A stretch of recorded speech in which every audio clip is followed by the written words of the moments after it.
Oh my god, guys, this shit is so funny. Why does Twitter exist? It simply exists to inform you of the worst possible takes that exist online. Um, I just opened up Twitter because I'm like, oh, I'll find like a thread of footage of the LA riots and we can get over it, or we can go over them. Not LA riots, but LA protests. And I guess, am I even following this guy Hutch? Oh, I am following him. I'm gonna unfollow him. So I open it up, and apparently Hutch is like bootlicking fascists. Um, you have you have conservatives like clapping themselves on the back that Donald Trump just made a tweet saying he got a deal done with China. Like, is there any more evidence that you need that these people are fucking stupid?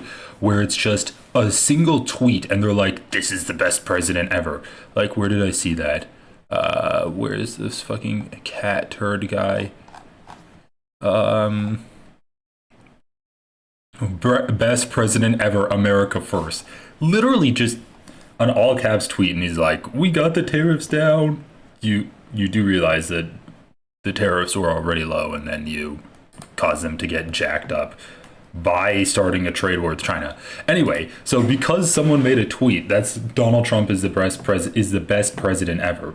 God damn it, Twitter's so fucking dumb. So, okay, I was going to start with some protest stuff, and oh my god. Okay, so let's just start off with this guy. The genius Matt Van Swole. I don't know anything about him. Can someone please explain to me how on earth it is possible for someone in an LA to riot for 5 straight days? How does one endlessly riot and still hold down a job to feed their family? And there's a good question, right? Like, are you really rioting? Are you really out in the streets 24 hours a day for 5 days straight? As all of these people are, every single person here was in the streets for 5 days straight. Like, are you a fucking moron? Do you really think every single person in this crowd has been there the entire 5 days?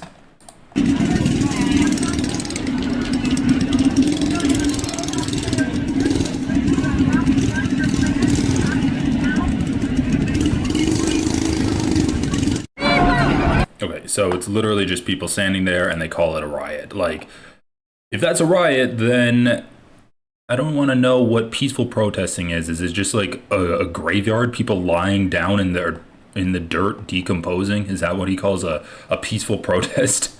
Oh, Homeland Security, you can call this to report criminal activity. 866 DHS 2-ICE. Wow. This looks like an AI generated sign. They're AI generating fascist propaganda now. We are truly living in the worst timeline. Jack Poso says end birthright citizenship because, oh my god, it's Hassan's photographer. Holy shit, dude. Who is this piece of shit? Jack Poso. He's targeting Hassan's photographer? Senior editor at Human Events, a veteran Navy intel officer, Catholic. Okay. And he's saying that because this guy's parents were undocumented, it's just racist, right? It's just racist.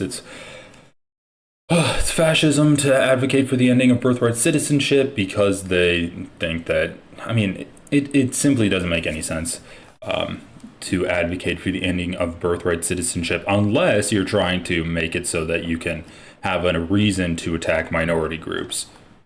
So this guy was out with Hassan. He made a post. He says, my parents were both undocumented Mexican immigrants in this country at one point.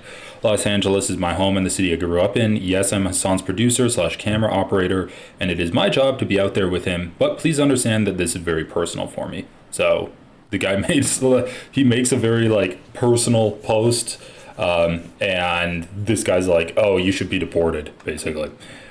Okay, great. So then you have this banger from Hutch. In and of itself, that's kind of what it feels like. Okay, all right. If that makes sense. I just think is it. I mean, listen, is it not kind of comical that he's been given this commentary about like, oh yeah, that's standard issue weaponry. That's usually a surefire sign that things are about to pop off, and he's been doing that for like an hour. And so far, it seems like the police are showing restraint. Like they're not advancing. They issued a dispersal order, and they haven't advanced. Oh yeah, no, they use that technology in Colombia. To oh, okay. Oh, fuck me, right?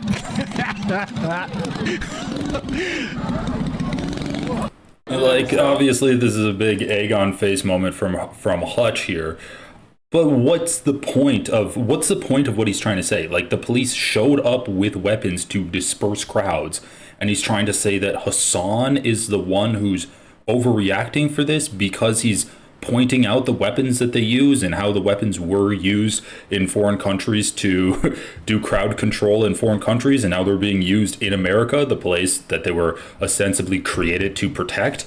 Like, what's the inclination here from Hutch? His first instinct is he hates Hassan, right?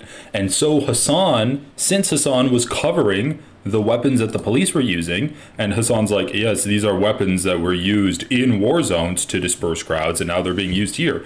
Hutch automatically has to be like, he has to take the sides of the fascist cops that are trying to take away people's First Amendment rights, to take away people's freedom of speech and the right to protest. And so you just get this like crystallized moment here where he's like, Hassan's so dumb because he said that these weapons were used in foreign lands, and then the cops are showing restraint because they showed up with weapons to disperse a crowd, and simply because they haven't used them, that's showing restraint in Hutch's eyes.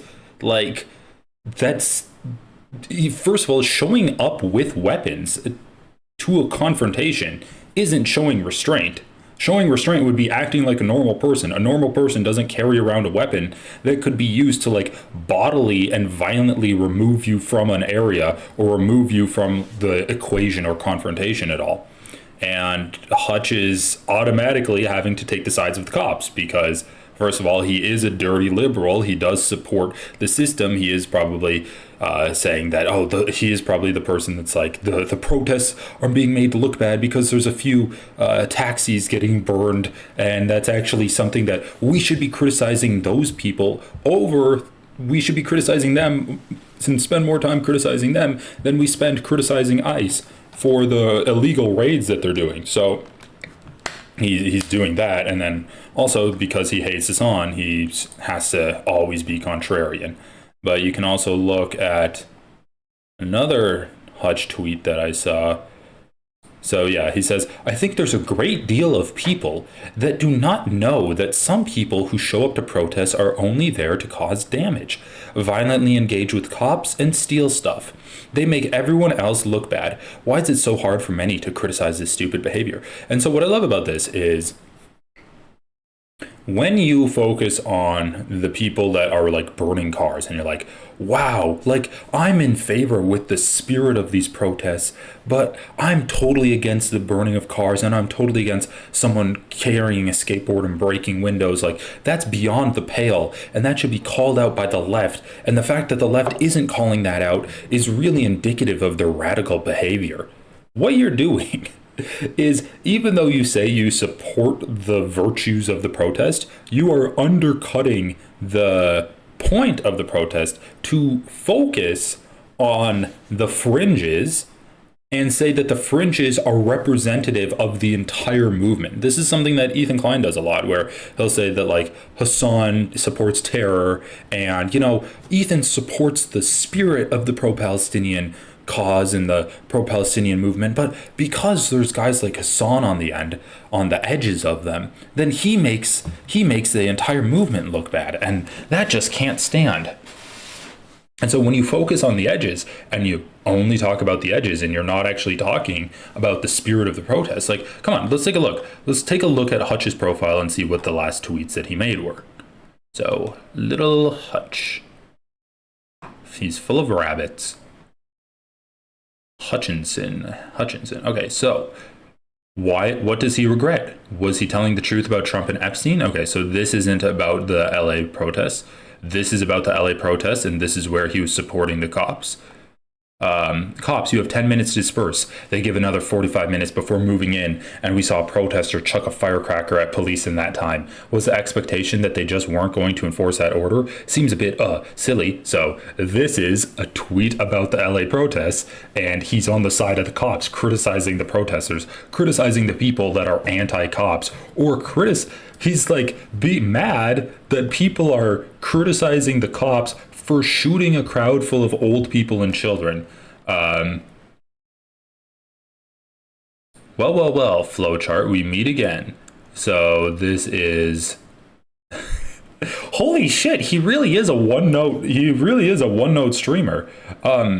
Another tweet from him criticizing the left. Wow. Another tweet criticizing the left. And this was about...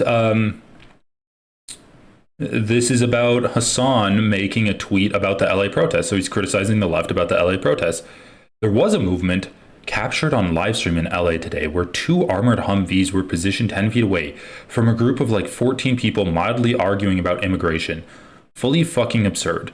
So this actually seems to be like a tweet that's criticizing the fascists. So we're like at 1, it's like a score of 1 to 5. It sickens me to hear Spanish spoken in the streets of Los Angeles. Okay, so that's just a joke. The woman is mentally ill and should be nowhere near America's secret. So he's just retweeting stuff. The situation today in response to Trump's escalation across multiple cities could have really gotten out of control. Yet we watched feeds from 5 major cities on the streams today, and it was overwhelmingly peaceful demonstrations. So there we go. Like, he's posting some stuff, but actually the majority of his stuff that's being posted about the LA protests is criticizing the left. And once again, it's like, what do you think you're doing? Like, does Hutch think that his tweet is somehow going to stop people from looting and burning down taxis? Or what is he doing? He's really just criticizing the left, and he's trying to reinforce in his audience's mind that I'm someone who's differentiates myself from Hassan and other types of people. So anyway, let's watch a little bit of I have declared whoops. Emergency and Let's watch a little bit of Hassan's stream that Hutch was reacting to. So he gets out there, the police do say to disperse.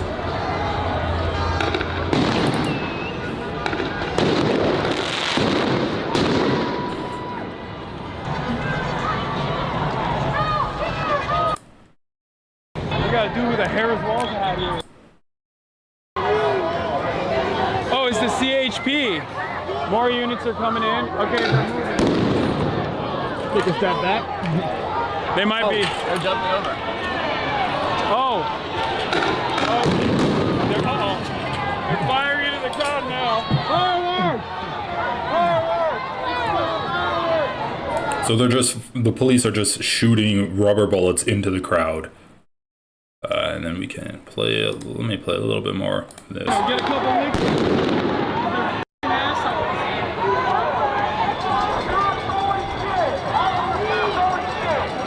Channel 5 is down there.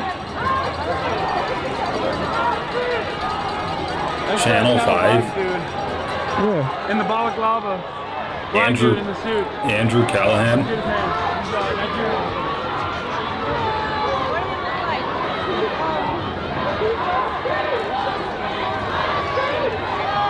Yep, look. Yeah.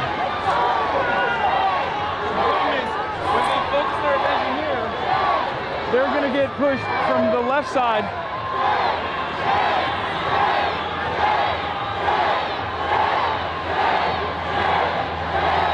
don't think they have the capacity to feel shame.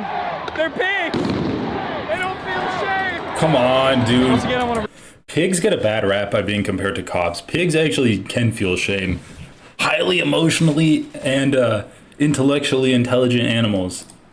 Reiterate that we are lawfully here, engaging in the lawful act, the First Amendment protected act of civil disobedience, and a lawful gathering,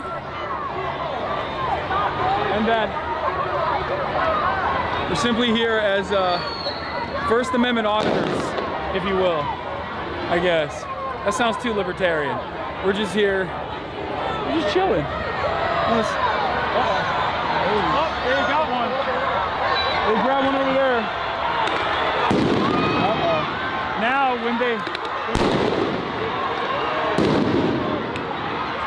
I don't know what they're talking about.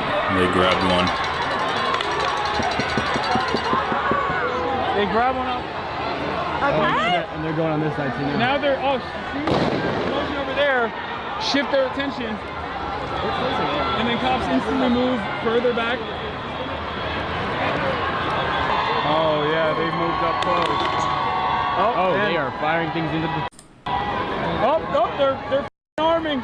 Yep. Oh, they're pointing. They're pointing it up here. Oh, no. They got real guns. Hold on. Oh, he's gonna shoot. Holy shit, yeah, they're gonna shoot at something. They're gonna shoot above. And when everyone is focused on up here, then they're gonna probably move in. That's freaky. That's so strange. You got, like, we cover this stuff all the time, and I've definitely been in a situation where cops have pointed a lethal weapon at me, an AR-15. Actually, I've been in that situation multiple times, but it still feels weird when you have a agent of the state in full military gear, in full combat gear, pointing their less than lethal weapon at you, aiming it at you. It could f you up. Messed up. They're doing the same thing that they did earlier on the other side. Okay, so you get an idea. Hassan was out there. A lot of good footage. I would definitely recommend to check it out. And here's a video where Hassan actually gets flashbanged by the police. So, you know, that Australian reporter wasn't the only one that actually caught a stray. Let's see, do we have an actual video of it?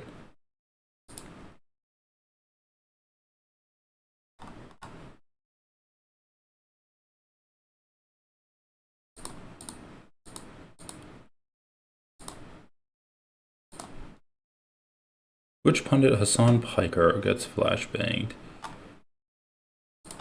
Let's see, Hassan.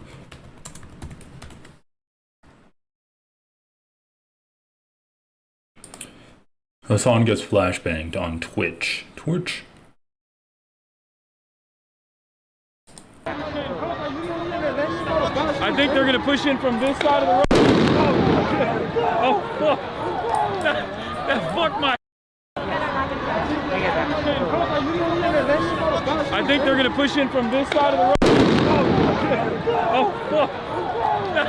That fucked my hair up.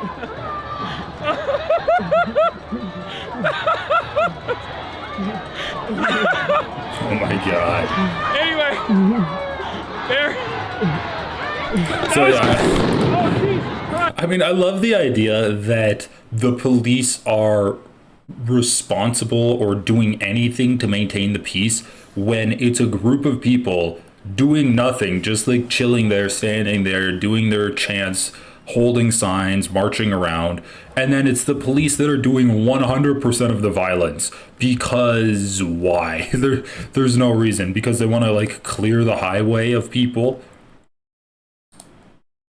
Anyway, then yeah, there was the Australian reporter that got shot, and I wanted to watch this. This was the response of Australian media to it. The chaos unfolding in LA is sending shockwaves across the globe. Our very own US correspondent Lauren Tamari was caught up in the mayhem, shot with a rubber bullet.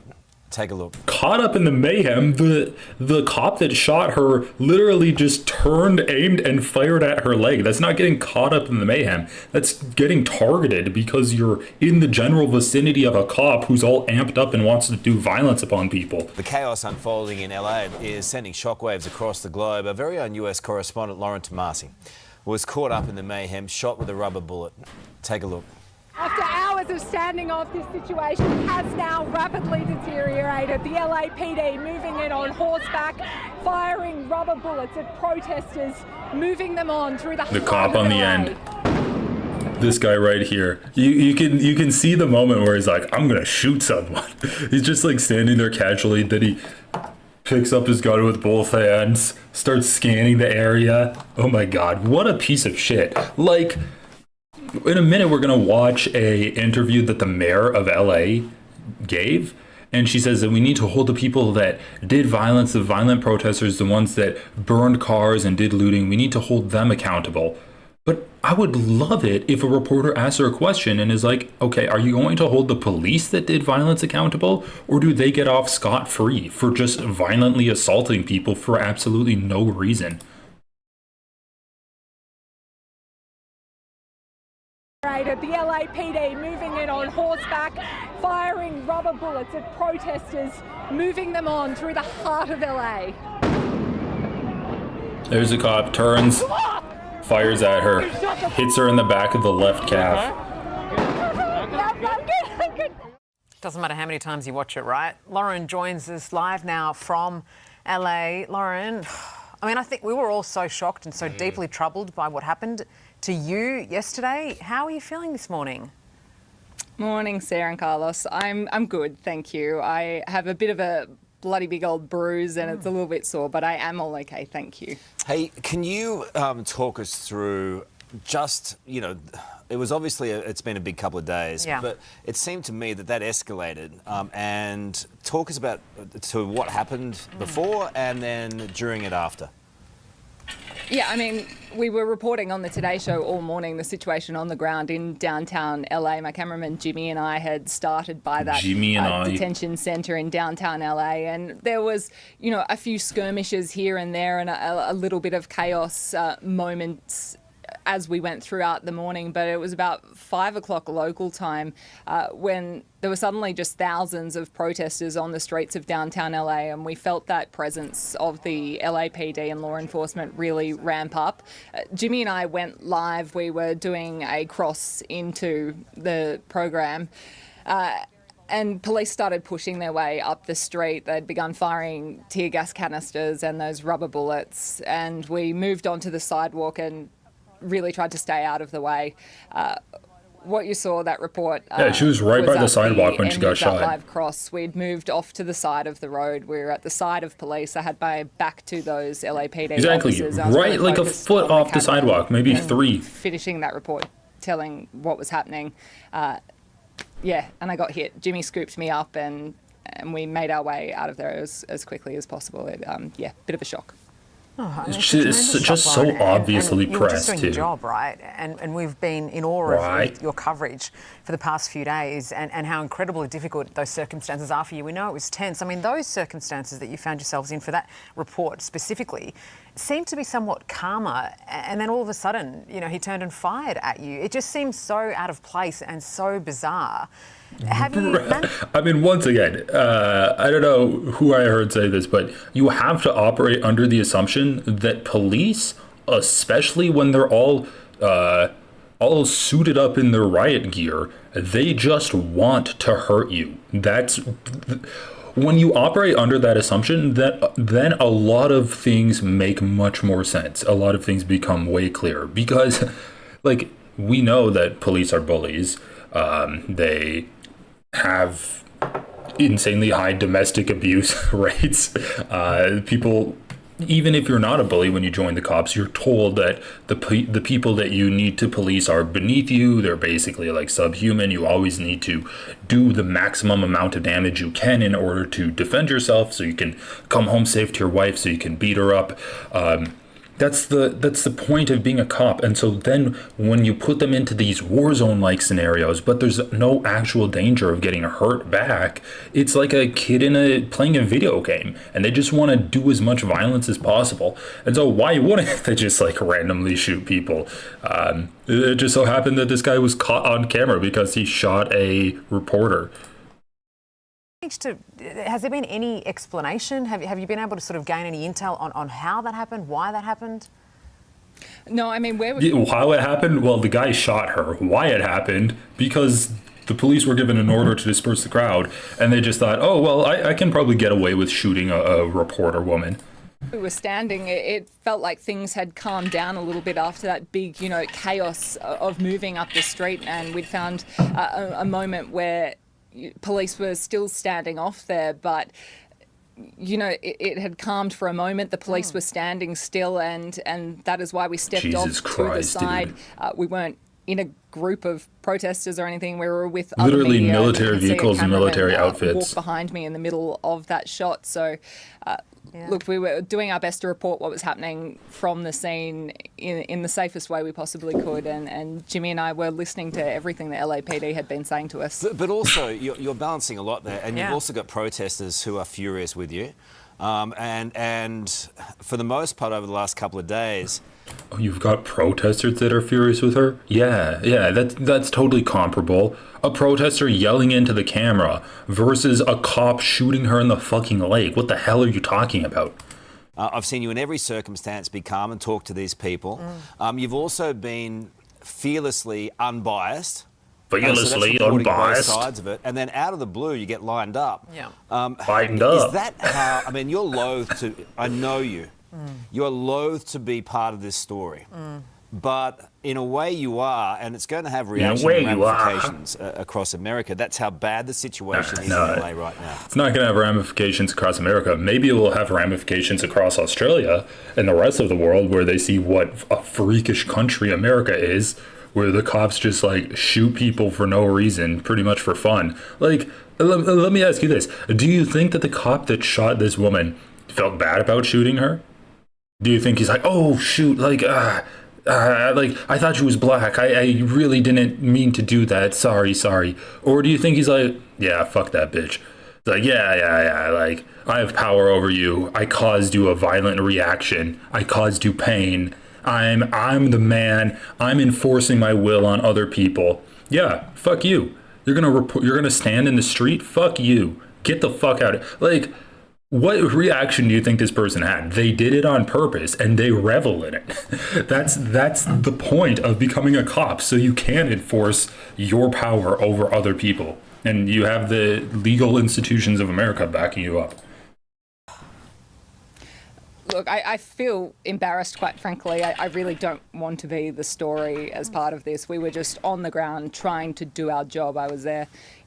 Jimmy and I were doing our best to bring to Australia what is unfolding on the streets of LA. And it's a really unfortunate thing that has happened. And I think, as a journalist, we want to be there telling the story. I think, it's a really crappy thing that's happened, but I really don't want to be the story here. It is, a really chaotic situation that's unfolding in Los Angeles. I love how they say it's such a chaotic situation. First of all, it's chaotic because of the police. It's chaotic because of Trump's Gestapo that he's using to illegally abduct people. That's the reason why it's chaotic. And the second point of what I'm trying to say is that it also very much was not chaotic when you got shot. Like, sure, you want to say she's unbiased. I think she's a little bit too biased in favor of the police.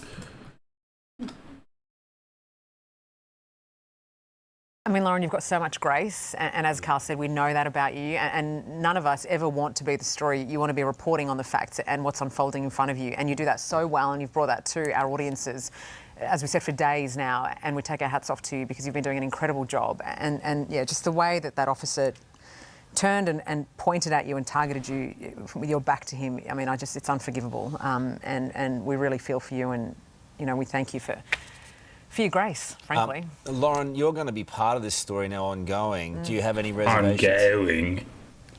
I mean, I think that it's so important that, journalists are out there doing our job, and we've got to keep on doing that.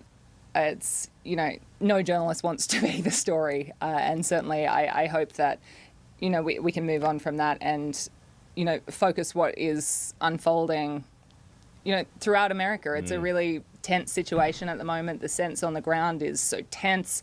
And, I just want to move on, and I will get back out there and keep on reporting it. All right, good on you, Lauren. It's good to talk to you. And look, speak for yourself when you say you don't want to be the story. happy to be the story.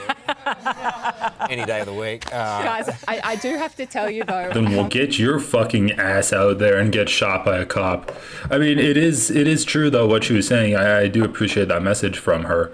I know her name is Lauren. I don't know her last name, but the idea that you do need to report on this, and I think that a cop shooting a journalist is not an accident. Like, we know that Israel targets journalists and they put out bounties on Palestinian journalists. They don't allow other journalists into Gaza because they want to try to keep as many eyes off of their genocide as possible, and they want to be able to control the narrative. And that's what the police are doing too. In Hassan's live stream, the first thing they did when they started moving on the crowd is they targeted the press. They cleared out the press pool and drove all of the media out. So, like, media control is very important, and especially when you have different independent journalists, like an Australian journalist, Hassan, even Andrew Callahan, if he was out there with Channel 5 News, it is really important to do. So, yeah, she, like, obviously, if you're anyone who's out reporting on this, even if you're, like, the most liberal you could possibly be, you're still doing a good job. I've had some lovely people reach out, and one of the phone calls I didn't expect to get today was actually from the Italian consulate. Ciao, Lauren. Tamari, you might have gathered, is actually an Italian name. And so the Italians have checked in on me, which was a really lovely moment. So. What was he asking if you were single or something? Oh, No, you know the Italians, they always see an angle. Hopefully he offered you some tips with the What the fuck? Asking me out for some pasta. Oh, yeah, there you go. Okay, well, glad she didn't get any permanent injuries. So this is another aspect of the Australian shooting. That footage was horrific. Oh my god, sorry. Australian PM bashes non-lethal shooting of reporter in LA. Australia's Prime Minister responded to footage of an Australian journalist being shot with non-lethal bullet while she was covering the LA immigration raid protests over the weekend, calling it horrific in an interview Tuesday, June 10th. Okay, are we going to get the fucking interview? What? Are we gonna get the interview? Who is this? He's the Australian Prime Minister, Anthony Albanese. Let's see. Anthony Albanese interview. Italian racism. I know. They're like, immediately they're like, oh, those Italians, they just want to fuck women and eat spaghetti, am I right? Those Italians. Okay, where's the interview that he did? Oh my god, I hate it when articles say that something happened, but they don't link it to you. I think it's actually really bad journalism. Like, where's your primary source? Are you going to give me your primary sources? Where are your sources? Link your source. Like, people do this in fucking YouTube videos. You can't link it and you write for USA Today. Australian journalist, so whatever. He called it horrific in an interview Tuesday, June 10th. Yeah, we're not going to link you the interview because fuck you. Prime Minister Anthony Albanese said the shooting of journalist telling reporters was unacceptable. Telling reporters at the National Press Club in Canberra Tuesday that she was clearly identified as a member of the press, but declined to say whether he'd speak personally to President Donald Trump about the issue. Australian accent. I spoke with Lauren this morning. She's pretty resilient, I've got to say, but that footage was horrific, Albanese said in response to a reporter's question. We have already raised the issues with the U.S. administration, he said. We don't find it acceptable that it occurred, and we think the role of the media is particularly important. Yeah, that's true. When asked if he will raise the issue with the U.S. president individually, I'll leave the discussions with the president till they occur rather than foreshadow them. Tamari, a U.S. national correspondent. Okay. Thanks for all your messages. I'm still a bit sore. Okay, so he just said it's horrific. He didn't really have any other statements, which, wants to be as inoffensive as possible. So, here from Australian journalist shot by a bullet. Saw this. Oh yeah, this is what I also wanted to see. Hey, how's it going? Me Outs HK. Okay, LA protests. Police make arrest as city imposes curfew day 5. Channel 4 News is so fucking good. Their Gaza coverage has been amazing. And I haven't seen any of, yeah, we have to watch this too. I haven't seen any of their coverage about the LA protests, but I think that we can get some good information from here. And they leave their comment section on. Let's go. Issued a curfew for downtown Los Angeles. They were told they'd be arrested if they were on the streets past 8 p.m, and yet still they marched. On this, the 5th day of protest in Los Angeles, the mayor announced a curfew for a small part of downtown. The latest chapter in this battle between state officials and the president over who's in control and how widespread the damage is. It is extremely important to know that what is happening in this 1 square mile is not affecting the city. Some of the imagery of the protests and the violence gives the appearance as though this is a citywide crisis, and it is not. The LA Police Department said they'd made 197 arrests on Tuesday. Throughout the day, officers marshaled and pushed back protesters. The majority have been peaceful, but on Monday night, 23 businesses were looted, prompting the curfew. With police appearing to control the situation. I mean, the conflation of breaking windows and stealing from buildings with violence is insane to me. I mean, the police are the ones that actually do violent actions against protesters. They beat protesters up, they shoot them in the heads with rubber bullets, they shoot them with tear gas, they use sonic blasts on them. Like, that's all violent means to disperse protests. That's violence. They crush them with their horses. Breaking a window is not violence. I hate when media says that, oh, the protests were peaceful until a window was broken. Oh, okay. Was anyone hurt? Did they kill a security guard there? Was it a violent gang that shot up people when they robbed the store? Or was a window broken and then like a stereo taken? Or, I don't know, like an iPhone pulled out of the wall or something? Do not worry sent us. Oh my god. He sends his regards. I'm texting with him right now, guys. Do not worry. I am talking with Anthony, okay? But I appreciate everyone joining in. No, I haven't seen the Ahmed Jubilee yet. I want to watch it on stream. I have it on my radar. I might end this stream and then just do like a separate one, because watching Jubilee videos gets the video demonetized and maybe taken down. But anyway, hello everyone from the Do Not Worry podcast. I know they're doing great work.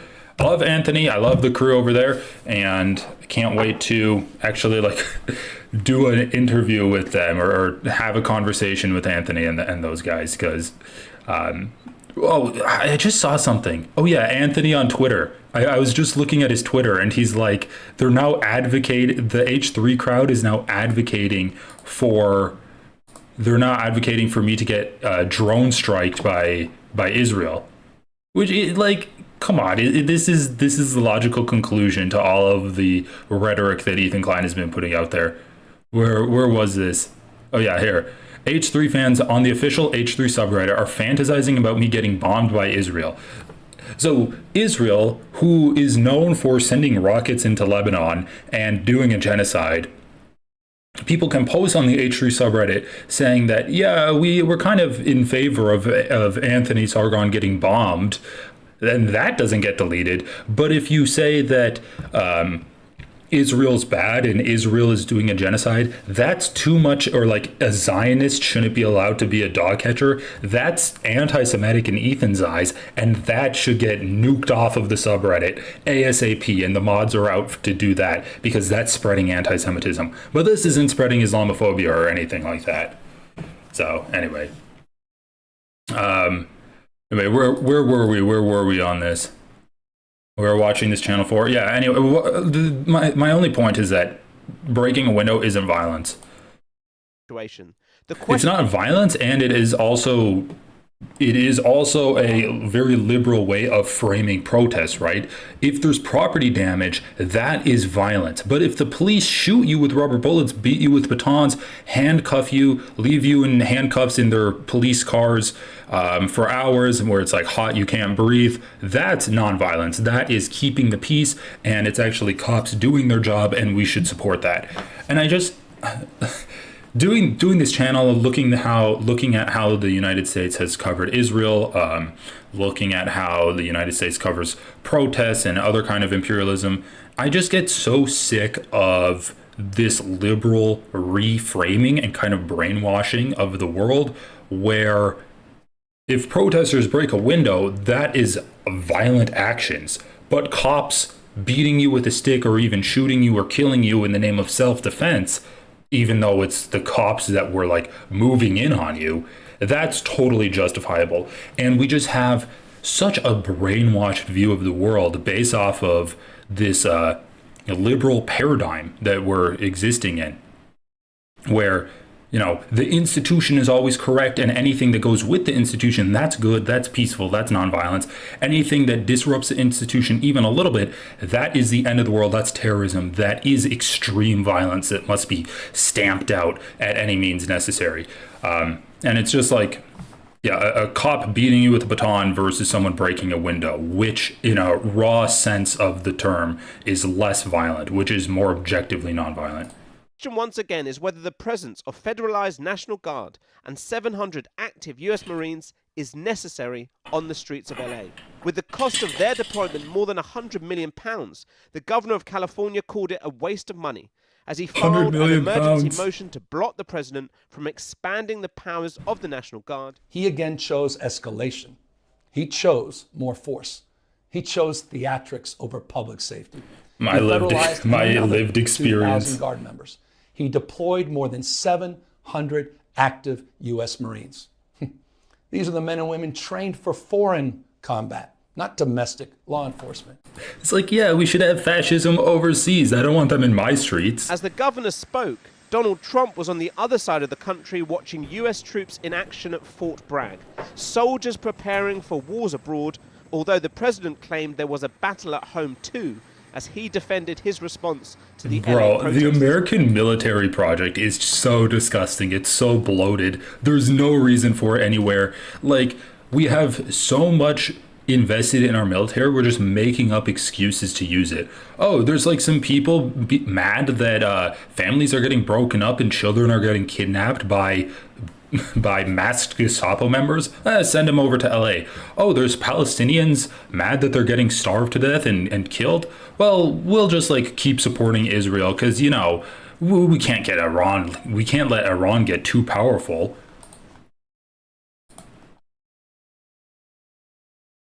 Generations of Army heroes did not shed their blood on distant shores only to watch our country be destroyed by invasion and third world lawlessness here at home, like is happening in California. Bro, so many thumbs. What is this, like a thumb wrestling convention? Oh my God. They really have the same kind of morphology, all of them. California. They should let soldiers grow beards. I will not let that happen. It's never going to happen. Oh shit, I missed it. What did he say? Here at home, like is happening in California. As Commander-in-Chief, I will not let that happen. It's never going to happen. Oh my God. What you're witnessing in California is a full-blown assault. That's the best cheering you can give. Order and a national sovereignty carried out by rioters bearing foreign flags with the aim of continuing a foreign invasion. Oh my God, dude, rioters it's Mexico because there's a huge Hispanic population in LA and you're targeting Hispanic people with your kidnapping regime. Of our country, we're not going to let that happen. This event was meant to mark the 250th anniversary of the US Army, but the president's use of the military optics to tout his political agenda is why so many Democrats and other critics are sounding the alarm about how far Trump wants to push his powers. This isn't just about protests here in Los Angeles. When Donald Trump sought blanket authority to commandeer the National Guard, he made that order apply to every state in this nation. This is about all of us. This is about you. California may be first, but it clearly will not end here. Other states are next. Democracy is next. Democracy is under assault before our eyes. This moment we have feared has arrived. That fear has filtered to other cities and other states. In Chicago, hundreds turned out on the streets in solidarity. Scuffles broke out, with some dragged away by police. These demonstrations are not just about the use of the military by President Trump, but sweeping immigration raids across the country, with those in large democratic cities believing they're being deliberately targeted by the administration. Hence, people have protested in Philadelphia, New York City, and here in Atlanta. Texas has also seen disturbances in the capital, Austin, and Dallas. But these are Democrat cities in a deeply Republican state, and the Texas governor, Greg Abbott, has said he will deploy the National Guard to, quote, use every tool and strategy to help law enforcement maintain order. That's different to California. Oh, people are gathering together and they're chanting to get ICE to come out? Wow, we need to, like, crack down on them and maintain as much order as possible. How is that disrupting order? How is that? Oh, they blocked a street? They blocked a street? Is that the disruption of order? Yeah, I'm sure sending in cops is going to make the streets clearer. It's not like cops block streets every time they fucking go in to try to end a protest. Are you kidding me? Where the governor never called up the National Guard, the president did. It seems clear that while these protests are about immigration policy and the powers of the president, it's now also a political dispute about who runs their cities and states better. It's really an interesting time in America and in American politics. Republicans... This guy's soulless, dude. This guy's gonna go to purgatory because he doesn't have a soul. God's not gonna be able to know what to do with him. It's just gonna be like, should I burn him in hell? Well, I don't know. He deleted his search history, or he had his son monitor it, I guess. We're governing well, and we are delivering on our promises, and we are bringing solutions, and we're working around the clock every day to make sure that that is delivered for the people as we promised them last year on the campaign trail. Meanwhile, Democrats are engaging in the applause of destruction of cities and all sorts of chaos. The fuck are you talking about? Clear, and everybody can see it. Oh my God, this guy's so... under curfew, 700 Marines once again, deployed on soulless. Wednesday. Texas now sending in their National Guard, and more protests planned over the coming days. This is a crucial moment in Donald Trump's second term. It is a test of his presidential power and his mandate, and whether Republicans or Democrats win this argument about immigration, law and order, and democracy. To some extent, people do like to see some action happening. They're glad to see, an activist president after what we've had for the last several years. Does he have a tendency to take that too far? Absolutely. I am convinced that if Donald Trump would settle for 90% of what he wants, he would be hugely successful and pretty popular. The fact of the matter is, what did he say? After what we've had for the last several years, does he have a tendency to take that too far? Absolutely. I am convinced that if Donald Trump would settle for 90% of what he wants, he would be hugely successful and pretty popular. No, dude, who the fuck is this idiot? Oh, do we have an activist president? So what? People like an activist president? No, they don't. Donald Trump didn't do shit in his first term, and his supporters loved him. Like, sure, he had a shitty approval rating by the time he left, but he didn't lose any support, really. He lost a lot of support after he did January 6th, but that's a different story. Now he's in... People don't give a fuck, dude. People don't actually care about what he does. They just care about what he says. Oh, what the hell? Oh, we have an activist president. Oh, if only he did 90% of what he did. Dude, shut the... No, oh yeah, instead of capturing and kidnapping 100,000 people, we should just kidnap 90,000 people. Is that what you're advocating for? Who is this idiot? The fact of the matter is that's not who he is as a person or a politician, and he insists on trying for 125% of what he wants. If you look at what's happening with this is some of the stupidest analysis I've ever heard. Donald Trump would be popular if only he toned it down a little bit. So fucking dumb. Closing down the borders, they absolutely support deporting criminals, especially violent criminals. They are not so excited about someone coming into, a high school graduation or a court hearing and taking up people who have, for the most part, lived their lives. Get a better microphone, idiot. I'm not going to listen to him anymore.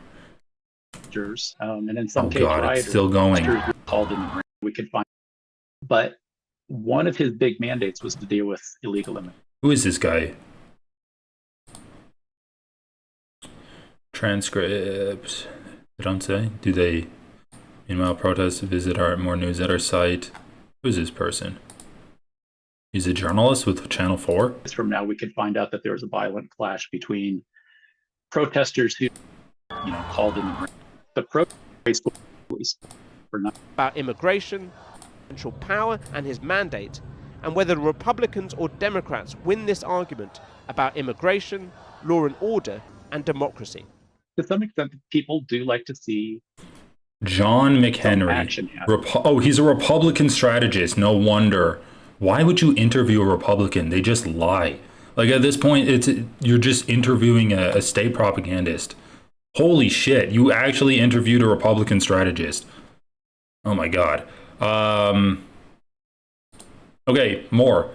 So, Brian Wilson, the troubled genius behind the Beach Boys, has died. The troubled genius. DHS spokesperson defends Trump administration's use of military in LA. This is going to be good. So, what happened? Donald Trump basically I wanted to read a little bit of this too. So, everything we know about the protests in LA and other US cities. Hundreds of people have been arrested in Los Angeles after days of protests, which erupted following immigration raids ordered by US President Donald Trump. An overnight curfew is in force after violence in downtown LA. Yeah, violence. Violence from the cops, once again. Only, you can say, like, destruction of property from the protesters. Elsewhere, much of the protest activity has been peaceful. Demos have also been confined to relatively small pockets of LA, while also spreading to other US cities. Trump has deployed thousands of troops, including 700 US Marines to LA, triggering a row with state officials who say they have things under control. Why are people protesting in LA? So we can just see here, 700 Marines arrive in LA area amid ICE protests as Newsom files suit to block deployment. About 700 active duty Marines have arrived in LA to join National Guard troops who were sent to the city. The Marines join approximately 2,100 members of the California National Guard who are now on location in the greater LA area, operating in Los Angeles, Paramount, and Compton. A top Pentagon official testified to Congress that the estimated cost of deploying the National Guard and the Marines is roughly $134 million. Yeah.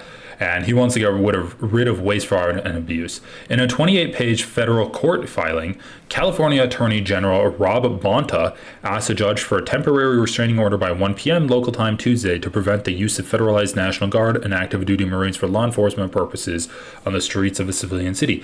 The judge did not issue a restraining order by the deadline requested by the state, instead granting the Trump administration's request for 24 hours to respond and scheduling a hearing for Thursday. Holy fuck, dude. These judges have no fucking balls. So the Trump administration is like, we already have 2,100 active duty National Guard in LA now, and we're sending 700 Marines there. And, that's happening, but give us 24 hours to respond to the request for a restraining order that needed to be done yesterday, right? Like, when the Trump administration gets 24 hours to respond, that is a win for the Trump administration. That is them actively winning. That's them actively getting to do what the California Attorney General is trying to get them to not do. Federal antagonization through the presence of soldiers in the streets has already caused real and irreparable damage to the city of Los Angeles, the people who live there, in the state of California. The state of California's filing reads, they must be stopped immediately. Yeah, exactly. Like, at least the government of California is recognizing that it's ICE, it's the National Guard, and it's the Marines that are exacerbating the amount of violence and are exacerbating the conflict and making everything worse in Los Angeles. Like, at least they're recognizing that. Notably, the filing says that the state does not seek to prevent any of those forces from protecting the safety of federal buildings or other real property owned or leased by the federal government or federal personnel on such property, but instead seeks narrow relief tailored to avoid irreparable harm to our communities and the rule of law that is likely to result if Marines and the National Guard are used for immigration and law enforcement. Which makes sense. Like, you don't need the National Guard, you don't need the Marines to enforce the law or to enforce immigration law. The U.S. Northern Command said in a statement Monday that the Marines from 2nd Battalion, 7th Marines, 1st Marine Division, had been activated to prepare for the deployment. The Marines are based in 29 Palms, a city east of Los Angeles. Northern Command said the Marines would seamlessly integrate with hundreds of members of the National Guard to protect federal personnel and federal property. They've been trained in de-escalation, crowd control, and standing rules for the use of force. Oh my God. De-escalation, crowd control, those are opposites. You can't de-escalate while also doing crowd control. A U.S. military official said the Marines are at a staging area in the greater LA area awaiting specific instructions. Appearing before the Armed Services Committee, Marine Corps Commandant General Eric Smith referred specific questions to Northern Command, but said the Marines who have been deployed have received crowd control training and have equipment like shields and batons. Then why do you need the Marines? So they've been trained with the same training that police have received, and they've been equipped with the same equipment that police have received. So once again, why do you need the Marines? Is there simply not enough people? Are there not enough cops? That doesn't seem to be the issue. You need Marines in addition to the National Guard? Like, once again, this is Donald Trump just flexing his power and seeing how much he can get away with. Under federal law, active duty military cannot be used for domestic law enforcement purposes without the president invoking what's known as the Insurrection Act, a step President Trump has not taken. Asked about whether he would invoke the law on Tuesday, Mr. Trump responded, "If there's an insurrection, I would certainly invoke it. We'll see." Secretary of Defense Pete Hegseth said Monday that around 700 Marines are being deployed to Los Angeles to restore order. So yeah, they just don't care about the law. Like, they're going to do what they want. And if anyone tries to challenge them, they'll just attack the people that are challenging them, which they have already done. They're trying to basically blacklist any lawyers who sue Donald Trump or his regime from working with the federal government and ever again. The defense chief was appearing before lawmakers on Capitol Hill on Tuesday, telling a House committee that we believe ICE agents should be allowed to be safe in doing their operations. Oh my God. Why are they all such snowflakes, dude? I mean, they should change the name from ICE to Snowflake. And we have deployed National Guard and the Marines to protect them in the execution of their duties, because we ought to be able to enforce immigration law in this country. So, once again, this is illegal. You need to declare the Insurrection Act, which, I mean, hopefully that gets challenged if Donald Trump does declare it. Local leaders criticized Trump administration's Marine deployment. Several local officials have criticized the arrival of Marines, including California Democratic Senator Alex Padilla, who told CBS News the takeout with Major Garrett that Mr. Trump is escalating the situation. Yeah, of course he is. The National Guard, not only necessary here, it's counterproductive. Their presence is what's causing people to feel a little bit more on edge, Padilla said, as things have been quieting down a little bit more each day. Now that he's capturing that, not with a de-escalation, but now potentially sending the Marines. Newsom, I mean, yeah, this is escalating the situation. They've been protesting for 5 days. What should we do? Let's send in Marines. Let's just do that. That would be fun, because that's going to stop the protests. Newsom, during a news conference Tuesday night, said, Trump, without consulting California leaders, commandeered 2,000 of our state's National Guard members to deploy on our streets illegally and for no reason. This brazen abuse of power by a sitting president inflamed a combustible situation. Holy shit, I can't do that voice. He criticized the immigration raids as weakness masquerading as strength. What Donald Trump wants most is your fealty, your silence, to be complicit in this moment, Newsom said. Do not give in to him.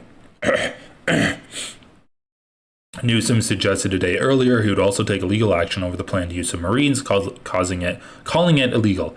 In a post on X, he wrote, U.S. Marines serve a valuable purpose for this country, defending democracy. They're not political pawns. The Secretary of Defense is illegally deploying them onto American streets so Trump can have a talking point at his parade this weekend. It's a blatant abuse of power. We will stop to sue this. The courts and Congress must act. Checks and balances are crumbling. This is red line and they're crossing. Wake up!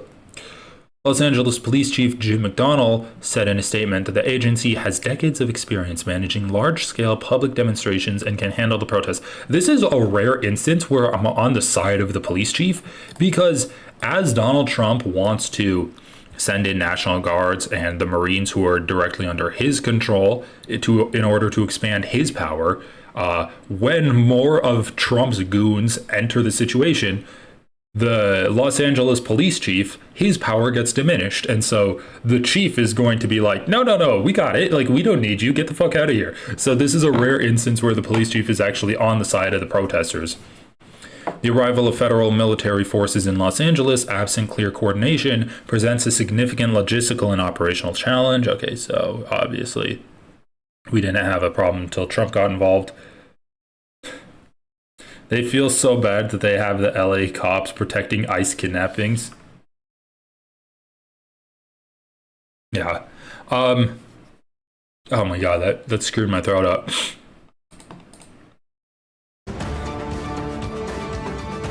$4 Trump is pulling. Now, how far is this? How long is this response? Delivering a major address. Let's go now to the governor's speech. Kids afraid of attending their own graduation. Trump is pulling a military dragnet all across Los Angeles, well beyond his stated intent to just go after violent and serious criminals. His agents are arresting dishwashers, gardeners, day laborers, and seamstresses. That's just weakness masquerading as strength. Donald Trump's government isn't protecting our communities. They're traumatizing our communities. And that seems to be the entire point. California will keep fighting. We'll keep fighting on behalf of our people, all of our people, including in the courts. Just yesterday, we filed a legal challenge to Donald Trump's reckless deployment of American troops to a major American city. Today, we sought an emergency court order to stop the use of the American military to engage in law enforcement activities across Los Angeles.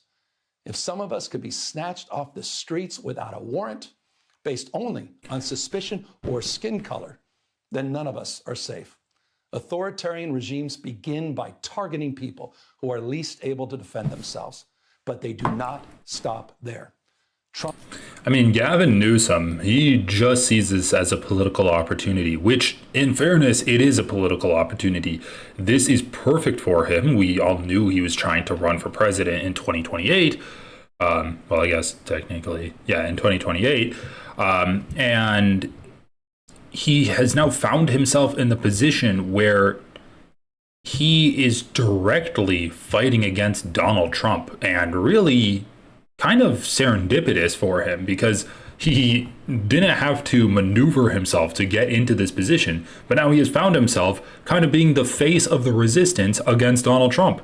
And he is righteous in his resistance against Donald Trump in this regard. It's not like he's picking a bullshit reason, and it's not even like he's has to campaign against Silicon Valley. It's not even like he has to campaign against Capitol or any of that. He has now set himself up into a very easy position where you don't arrest people without due process. You don't just kidnap people off the streets. He doesn't even have to be pro-immigration. He's just anti-kidnapping. That's his position, and people are gonna be like, oh my god, Gavin Newsom is doing such a good job standing up against Donald Trump. He is resisting the illegal kidnapping that they're doing. So I mean, good on Gavin Newsom. I wanted to listen to this.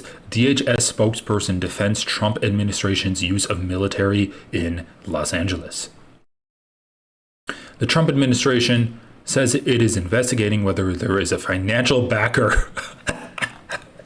Oh my god, the Trump administration says it is investigating whether there is a financial backer for the anti-immigration enforcement protests in Los Angeles, suggesting it could be a foreign adversary. Let me just say this right now. They are not investigating whether there's a financial backer or not. They're not doing that at all. No one in that administration knows how to investigate anything. We need to take a look at the Kilmar Abrego Garcia the claims that they're making about him. But it's so funny. They're not investigating that. They're just saying that they're investigating it. Oh, we're investigating whether there's a financial backer for this, because it makes it sound more official, and it makes it sound like there's more substance behind the idea than if they just said, well, what if there's a financial backer? Have you thought about that? Like, they're just trying to speak that into existence without any kind of evidence, and they're just going to try to say that don't worry, we're investigating it. They're not. Anyway, during a morning edition interview taped on Tuesday morning, Department of Homeland Security Assistant Secretary for Public Affairs Tricia McLaughlin defended the Trump administration's memorandum deploying military troops to Los Angeles and said the FBI and IRS are investigating who's behind the unrest. Tricia McLaughlin, I heard her before. Where did I hear her? Did she do another NPR interview that I listened to? Tricia McLaughlin, For God and Country. Blessed dishonest LA mayor. I have to look at her Twitter. For God and Country. Oh my God. We literally just have a we just have a theocrat in the house. She's just a theocrat. This is true. He's making it seem like he's fighting for people. If you don't pay attention, you might think he's anti-ICE. Yeah, he's not anti-ICE. He's just in favor of ICE not doing due process for people. I can do this all day, Jay. Okay. This MS-13 gang. This is pinned. Oh, was she the one who was talking about Kilmar Abrego Garcia was an MS-13 gang member? But I think what really matters to Americans is that this MS-13 gang member, who unfortunately, Jay, you and a lot of your colleagues have called a Maryland man, but in reality... She was the one who did the Maryland man hoax. Oh my God, I forgot it was her. This was so good. Oh, it's a Maryland man. This Maryland man hoax.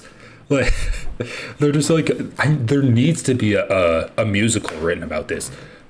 The Maryland man, the story of Kilmar Abrego Garcia. First of all, that's a sick name. Kilmar Abrego Garcia. Great name. Maryland man, great name for a musical. And also it's a very good story too. I'm a Maryland man. But I think what really matters to Americans is that this MS-13 gang member, who unfortunately, Jay, you and a lot of your colleagues have called a Maryland man, when in reality, I'm going to stop you there. What is your evidence, Tricia? He's not a Maryland man. He's an MS-13 gang member. I got to stop you there. What's your evidence that he's in MS-13?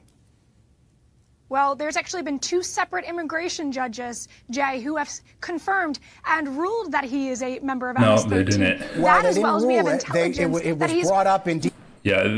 Why is she posted? This is an L for her. They sure did, Jay. But what's the evidence that was brought up in deportation proceedings? But what's the... No, they didn't rule it. It was brought up in deportation proceedings, and they basically said there's not enough evidence to conclude that he's not an MS-13 member. Because you basically have to prove that you're not in a gang. They didn't say that he is. They said, okay, well, we don't know if you are or not. That's basically what they said. Evidence that was brought up in those deportation proceedings that he's in MS-13. And they dismissed his appeal, Jay.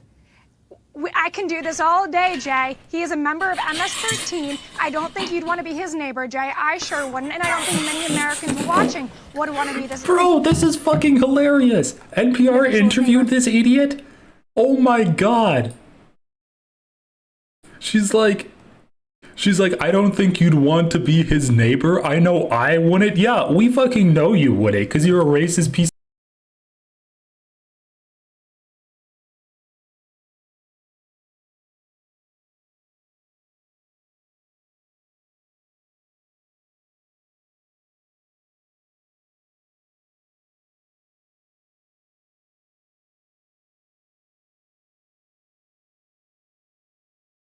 You'd want to be his neighbor, Jay. I sure wouldn't, and I don't think many Americans watching would. Is that this MS-13 gang member, who unfortunately, Jay, you and a lot of your colleagues have called a Maryland man, when in reality, I'm going to stop you there. What is your evidence, Tricia? I got to stop you there. But I think what really matters to Americans is that this gang member who, unfortunately, Jay, you and a lot of your colleagues have called a Maryland man, when in reality I'm going to stop you there. What is your evidence, member. Tricia? Wait, I got to stop you there. What's your evidence that he's in MS-13? Well, there's actually been 2 separate immigration judges, Jay, who have confirmed and ruled that he is a member of MS-13. Well, that, as well as we have intelligence. It was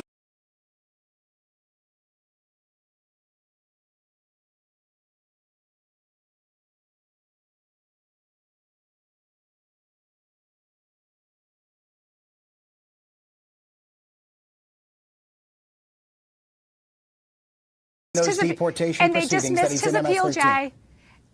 I can do this all day, Jay. He is a member of MS-13. I don't think you'd want to be his neighbor, Jay. I sure wouldn't, and I don't think many Americans watching would want to be this individual's neighbor. He has been involved in human trafficking. He's been involved in labor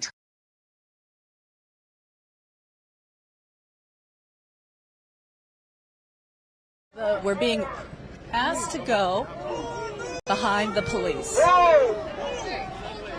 Press. He's press. He's with me. He's with me. He's with me. He's with me. I have my verification. I have my verification right here. He doesn't come through. You do. Sir. I have to go with you. Okay, go.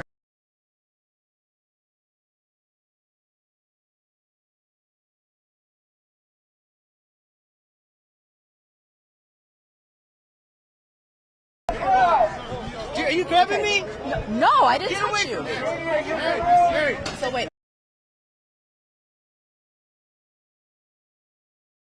But I think what really matters to Americans is that this MS-13 gang member, who unfortunately, Jay, you and a lot of your colleagues have called a Maryland man, when in reality I'm going to stop you there. What is your evidence, member. Tricia? Wait, I got to stop you there. What's your evidence that he's in MS-13? Well, there's actually been 2 separate immigration judges, Jay, who have confirmed and ruled that he is a member of MS-13. Well, that, as well as we have intelligence, it was brought up in deportation proceedings. Jay. But what's the evidence that was brought up in those deportation proceedings that he's in MS-13? And they dismissed his appeal, Jay. I can do this all day, Jay. He is a member.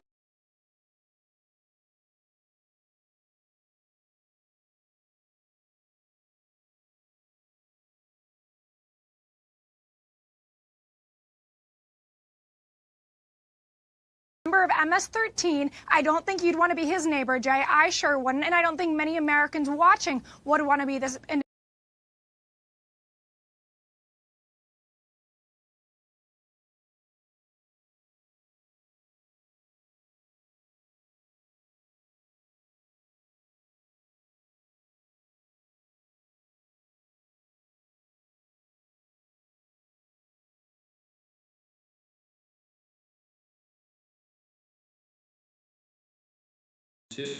There's a shitty microphone.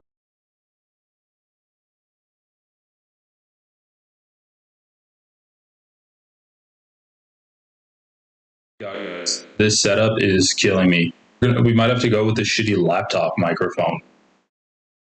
Anyway, what was I saying? I have neighbors I don't want, but I'm not a little bitch that thinks they should be taken away because of my personal preferences. Yeah.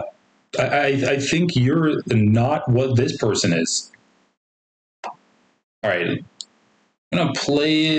Neighbor, Jay, I sure wouldn't, and I don't think many Americans watching would want to be this individual's neighbor. He's been involved in human trafficking, he's been involved in labor trafficking, and he should not be in this country. So whether he's in an El Salvadorian jail or a U.S. detention facility, I am so very glad, as are millions of Americans, that he is off of U.S. streets. Because remember, Jay, who is MS-13? They maim, they rape, they kill Americans for sport, and the American... Sounds like she's describing the cops. I heard that. Yeah, we're listening to this shitty mic right now.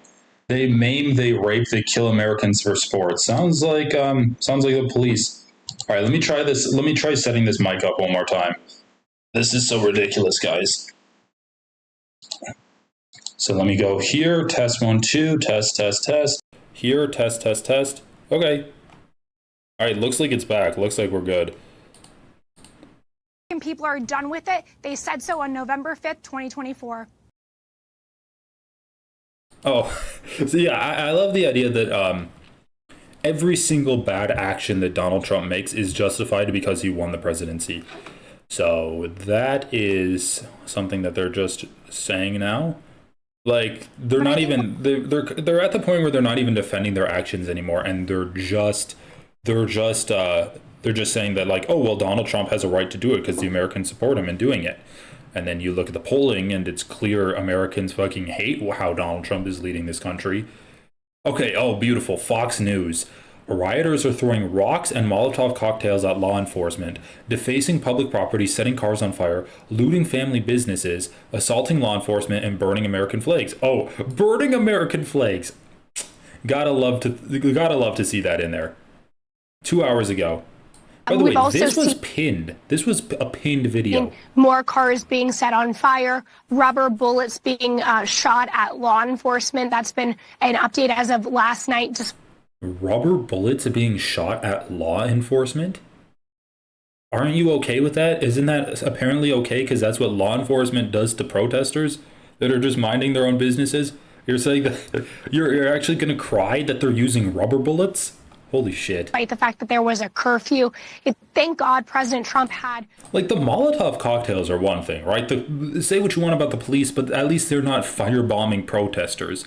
That's one thing. But to bring up rubber bullets, which is what the police are known for, to just shoot and open fire willy-nilly into a crowd of an entire diverse array of people, from children to the very elderly, and you're going to go on Fox News and cry that the cops are getting shot with rubber bullets? They should be expecting that.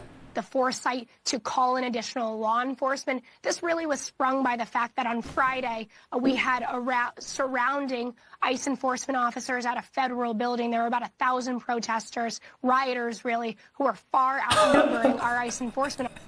Rioters, really. Okay, how were they rioting? Were they rioting because they had scary signs? They had the weapons of a big stick with a piece of cardboard on the end. That's the rioting weapon they had.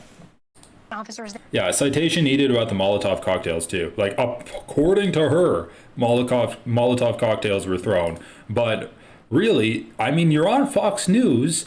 You're talking about the violent riots that you witnessed in downtown LA. This would be the perfect time to play the video evidence or provide other kind of evidence that actually happened. But instead, all I see are some people stealing overpriced clothing out of a department store downtown. Like, come on, dude. 6 people stealing clothes and you're going to say it's violent riots that needs to be violently cracked down upon by the police, to the point where not only the National Guard needs to be called in, but the Marines need to back up the National Guard. I'm going to need to see some more evidence that that's actually needed, other than 6 people stealing t-shirts. Pretty extensive looting. Stuart, we've seen local jewelry. Pretty extensive looting. Yeah, okay, come on, like, give me the evidence of it. Tell me all of the stores. Stores being looted. Oh, jewelry stores, Apple stores. Apples, Nikes. We've also seen more cars being... Apple, Nikes, okay. Set on fire. More cars being set on fire. Rubber bullets being shot at law enforcement. I love that. Rubber bullets being shot at law enforcement. Like, you give the game away when these Republicans are trying to make the claim that it's a violent protest. But the only violence they can point to is, like, wealthy stores being looted, right? Jewelry stores, Apple, Nike, those stores being looted. I don't really give a fuck about those stores. Like, people talk about how, I have a store, I'm a small business owner, I wouldn't like it if my store got looted. Okay, well, that's not the examples they're giving, right? It's not mom and pop stores being looted. It's these corporate chains, right? So they give the example of that as violence. And then they also say that, violence was done upon law enforcement. Okay, well, why was the law enforcement there in the first place? I thought the law enforcement was because there were riots. Riots implies violence being done upon people, right? Violence being done upon store owners. Maybe there was a counter protest that showed up and violence was being done upon the counter protesters. Maybe there's just people living there and it's like a pogrom, right? I just heard on the news today that I think in London there's a pogrom against Eastern Europeans because 2 Eastern Europeans were were accused of like killing someone or mugging them, something like that. And there's a pogrom going on there. That kind of violence requires law enforcement, right? But the only violence they can point to is violence done upon the police, who are there to do violence. So that's actually violence in self-defense, right? So there is no violence. It is actually just a peaceful protest until the cops show up. You give the game away when the only violence you can point to is, oh, the poor cops were getting shot with rubber bullets. Yeah, there's no mom and pop stores anyway. Yeah, you're right. I just said that to almost be a little bit facetious. Like, there's nothing there anyway. They're trying to make it, I feel like, to the public they're being robbed and it's not just Target or Walmart. Yeah, poor Apple. That's been... Yeah, why focus on looting and not talk about the reason? Well, I mean, this is fascist propaganda, so of course they're going to talk about the looting and use that as a justification to send more cops down there. An update as of last night, despite the fact that... But of course, like, if we actually want to try to solve this looting, more law enforcement is not the answer. A looting happens when protests get to a large enough scale where people think they can get away with looting stores in the chaos, right? So if you want to stop looting, don't send more cops, don't send more fascist pigs to enforce Donald Trump's regime. If you want to stop looting, you got to make the protests go away. To get the protests to go away, get rid of ICE. Like, have no more reasons for there to be protests. But when ICE shows up, they get protested, and then the LAPD shows up, there's more protests because it's like, why can't we protest? Why are you trying to crack our skulls? Then the National Guards get sent out there. That's going to bring about more protests. And now Donald Trump wants to send in 700 Marines, which is going to inflame the protests even further, which is going to cause more and more looting, because there's going to be more chaos down there. So, like, this is not a peacekeeping mission by any means. What this is really a mission for Donald Trump to just enforce his will using the military in the streets of LA, which it's in California, and he doesn't like California because it's a Democratic state. So, of course, like, he's going to try to tear it down any way he can. There was a curfew. Thank God President Trump had the foresight to call in additional law enforcement. This really was sprung by the fact that on Friday, we had surrounding ICE enforcement officers at a federal building. There were about 1,000 protesters, rioters really, outnumbering our ICE enforcement officers. They were pummeling them with rocks. They were setting fires. Yeah, they were throwing rocks at the car. The fuck are you talking about? They were pummeling them with rocks. Burning. First of all, fascist pigs should get rocks thrown at them. American flags, defacing public. Oh, they're burning American flags and spray painting. Oh my God, I'm gonna go kill myself now because I can't bear to live in a world where people don't respect brick walls. Property. And when President Trump saw that, and the LAPD took more than 2 hours to respond to bring in backup, we knew we needed more law enforcement, more military presence on. Bro, the LAPD didn't respond within 2 hours when my car got stolen. Because they took 2 hours to respond to a giant protest, and that's a reason for Donald Trump to call in the National Guard and send in the Marines. God damn, bro, my city needs the Marines then. If that's the bar, if you're 2 hours is too long. I sat down at a restaurant. I get up and I go. If I don't get my food inside of 30 minutes, it's too much. Actually, my favorite restaurant has it right to go. It's called McDonald's. It's a great Italian place, or not Italian. It's a great Irish place. Maybe you've heard of it. The ground to make sure that LA is safe. Yeah, he doesn't give a fuck about LA being safe. Okay, so we listened to a little bit of this woman's dumbass drivel. Oh my God, her Twitter feed is actually amazing. Kim Kardashian, which one of these convicted child molesters, murderers, drug traffickers, and rapists would you like to stay in the country? These are just a few of the convicted illegal criminals who have been picked up in the last 72 hours. Okay, so she posts some people that are actually criminals. I just want to see if she posted Kilmar Bragg Garcia. Anyway, I mean, Dude, these Republicans are so funny because they try to pretend that they're not deporting illegal people. How many deported to El Salvador are innocent?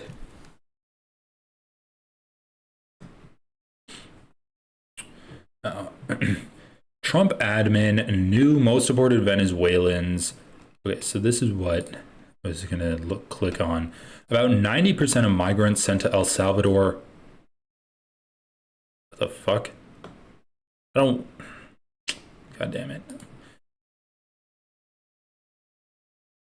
3/4 a CBS News dude. They fucking paywall a report on a different news investigation. Are you kidding me?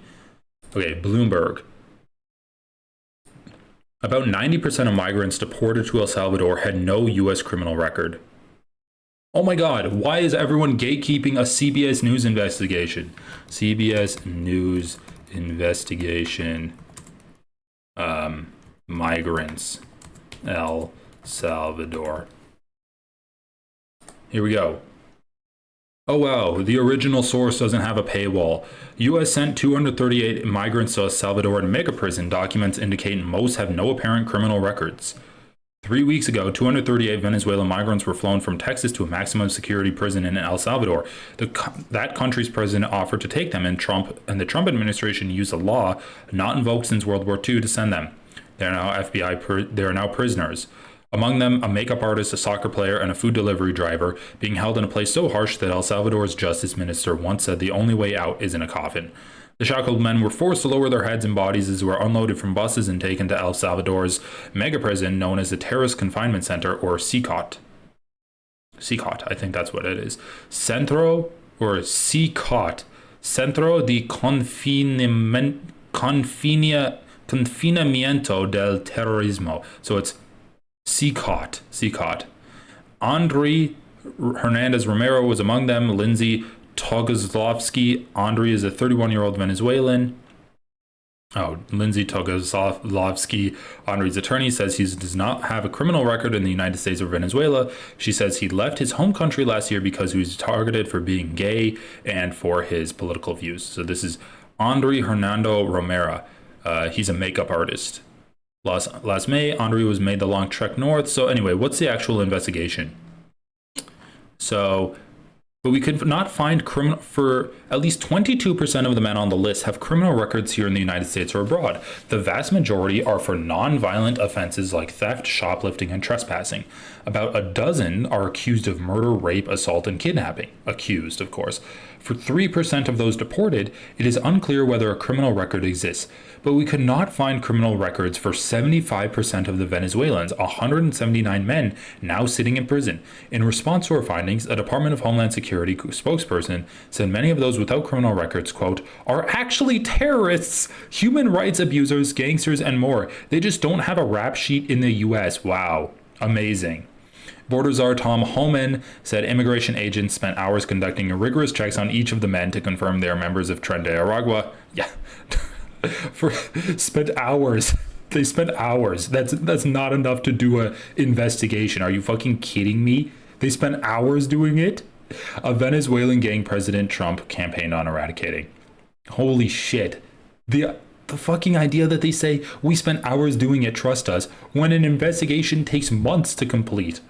But in Andre's case, the only evidence the government presented in immigration court were the pictures of his tattoos, crowns, which immigration authorities say can be a symbol of Tren de Aragua. Yeah, that's the evidence they found. They looked them all over and they tried to find anything that they could use to justify that they were part of Tren de Aragua. They're like, oh, you have tattoos? Tren de Aragua. Oh, you wore a soccer jersey? Tren de Aragua.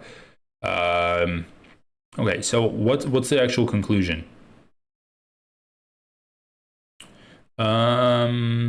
Do they have anyway, they said 75% of the people sent there simply do not have any kind of records at all. And the Trump administration's like, well, have you seen their tattoos? Have you seen their skin color? That's Tren de Aragua tone. So anyway, this is hilarious, right? When you send 75% of the people there that have no criminal conviction whatsoever, there's like 2 people that were accused of violent crimes. The rest have been accused of non-violent crimes, and then you send them to a concentration camp, death prison. Are you fucking kidding me? And then you get mad that people are mad at you? Thank you to our heroic law enforcement. In the face of riot or violence and disrespect, they stand with dignity and patriotism. Okay, come on, give me the dignity and patriotism. I do want to say, Bill, Americans can be so proud of our law enforcement, our ICE operators, our National Guard, in the face of such hatred, in the face of them being pummeled by rocks, Molotov cocktails being thrown at them, being taunted, being so disrespected. They have stood with such dignity and patriotism, and they make America proud, and I'm so grateful to them, and every American should be. Oh, they got disrespected? Holy shit, it's literally all aggrievement politics with these people. Okay, so we listened to, the people that are standing with dignity and patriotism. Okay, let's play it. They had so much dignity when they were trampling that man on horseback, right? And they're using their horses to trample people. They had so much dignity when they just turned and shot a reporter at like 10 feet away. We're being asked to go behind the police. Press. He's with me. He's with me. Have you seen the color of his skin? Get the fuck out of here. I have my verification right here. He doesn't come through, you do. Sir. He doesn't come through, you do. Oh my god, just like blatant racism. The amount of dignity that they're using at their jobs is so remarkable. They really make me proud to be an American fascist. I love it so much. They're racially profiling a large black man, but in a dignified way. They didn't just like lynch him on the spot. They just yelled at him to not be able to go in a certain place. Press. He's with me. He's with me. I have my verification right here. He doesn't come through, you do. Sir. I have to go. Are you grabbing me? No, I didn't touch you. Are you grabbing? Maybe he's not even black. Are you grabbing me? Get away from me. Wait, okay. I need you guys to go over there. So it's, you can see, Jake, it's a little chaotic. So what they're trying to do Well, they're trying to get their cameraman. We're going to keep walking. And then I want you to take a look over here. Bro, this is how they treat the press. They treat them like they're a violent terrorist that could pull out a gun at any moment. These guys are shitting their pants at two small, like 5'4" women with microphones and cameras in front of their face. Are you kidding me? This is the dignified patriots that Trisha McLaughlin is getting wet over? Holy shit. It's a little chaotic. So what they're trying to do is... You guys gotta keep walking. We're going to keep walking. They're walking. And then I want you to take a look. They walk, and then the guy's like, keep walking. They never stopped walking. These are the officers in Suburbans, and then we're trying to weave our way through the next wave of officers. Look at these ants. But you can see, I mean, there's press parked on the sidewalk because when today started, this area into the Metropolitan Detention Center was completely open. I hear you. And so this is how a street is cleared. The LAPD is creating a line to try to make the people who are protesting and demonstrating, watch out. Look at them, dude. They're drones. They're all like, I think we're okay here. Yeah? Please, I need you to move, please. Are you moving all these as well? Okay. All right, we're going to keep moving. Okay, that's it. Hear from UFO believers who hope Trump will finally prove them right. That's the day. What is CNN becoming? Oh my god, are you fucking kidding me? When did this article come out? Okay, whatever, I don't give a fuck. Okay, so guy's not even black, look who's a racist. Okay. He has braids. Give me a break. They're still afraid of a big man. DHS spokesperson defends Trump administration's use of military in LA. A curfew was in effect here in Los Angeles last night. Mayor Karen Bass said it only covered the 1 square mile area of downtown LA where protests happened last weekend. Law enforcement will arrest individuals who break the curfew, and you will be prosecuted. Police arrested about 25 people on suspicion of violating the order. That's the backdrop for a nationwide debate over immigration, protests, and the use of federal power. The curfew came after protests against immigration raids and after President Trump took federal control of National Guard units and after he sent in U.S. Marines. Our colleague Adrian Florido followed what was happening in L.A. during daylight hours yesterday. All day, crowds gathered outside the downtown federal building where ICE has its offices. National Guard troops blocked the entrances and lines of police kept protesters at a distance. There was no sign yet of the 700 Marines President Trump called into the city. Protesters waved Mexican flags. Some shouted into officers' faces. Dozens stormed onto a nearby freeway. They were arrested. But this was all contained within a couple of blocks. Across the rest of this vast city, daily life went on. And so did the immigration raids that federal officials have vowed will continue. The details on the ground matter in the debate that follows. People threw rocks and other objects at police and burned several cars in a small part of the city. President Trump used that to describe a city on the edge of destruction. Come He delivered on, a campaign-style rally before U.S. Army troops in North Carolina. Just once, I want to hear a liberal media outlet talk about the violence that the police did upon the protesters, too. Like, are you kidding me? Oh, yeah, they threw rocks. Well, the police were shooting them with rubber bullets. And you're going to talk about the rocks that were thrown? I know. We will not allow federal agents to be attacked, and we will not allow an American city to be invaded and conquered by a foreign enemy. And that's what they are. The president's story changed during the day. He claimed that California's governor and the LA mayor were financing the protests. Later, he took that back while alleging somebody must be doing that. California Governor Gavin Newsom used the details on the ground to describe a vast abuse of power. Newsom delivered a speech to the cameras that some TV networks carried live last night. What Donald Trump wants most is your fealty, your silence to be complicit in this moment. Do not give in to him. Now, the president had taken two rare steps. He took federal control of California National Guard units without the governor's approval, and he sent active duty U.S. Marines to police an American city. California sued, saying the president exceeded his power under a law that allows him to use troops against a rebellion, and also that the troops aren't needed. A judge declined to immediately block the troops from some duties, but scheduled a hearing for tomorrow. So, what is the purpose of this deployment? We called Tricia McLaughlin, who's an assistant secretary at the Department of Homeland Security, which includes immigration. We spoke early Tuesday, LA time, so this reflects events on the ground up to then. How is the administration using the National Guard? A lot of different ways, Steve.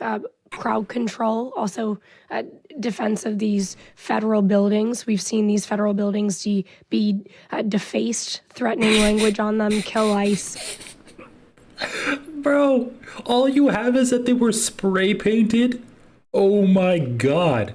Wow, one kid with a spray can wrote "kill ICE" on a federal building, and now you're sending in the National Guard. Are you fucking kidding me? How is this administration is so weak? It's such a weak administration.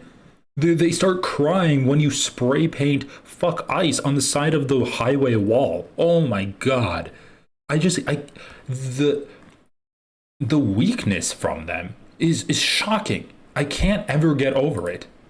Kill ICE, kill America, death to America. So just really need more resources on forces. Yeah, kill America. Like America's going to get killed. Oh my god. They're encouraging so much violence with their graffiti, and it's actually leading to real violence. Words have consequences. Writing "kill America," that's why the left is so anti-America.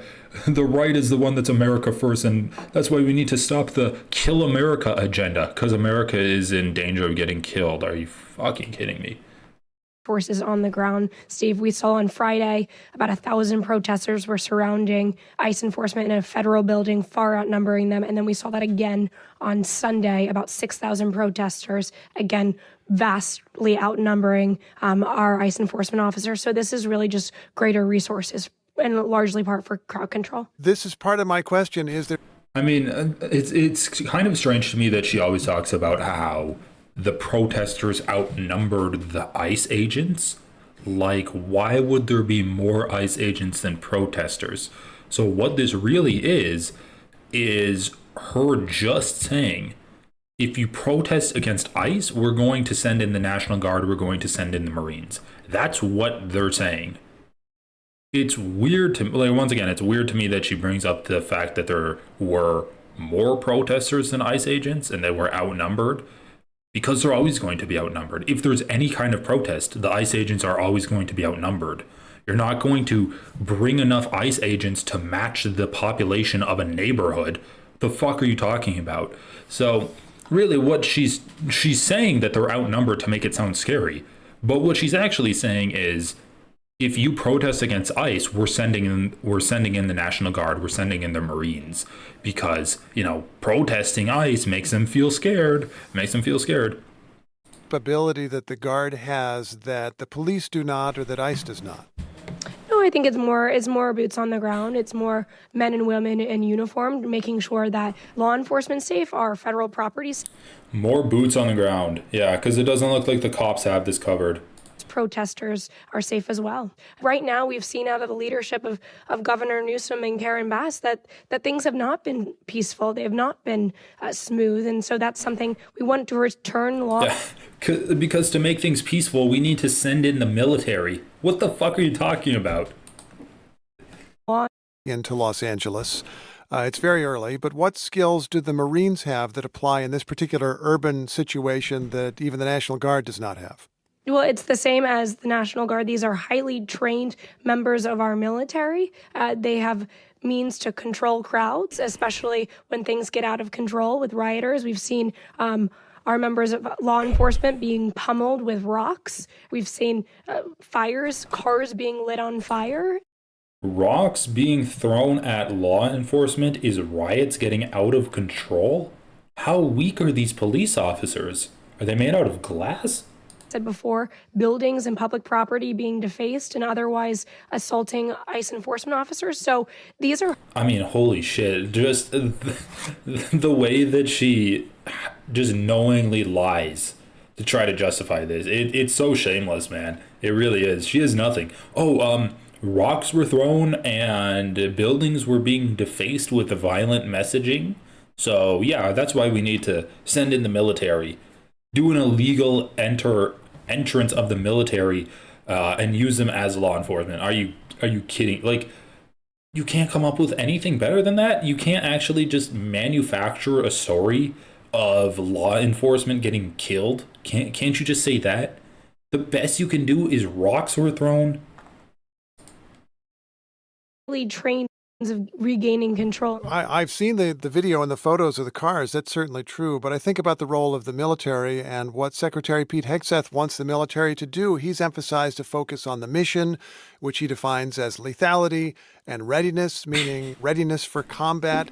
How does sending Marines to protect buildings and cars in Los Angeles match up with that mission, if at all?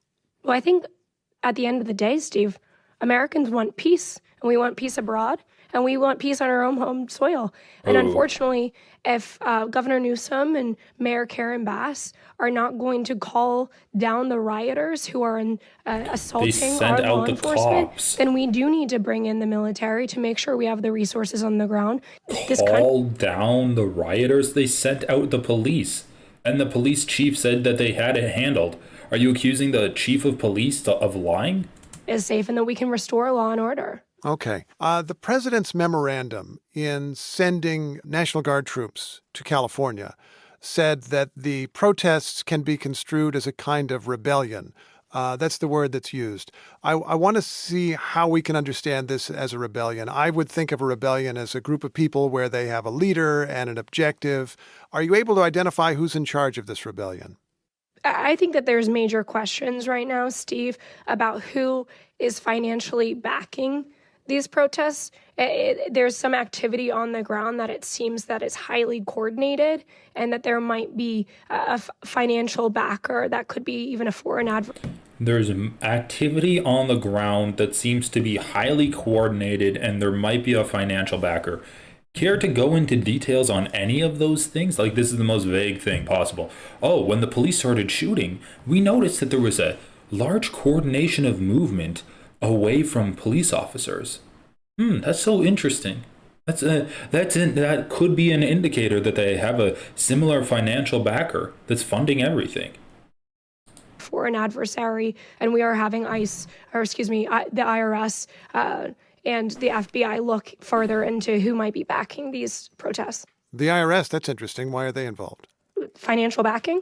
Got it. So you think that there might be some tax record of this or something that the Treasury Department would investigate? Well, IRS does financial investigations as well. Looking nationally, how many people did the United States deport last month? Last month? I don't have that number. This is now a threat of, if you're caught protesting, they're going to investigate your finances. They're going to understand where you get your money, and then, who knows what they're going to do with that information. Maybe they're going to get your bank to stop taking you. Maybe they're going to put pressure on your employer. A lot of people just don't want more scrutiny on their taxes, even if they're not doing anything wrong. But this is simply a threat to. This is a threat to the protesters. This is a threat to the people that are showing up, resisting their fascism. This is another angle of attack that they're using. Now saying that, if you protest the cops, that's mighty suspicious. Maybe you have some money that we need to take a look at. Maybe we need to take a closer look at you. Because it looks like if you're protesting us, you might be representing the interests of a foreign agent. So yeah, gonna be taking a closer look at your money records, your financial records. Maybe this is also going to be an attack on just another way of attacking people's freedom of speech. Obviously they've used the lines before that all of these protests were funded by George Soros, right? They're not real protests. Anytime a Republican shows up and he gets yelled at, that's Democratic operatives, actually. It's not their own constituents. But maybe now they're going to take it a step further and be all of these are actually foreign actors. They're not just Democratic actors. They're not agents of the Democratic Party, but they're foreign agents. And, maybe this could be a new McCarthyism too, where now if you ever resisted against Republicans, you're going to be strung up and accused of being a spy because you're undermining the American first agenda, and only an enemy of the state would oppose America first. Now I'd have to get back to you on that. I know deportations are around in the last 125 days, about 150,000. 150,000 in 125 days. So I'm just trying to do a quick bit of math there. Yeah, so that's 30 or 40,000 a month is what you believe you're doing? Probably roughly. I think we've been definitely able to ramp up efforts. We did inherit, a very broken ICE, a very broken CBP, people who were not able to do their jobs for the last 4 years. We're ballparking on the numbers here because we don't know the exact number for this year, but it seems that the rate of deportations is higher than the average under President Biden, but still considerably lower than the average under President Trump or President Obama. Why do you think it has been difficult to get the numbers up? Well, we have been facing a historic number of injunctions, Steve, as you know, at the hands of a lot of these judges. We knew that coming in, though. I think it's a matter of partially of resources. We do need to pass this bill by Congress to make sure we give our ICE enforcement officers more resources, especially in the face of these kinds of protests. But further than that, these officers haven't been allowed to do their jobs for the last 4 years. So you're going from 0 to 100 very quickly because they're once again empowered to do their jobs. The Obama administration faced the same legal constraints that you do. The first Trump administration faced the same legal constraints. I would definitely counter that. This has been the most injunctions in American history, President. It's the same legal restraints, you dumb motherfucker. It's not that they've sent the same amount of injunctions. It's the same legal restraints. Donald Trump has just been breaking the law in a much more rapid and brazen way during this administration than he was in his last administration. That's why there's more injunctions. What the fuck is wrong with you? Why are you so stupid? Well, President, absolutely, Steve. It's the same fundamental court system. Could that have to do with what the administration has done rather than the judges suddenly changing?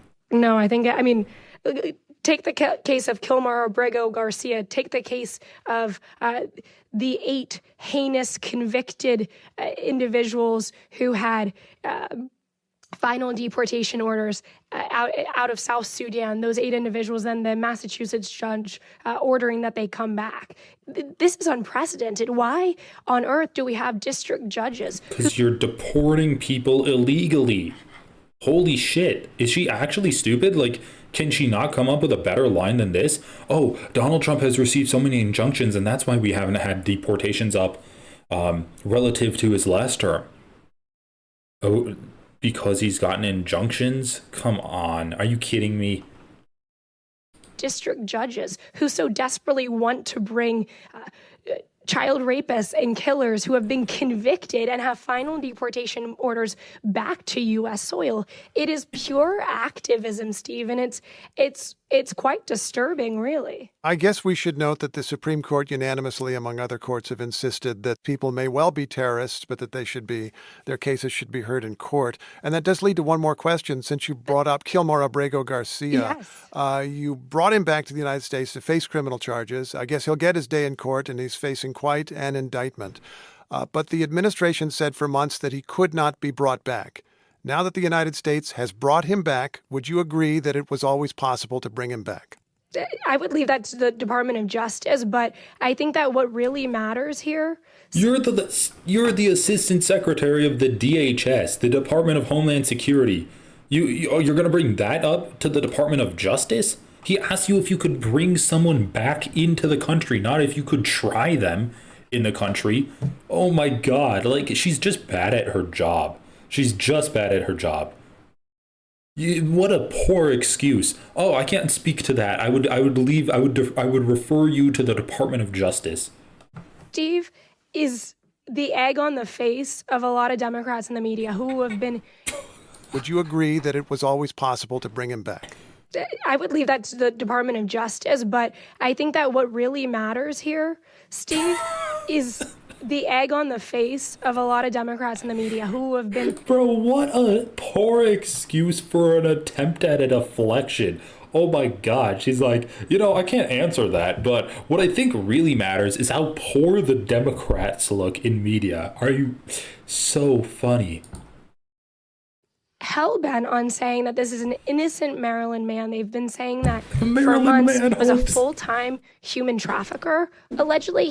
Allegedly. You haven't proved shit. Oh my God. You have one traffic stop where he was in a car with like 3 other people. And you wanna say that gives the Democratic media operatives egg on their face? I have to counter what you said, Steve, because I completely disagree. I think the environment that we're in from a judicial standpoint is far, far different than anything under Obama or even under the first administration of President Trump. Please hold her accountable. I just don't understand, because it's many of the same judges. Why do you think they suddenly changed? Well, I mean, I don't know if it is the same judges, but I think that there's a lot of lifetime appointments. So bad at her job.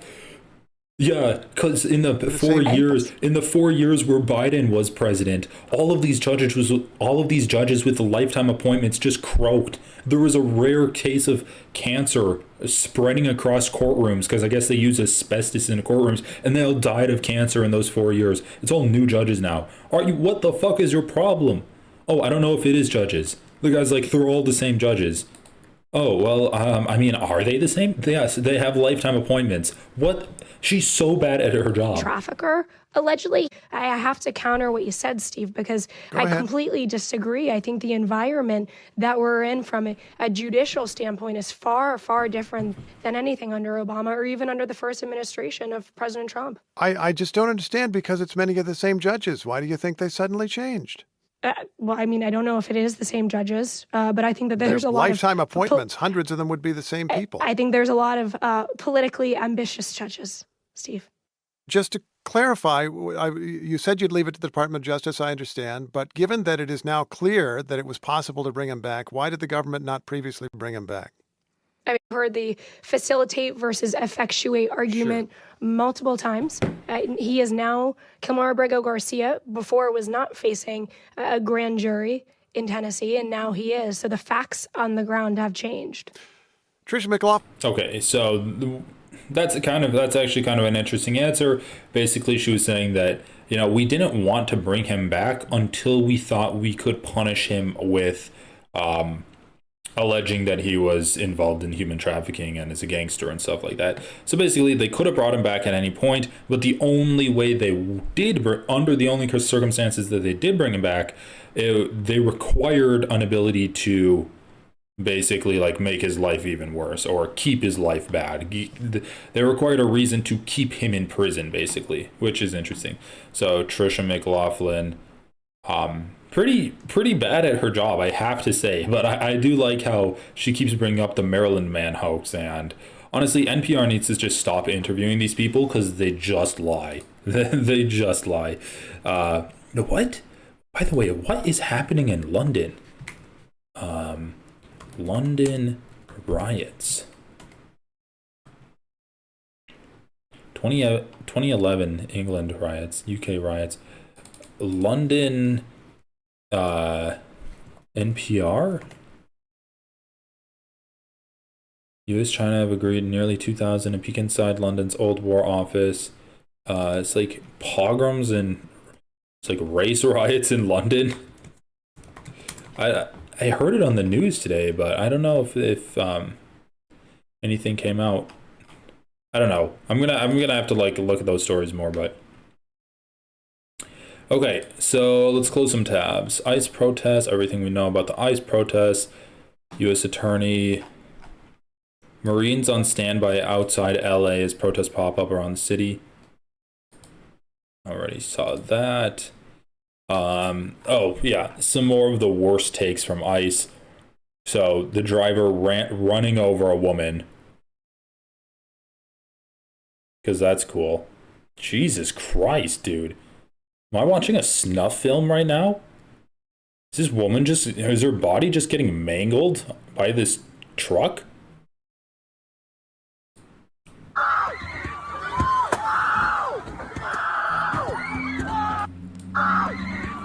So she's there. Okay, she goes off to the side. I don't know about that other guy.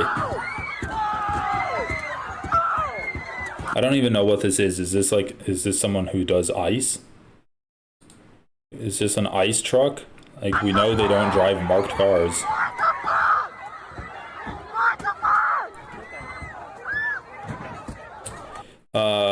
John Fetterman.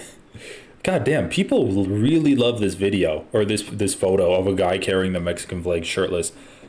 I unapologetically stand for free speech, peaceful demonstrations, and immigration, but this is not that. This is anarchy and true chaos. My party loses the moral high ground when we refuse to condemn setting cars on fire, destroying buildings, and assaulting law enforcement. So, once again, oh my god, once again, dude, it's some cars burning and buildings being spray painted versus ICE kidnapping people, tearing them away from their families, cops brutalizing people, trampling them on horseback, beating them with batons, shooting them, spraying tear gas on them, Marines being sent in, the National Guard being sent in, and you're gonna complain about some cars getting burned? Like, come on, where are your priorities here? So just ridiculousness from John Fetterman.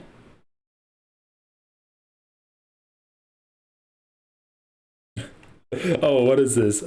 Some more fascist stuff? Oh, Jesus Christ, dude. Twitter's so bad. What did Hutch say? Did he say anything? Yeah, Hutch just said, like, we have to...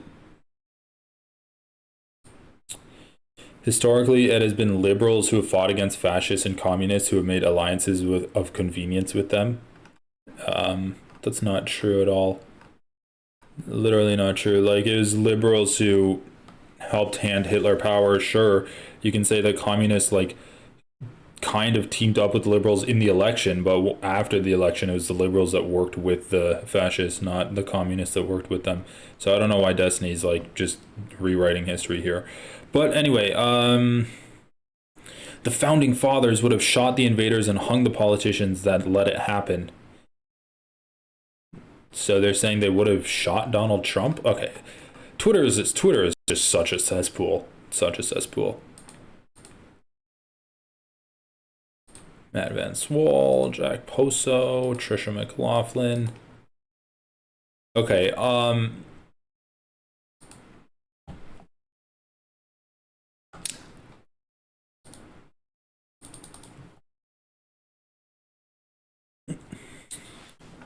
so there's more to cover. There's a lot more to cover today.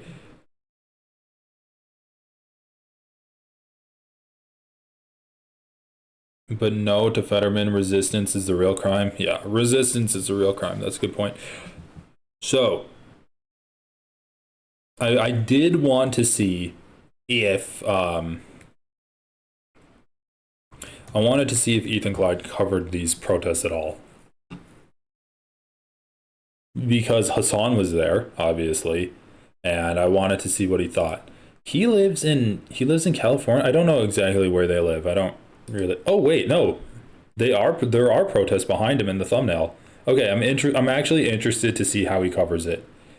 Ethan loves the new Mario Kart. Is he going to say that, oh, it's the violent protesters who are holy shit, my computer's dying. It's the violent protesters who are giving these protests a bad name. Is he gonna do that? The snark situation. Their crew conducts an orchestra. Mario Kart. Snark situation. The situation in LA. What? You had the Willie Mack show call in? Are you kidding me? Why? Wow, he really is just leaning into the worst people that are in his corner. Okay, we got some stuff to watch. What is this snark situation? Ethan Klein jump scare.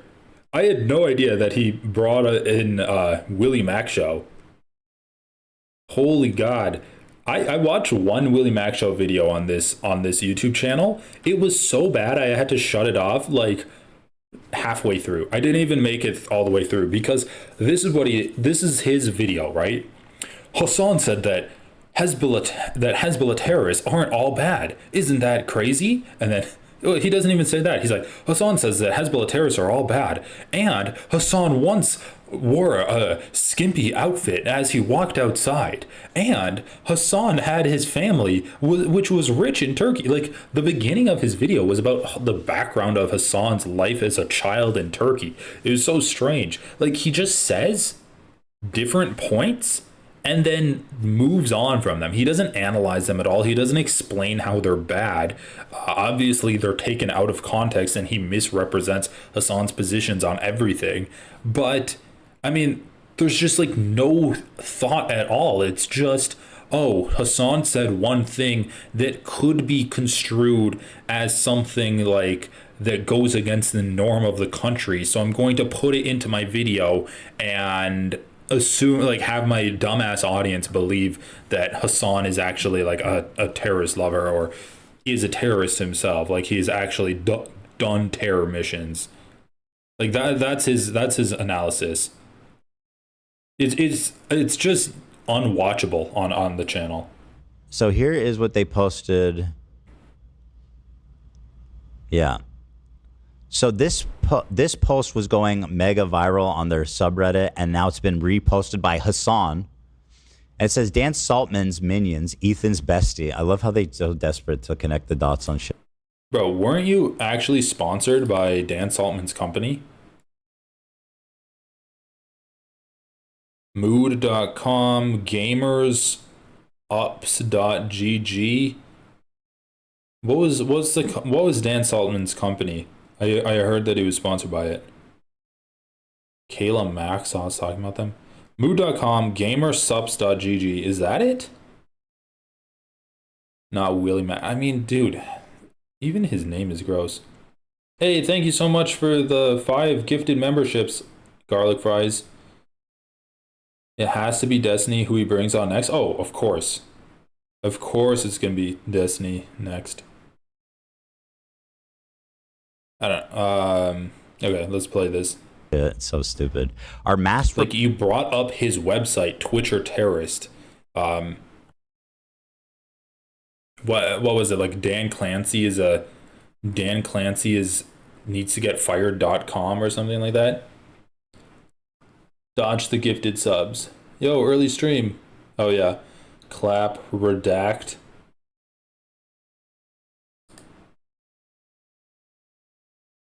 reporting Hassan to the FBI for the crime of protesting Trump's fascist government.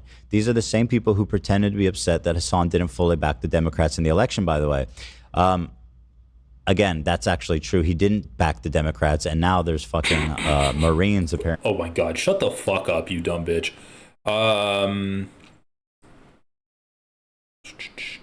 Okay, so this is something that was actually out there. Let's just read this to get a little bit of context. r/Destiny and r/Leftovers communities go back and forth over quickly deleted by mods r/Destiny posts advocating to report streamer Hassan to law enforcement for participating in the ongoing LA protests, arguing over which side is spreading misinfo.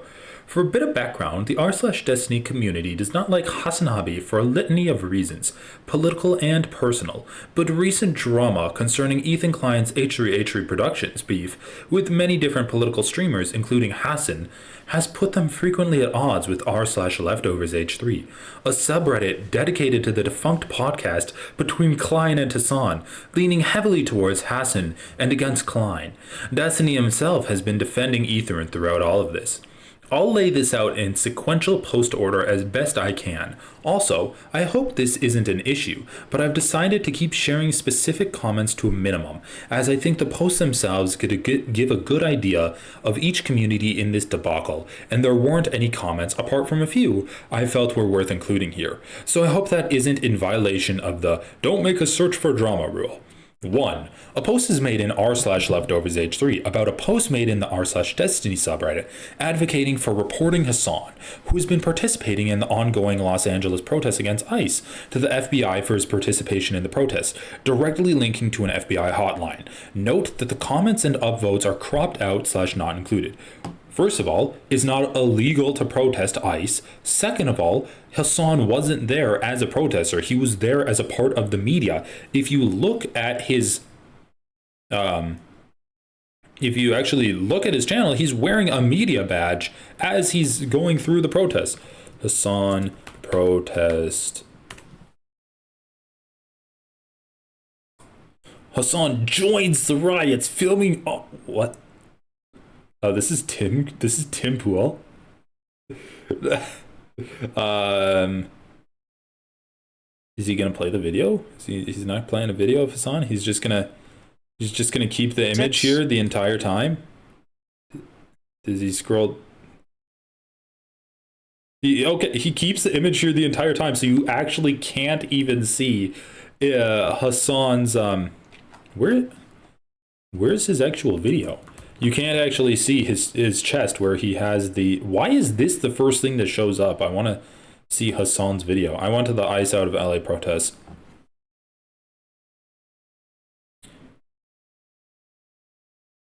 Oh, well, I guess he doesn't have it in this video. In a different video, I saw him have it. But anyway, like, he's obviously going there as a member of the media to do journalism there, right? Like, he's there with a camera. And also it's a moot point because it's not illegal. Like, he's interviewing people there and they're trying to say that he's a violent protester that needs to go to the FBI. Okay, back to this stupid drama. Dan Saltman's minions. Note, Dan Saltman is Destiny's podcast co-host and a big player in the protests against Twitch and Hassanabi anti-Semitic behavior. A pinned mod post is uploaded to the r/Destiny subreddit regarding the previous r/Leftovers post, claiming that it's spreading misinformation about the community and the post in question. According to the mods, who provide a series of screenshots to go along with their claims, the Hassan FBI post was up for only a short amount of time before being taken down by them for violating subreddit rules, was downvoted and lambasted as a ridiculous call to action by those who commented, and the user who made it had no prior posts on the sub and was active in a Destiny Snark subreddit. This led mods to believe that the post was from a troll who made a bait post to spread misinformation about the community. So they say, keep yourself safe from misinformation spread about our subreddit. Just want to put out a little PSA about misinformation that is often spread by bad actors. We have users that actively use alts to get screenshots for other subs around the website. In this instance, someone last night posted this obvious bait, screenshot it, and somehow it ended up pinned to another sub. They didn't include much in the screenshot, so I went ahead and put it all together as a way to show just how quickly this misinformation can be spread. I'd hope that the people who say things are clipped out of context would notice when something is just a little too tight to show the full context. Again, to the users of that sub and all subs, keep yourself safe when being exposed to misinformation. If it seems to be outlandish, it probably is. Mod comment, do not attempt to fight this misinformation yourself. This post is purely to show what bad actors can do. Okay, blah, blah, blah. r/leftovers response to the previous r/Destiny mod post, arguing that the Destiny community and Ethan Klein community by proxy engage in behavior similar to the deleted posts on the regular, using Destiny stream clips, Ethan Klein stream clips, and Destiny chat logs as evidence, to the point that the deleted post was not out of the realm of believability. How could anyone think it was real? Also, fuck that fake post. DGG, we were actually supportive of Hassan protesting, their cult leader, dispelling the lie that DGG would never report Hassan to the FBI. So yeah, obviously they would report him to the FBI. 4. Hassanabi retweets a tweet sharing the image shared in the original r/leftovers post with the caption, "These guys are liberals who claim to hate Trump." By the way, this was screenshotted and shared on r/Destiny. Already spreading misinformation. Honestly, not even surprised he did this. The quoted tweet hid all replies that were showing its misinformation. Ethan Klein himself reacts in response to this ongoing subreddit feud on his recent, possibly ongoing, depending on when this is uploaded, H3 stream, siding with r/Destiny, criticizing r/leftovers for propagating misinformation, and claiming that the deleted post was made by Hassan fans to defame Destiny. r/leftovers shares this clip, claiming Ethan is the one spreading misinfo. Ethan, defending Destiny's community against misinformation while spreading misinformation, accused our mods of trying to get Hassan arrested by putting out this information to frame Destiny. As of now, this is where its controversy is at. Sorry for any formatting or spelling issues. I'm writing this up on mobile. In this thread, before the top comment is some eye roll, hand on hip, finger waving condemnation of caring about politics. Okay, so what do we got? Is there anything else added? I don't like Hassan in the least, but anyone who would report him to the government for exercising his First Amendment rights is a fascist. It's hilarious the Destiny sub supposedly disavowed him after the sex pest shit came out. Really principled group. Okay, like, is there anyone that actually like has anything to add to this, or is that good enough? More people talk about the Musk and Trump breakup. Okay, OP needs to add that the r/leftovers H3 sub was created and popularized after the H3 snark. Okay, yeah, I mean, who cares? So, someone posted in the community, it's not disinformation. You can say that it didn't have a lot of posts, right? You can say that it didn't have a lot of upvotes and a lot of comments supporting it. Like, what is this? If you click on it, I mean, it is cut out. It is cut out very, very short, so you can't actually see the upvotes that it has. But I mean, the idea that this is what, a false flag operation? No, we know that the people that hate Hassan are fascist. I mean, we just saw the Tim Pool video, right? Hassan protests. We know that the people that hate Hassan are fascist, and they actually support Hassan getting detained, right? Like, the idea of Hassan getting detained is not outlandish in this administration, and it is the conservatives, it is the people that hate the leftists that are supporting this. So, like, once again, let's see what Tim Pool has to say, and we'll see how outlandish this theory is. Hassan Piker, one of the most prominent leftist streamers, has joined the LA riots. Okay, I don't know that he's actually rioting. I've not seen any of that. Some people are accusing him of having done that. His statements and why he's there is because he wants to present the perspective of the protesters, the rioters. Now, not literally everybody is rioting, so I'm not entirely sure exactly. Define what rioting is for me, Tim, and then you can point to the people that are actually rioting. I mean, you're like, I don't know if Hassan's rioting, but he's with the people that are rioting. And I'm not saying that every single person's rioting, but, you know, there's the general vibe of rioting. what Hassan is involved in, but this is a riot and not a protest. But I'm going to stress this because I think the nuance is important. I don't believe that Hassan engaged in any untoward activity. I also don't think it matters in the big picture. Well, I certainly don't think he should get in any kind of trouble or be arrested. And I think it's actually impressive that Hassan has gone down there himself to document this, despite the fact that I disagree with him on his views. I do respect it. Very few people are actually going on the ground and documenting, live streaming these things anymore. I think ultimately it's a good thing. Well, the dude is probably the dude is literally biased, and he's going to show you what he wants to show you. Still going to give you an opportunity to see what's happening on the ground. I wouldn't recommend watching it, but it is still a good source. So let me put it this way. Why would you not recommend watching it, dude? Oh my, okay, Tim Pool's so funny. He's so obvious with what he's doing. He's trying to say that it's riots, but I respect Hassan for going on the ground and showing you what's really there. But don't watch it. Don't watch it. Just listen to me when I say it's rioting. Oh my God, that's fucking hilarious. But anyway, like, Hassan's the guy that Ethan Klein says is causing violence to Jewish people because of his rhetoric, right? So what's the difference here, right? Oh, Hassan takes part in the protests. That's causing violence to cops. He should be detained for all of this shit. What? Show me what the difference is. Remember to censor subreddit name and subreddit avatar. You should be able to post screenshots of a Reddit user's name, I think. But anyway. So, is anyone calling this shit out on here for misinformation? He's so jealous. It's fucking hilarious, dude. He's like, yeah, this is really good media journalism, but don't watch it at all. Don't watch it at all. Trust me, it's a riot. Like, I don't want to watch any more of Tim Pool. He looks like shit, by the way.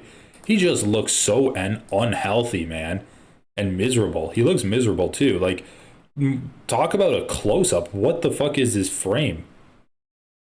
Tim Pool deliberately says conflicting things so you can't hold him to any position. Yeah, that's true. He does say conflicting things, but in a general, like, pro-Republican slant. Okay, let's continue this video. So what does Ethan Klein have to say here? Apparently being sent to Los Angeles to stop like 50 protesters. So again, that's actually true. He didn't protesting Trump's fascist government. These are the same people who pretended to be upset that Hassan didn't fully back the Democrats in the election, by the way. Again, that's actually true. He didn't back the Democrats, and now there's fucking Marines apparently being So I love how Ethan Klein is simultaneously against the Marines, but also making it Hassan's fault that the Marines are being sent to LA. Holy shit, dude. I mean, maybe you could do a better job of talking about the negatives of Donald Trump's presidencies instead of just being like, oh, now my watches cost $10,000 more when I have to import them into the United States. Sent to Los Angeles to stop like 50 protesters. So here's the post.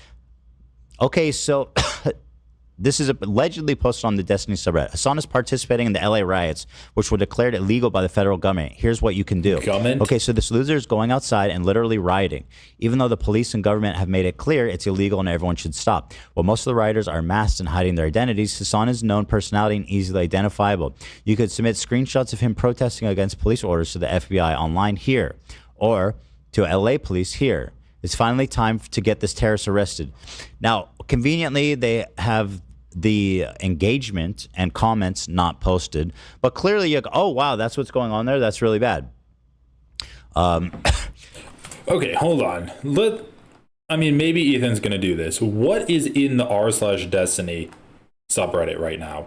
What's in the r/Destiny? r/Destiny.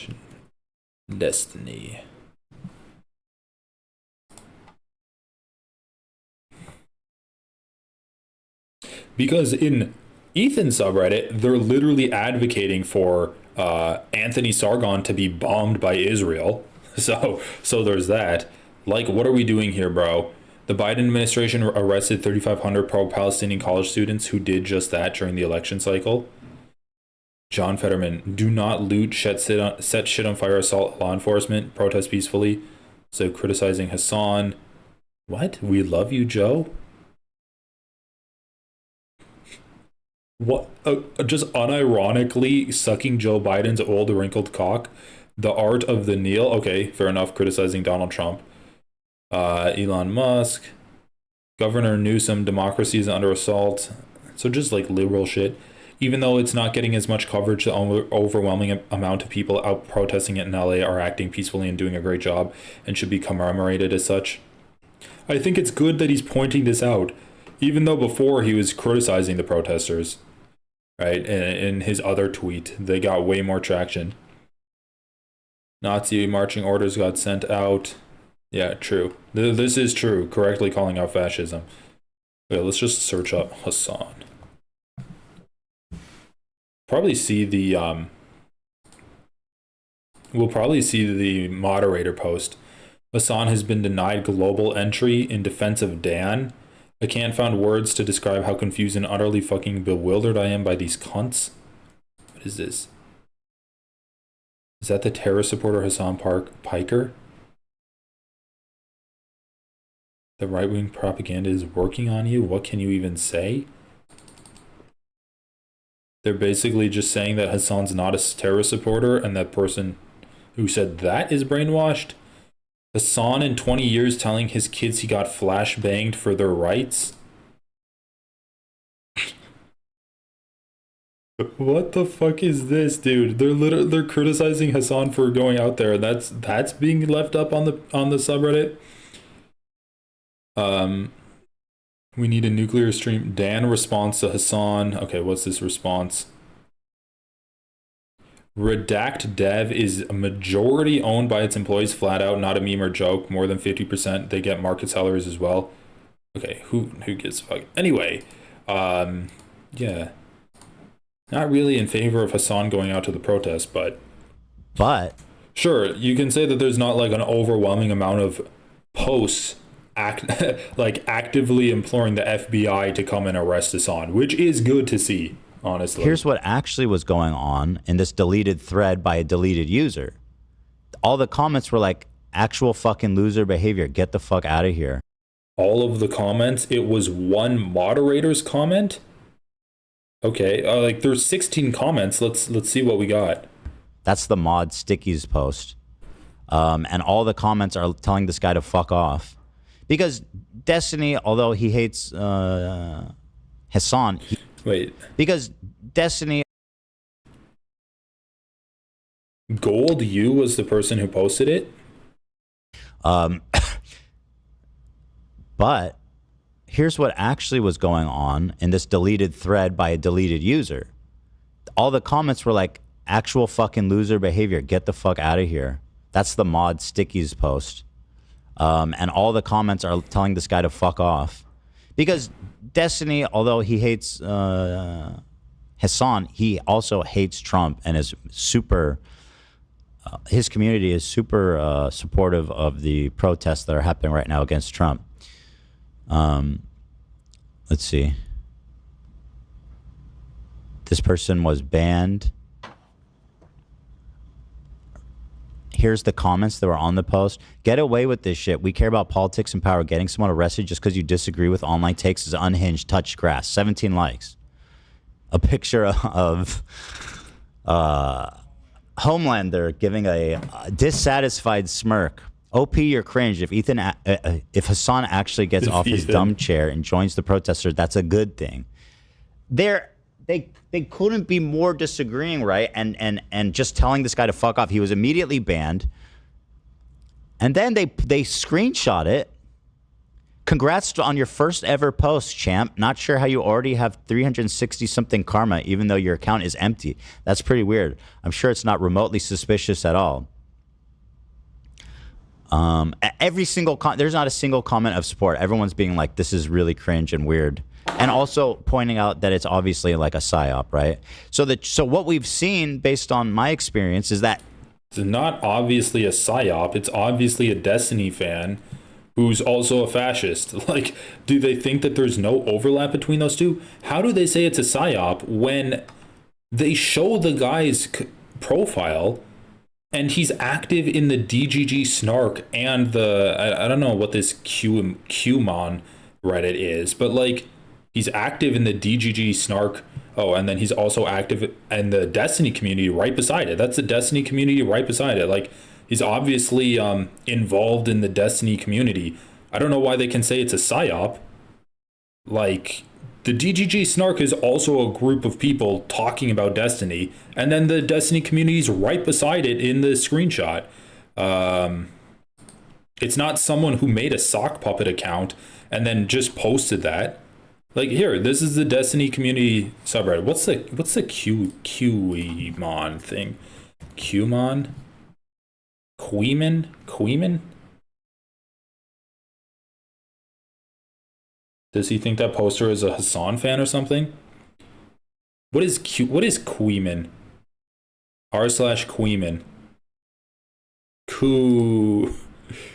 Kuhimon. Discord GGG. Reddit community for a YouTube streamer called Queeman. Is this guy like a political streamer too? r/Queeman. Queeman says his opinion on Willie. He glazes up Pisco, says he appreciates that he's principled and he should be raping more people. The fuck? Dalaban. Chad counterpoints Mog's beta manlet Queeman in Destiny debate. So is Queeman an enemy of what's this lore? Is he an enemy of Destiny? So this guy does just like hate Destiny then.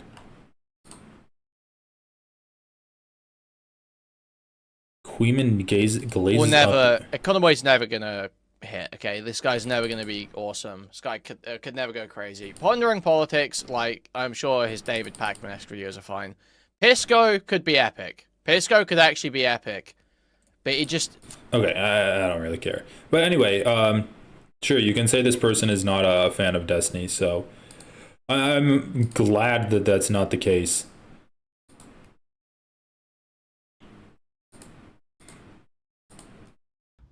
His community is super supportive of the protests that are happening right now against Trump. Let's see. This person was banned. Here's the comments that were on the post. Get away with this shit. We care about politics and power. Getting someone arrested just because you disagree. We already saw this. Really cringe and weird. And also pointing out that it's obviously like a psyop, right? So what we've seen based on my experience is that this was literally done by the mods of the Snark subreddit. No, it wasn't. Why would you say? You can see the communities they're active in, dude. They're like, if you want to say they're a Destiny hater, you have evidence for that. But saying it was done by the mods of the r/leftover Snark subreddit is just delusional. Like, you just flashed up evidence of what this person's account was active in. We have their Discord messages that shows that this was them, the mods. So the irony is that these are apparently Hassan fans, although I think they're more Ethan haters than anything, who are trying to get It's not about you, dude. Holy shit. Not everything on the internet is about you. Hassan arrested by putting out this information to frame Destiny. It's fucking madness, dude. Fuck off. Not your personal army, loser. Jesus Christ is the most pathetic post I've ever seen on Reddit. Hassan does one good thing and this. Shut the fuck up, bitch. Go bait somewhere else, right? Then there's endless comments. The dumbest thing happens out of all of it is that Hassan now retweeted it. He tweeted it out. And it's still up. And like it's been very obviously disproven. Like the fact that he's leaving this up is so pathetic. Have some conviction. Have some conviction. Like, ironically, the Destiny subreddit is actually like giving Hassan credit for the first time I've seen in like maybe a decade, where they're like, it's good he's out there protesting. And he's so here they are on Twitter, the fucking most deranged community, I swear to God. So here they just post this image, right? Destiny, someone goes, then what is it? Oh, they posted one single Discord message. Oh, what the hell? Someone. I do have to say, though, like, I'm surprised that post wasn't instantly deleted. If it was so bad, I'm surprised it wasn't instantly deleted. Like, I've put posts on like a fucking cooking subreddit and they're like, we gotta nuke your post, dude, it doesn't follow the rules of our sub. I'm like, why? Because you didn't correctly identify the flair for your sub post or for your Reddit post, so we have to actually delete it from the subreddit. Like, dude, these subreddits have insane moderation, and the fact that that got 16 comments and wasn't immediately deleted off the sub is kind of indicative that they were going to leave it until they saw the leftover subreddit post that, and they're like, all right, shit, we gotta like delete this now. One should stab. Yeah, I don't think that's whatever. It's one Discord message, but Hassan should stab. What is this? Here they swear to God. So here they just post this image. Wait, what the fuck? Subreddit is actually like giving Hassan credit for the first time I've seen in like maybe a decade, where they're like, it's good he's out there protesting, and he's So here they are on Twitter, the fucking most deranged community, I swear to God. So here they just post this image, right? Hassan is participating. Oh, this is what we just saw. And then they post another image of a Discord message saying someone should, it would be great if someone stabbed Hassan. And then they just used a bunch of like meme language. So yeah, someone made a comment in Destiny's Discord saying how great would it be if someone stabbed Hassan, right? Destiny, someone goes, then what is it? Oh, they posted one single Discord message. Someone should stab. Yeah, I don't think that's whatever. It's one Discord message. And then he just completely ignores it, dude. Holy shit. So, oh yeah, when someone posts something saying that they should report to Hassan to the FBI, and then there were comments like disavowing that, that's relevant. But when we look at someone's Discord message saying someone should kill Hassan in Destiny's Discord, then yeah, whatever. Like, who cares? That's just one single Discord message. Okay, well, would you have a problem if someone posted that Discord message and Hassan reposted it? No. I mean, you're just like, oh, it's irrelevant. Then why? How is this relevant? Message, but Hassan is retweeting this. I mean, how fucking insane is that? This is literally what they did with the Ramadan post on our subreddit. And we luckily got on top of it really fast, but it didn't matter. In this case, Hassan hated Destiny so much that even though it was immediately debunked, he's tweeted it out, which I think is Dude, it's not debunked. It's a literal post that got engagement on the subreddit. It wasn't nuked immediately. The mods left it up there. What did the mod say? What did the mod say? In the comment, the mod posted, what was the mod comment? Actual fucking loser behavior, get the fuck out of here. So I guess they deleted it 9 hours after they took the screenshot or whatever. So they deleted it when the mod like got in there and actually went in and nuked the comment. Oh yeah, that's irrelevant. He didn't even interact with them. I think have some conviction. Have some conviction. Like, ironically, the Destiny subreddit is actually like giving Hassan credit for the first time I've seen in like maybe a decade, where they're like, it's good he's out there protesting, and he's So here they are on Twitter, the fucking most deranged community, I swear to God. So here they just post this image, right? Destiny, someone goes, then what is it? Oh, they posted one single Discord message. Someone should stab. Yeah, I don't think that's whatever. It's one Discord message, but Hassan is retweeting this. I mean, how fucking insane is that? This is literally what they did with the Ramadan post on our subreddit, and we luckily got on top of it really fast, but it didn't matter. In this case, Hassan hated Destiny so much that even though it was immediately debunked, he's tweeted it out, which I think is actually just totally insane. The willful disinformation that he's perpetuating here, even against someone he dislikes, especially against someone he hates, it proves really how willing this guy and their community is to lie, to perpetrate whatever it is they believe in. Dude, it's actually just not deranged. a lie. And just to put a cap on how deranged the snark community has gotten and how fucking insane it is. Like, it is a lie by omission if you're not saying that, oh, the mods deleted it afterwards. But yeah, like, it was a real post in the Destiny subreddit. That Reddit continues to do nothing about it. Willie Mack, okay. So there was I don't know if we talked about this, but they were, people were sending him threats from the Snark subreddit. Oh, Willie Mack's in chat? Wait, I kind of wanted to talk to him really fast. Because, let me show you. The leftover mods are threatening me because I was donated 500 by a viewer. So a comment. Yeah, Sarah, like, I don't know what the Ramadan post is. That's some kind of Ethan lore that I just don't care to figure out. But at the end of the day, it doesn't really matter. Like, Ethan is a racist piece of shit, especially when it comes to Israel and the Arab countries that surround Israel, that he has to keep those Arabs out of his ethno state. So on his YouTube video left a tip of $500. Let me pull that up. Is it in here? Oh, it's next probably. Hold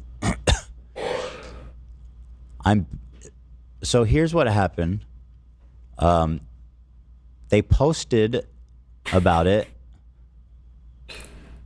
And then he got a DM from a moderator. Why don't you read the context, dude? I don't know what the fuck you're talking about. Oh, he got a DM from the moderator. What did he do? Saying keep yourself. How does this guy have a podcast like a multimedia podcast where he presents a show 4 times a week? And this is how he presents a story. Oh my God, it's painful. Fine, I'll read the tweet. Why don't you just read the tweet? Holy shit. I woke up today and somehow my Reddit account was banned for harassment. These people make a post on me. I replied, Willie stays winning. Willie stays winning. I get banned from the subreddit, whatever, with the reason being keep yourself safe. Seemed like a threat at Reddit. What the fuck? Wait, so you're banned from the subreddit. You're not banned from the Reddit. Okay. This is on Twitter. Willie Mack Show Twitter. Willie Mack Show Twitter. God. Okay, like Ethan's not actually explaining what this is. Where did he make this tweet? Holy shit, this guy tweets a lot. What is this? Oh, Nicola. Of course he's reposting Nicholas Diorio. God. Misery loves company. He reposted this image? Oh my God. So he reposts this image and then people are saying that the guys in the Destiny community and Hassan haters want Hassan to get arrested. January 9th. Okay, here we go. Where did he post this shit? Okay, so he says, the leftovers mods are threatening me because I was donated $500 by a viewer. Can I click on these these images? Oh my God, I hate Twitter so much. Thanks. Thank you, legend. Hope you got a couple of laughs. Okay. Holy, I'm realizing that's a lot of cheddar. Willie's social blade ain't looking pretty. Willie that he posts in the subreddit. In the subreddit posts about him, Willie stays winning. Freaking new day. Account is no longer available. Hope Willie sees your simping, little man. You're to Willie what he is to Epsteiny. I am Willie, LMFAO. Hello, you have been permanently banned from participating in r/leftovers H3 because you broke this community's rules. You won't be able to post or comment, but you can still view and subscribe to it. Note from the moderators, keep yourself safe. If you... Okay. Like, once again, it's a fucking subreddit. Do you actually think that's a threat? Oh my god, so he was banned from the subreddit? Why did he make it seem like his Reddit account was banned by actually Reddit? At Reddit, what the fuck did I do? Anyway, so yeah, of course they're gonna be banned. I mean, I'm banned from the H3 sub. I'm banned from the H3 subreddit. I've never posted once there. Like, they just don't want people that are gonna be shitheads in their subreddit. Is it in here? Oh, it's next, probably. Hold on. So here's what happened. They posted about it, and then he got a DM from a moderator. Actually, like, listening. No, he didn't get a DM from the moderator. How fucking stupid is Ethan Klein? It's like listening to a 4-year-old try to tell a story. Like, oh, and then dad went downstairs, and then like I had sticky hands and there was like jelly on the floor, and then we all went home and it was so fun. Wow, that's a great story, little Timmy. Come on, all right, let's go get ready for bed. I'm glad you had a good time with your dad at your grandparents' house. Like, this is what Ethan Klein's like when he's telling a story. Like, look at this. Just as a confused look on his face. So here's what happened. Struggling to piece it together. They posted about it. And then he got a DM from a moderator. They posted about it, and then he got a DM from the moderator. From one of the moderators of the Snark subreddit, telling this guy to keep himself safe. It's not a DM, it's a note. He didn't even interact with them. I think they were like... Oh my god. When you get banned from a subreddit, or you have any interaction with a subreddit, you can get notes from a moderator. And he did interact in the subreddit, you fucking moron. He gave away that was his account. And of course they're going to ban his account. Oh my god. Is this his real account? And all he said was, yes, this is my account. And then, watch this. I'm banned for a DM I sent. The only DM I sent was me saying, I am Willie. And then this battered middle-aged woman, which is funnily, it's just me as a woman, which, you know, they got you on that one, I guess. They got me on that one. Then this battered middle-aged woman got mad. I made a tweet. I didn't even respond. So this person who messaged him a threat, keep yourself safe, and all he said was, I'm Willie, and then he comes back and his account got banned. Which, again, I've been going on about how, like... Ethan, I'm sure your Reddit account would be banned from the H3, or from the leftover subreddit, too, if you posted there, or if you commented there or anything. These snark subreddits are in collusion with someone over at Reddit, and I don't know there's no other way to draw a conclusion from this. It's fucking unhinged, bro. Of course, this is not an endorsement at any way of Destiny. It's just to show you the insanity, this insane disinformation pipeline that now goes straight from the snark subreddit straight to Hassan's Twitter feed. What does Willie Maxwell have anything to do with that? So pipeline? Here's a post. That's right, everyone. Someone actually paid this grifting, sex abuse enabling piece of human shit, $600 on his iDubbbz video, whatever. So they just posted a picture of it, and Willie Max says, "Thank you, legend. Thanks, blah blah blah." Willie, social blades ain't looking good, whatever. And then he commented on this post, Willie stays winning. That's it. That's it. And then someone messaged him. He said, "This is Willie." It's banned on the leftovers subreddit. I hope Willie sees your simping little man. Off of Reddit. You're too Willie what this person can't even write. You're too Willie what he is to Epsteiny. Oh, like holy shit. No, he can write. Oh my. I am Willie. That's it. You have been permanently banned from the moderators. Keep yourself safe. And then Reddit banned his account. No, it didn't. It didn't ban his account. What the fuck? You got banned from the r/leftovers. Oh my god. Oh my god, Ethan's so stupid. Does he actually think that Reddit banned Willie Mac's account because he commented on a post Willie stays winning? He was banned from a subreddit. People get banned from subreddits all the time. Reddit banned his account. It's crazy. It's fucking insane. Dude, Ethan's actually just like losing his mind. Trying to find. Hold on. Where's the God, holy shit. Up today insane. It's the same sanctioned behavior by Reddit. Like, this is fucking insane. It's the same community that keeps doing it. It's madness. It's madness. Oh, like overall, what my... Dude, keep yourself safe is not a threat under any kind of circumstances either. Like, I guess maybe if there's a mob boss out to get you or something, even then, saying keep yourself safe. Like, that's actually a way people say goodbye to each other. Like, stay safe, keep yourself safe. Like a threat, I guess it could be a threat if someone's like actively intimating harm at you, but usually it's just like, oh, it'd be a shame if anything happened to you. Oh, try to stay out of trouble, otherwise you could get burned in here. Like, this is basically just kind of like a snarky way of saying goodbye. Keep yourself safe. Favorite flag? Hezbollah. He says, I woke up today and somehow my Reddit account was banned for harassment.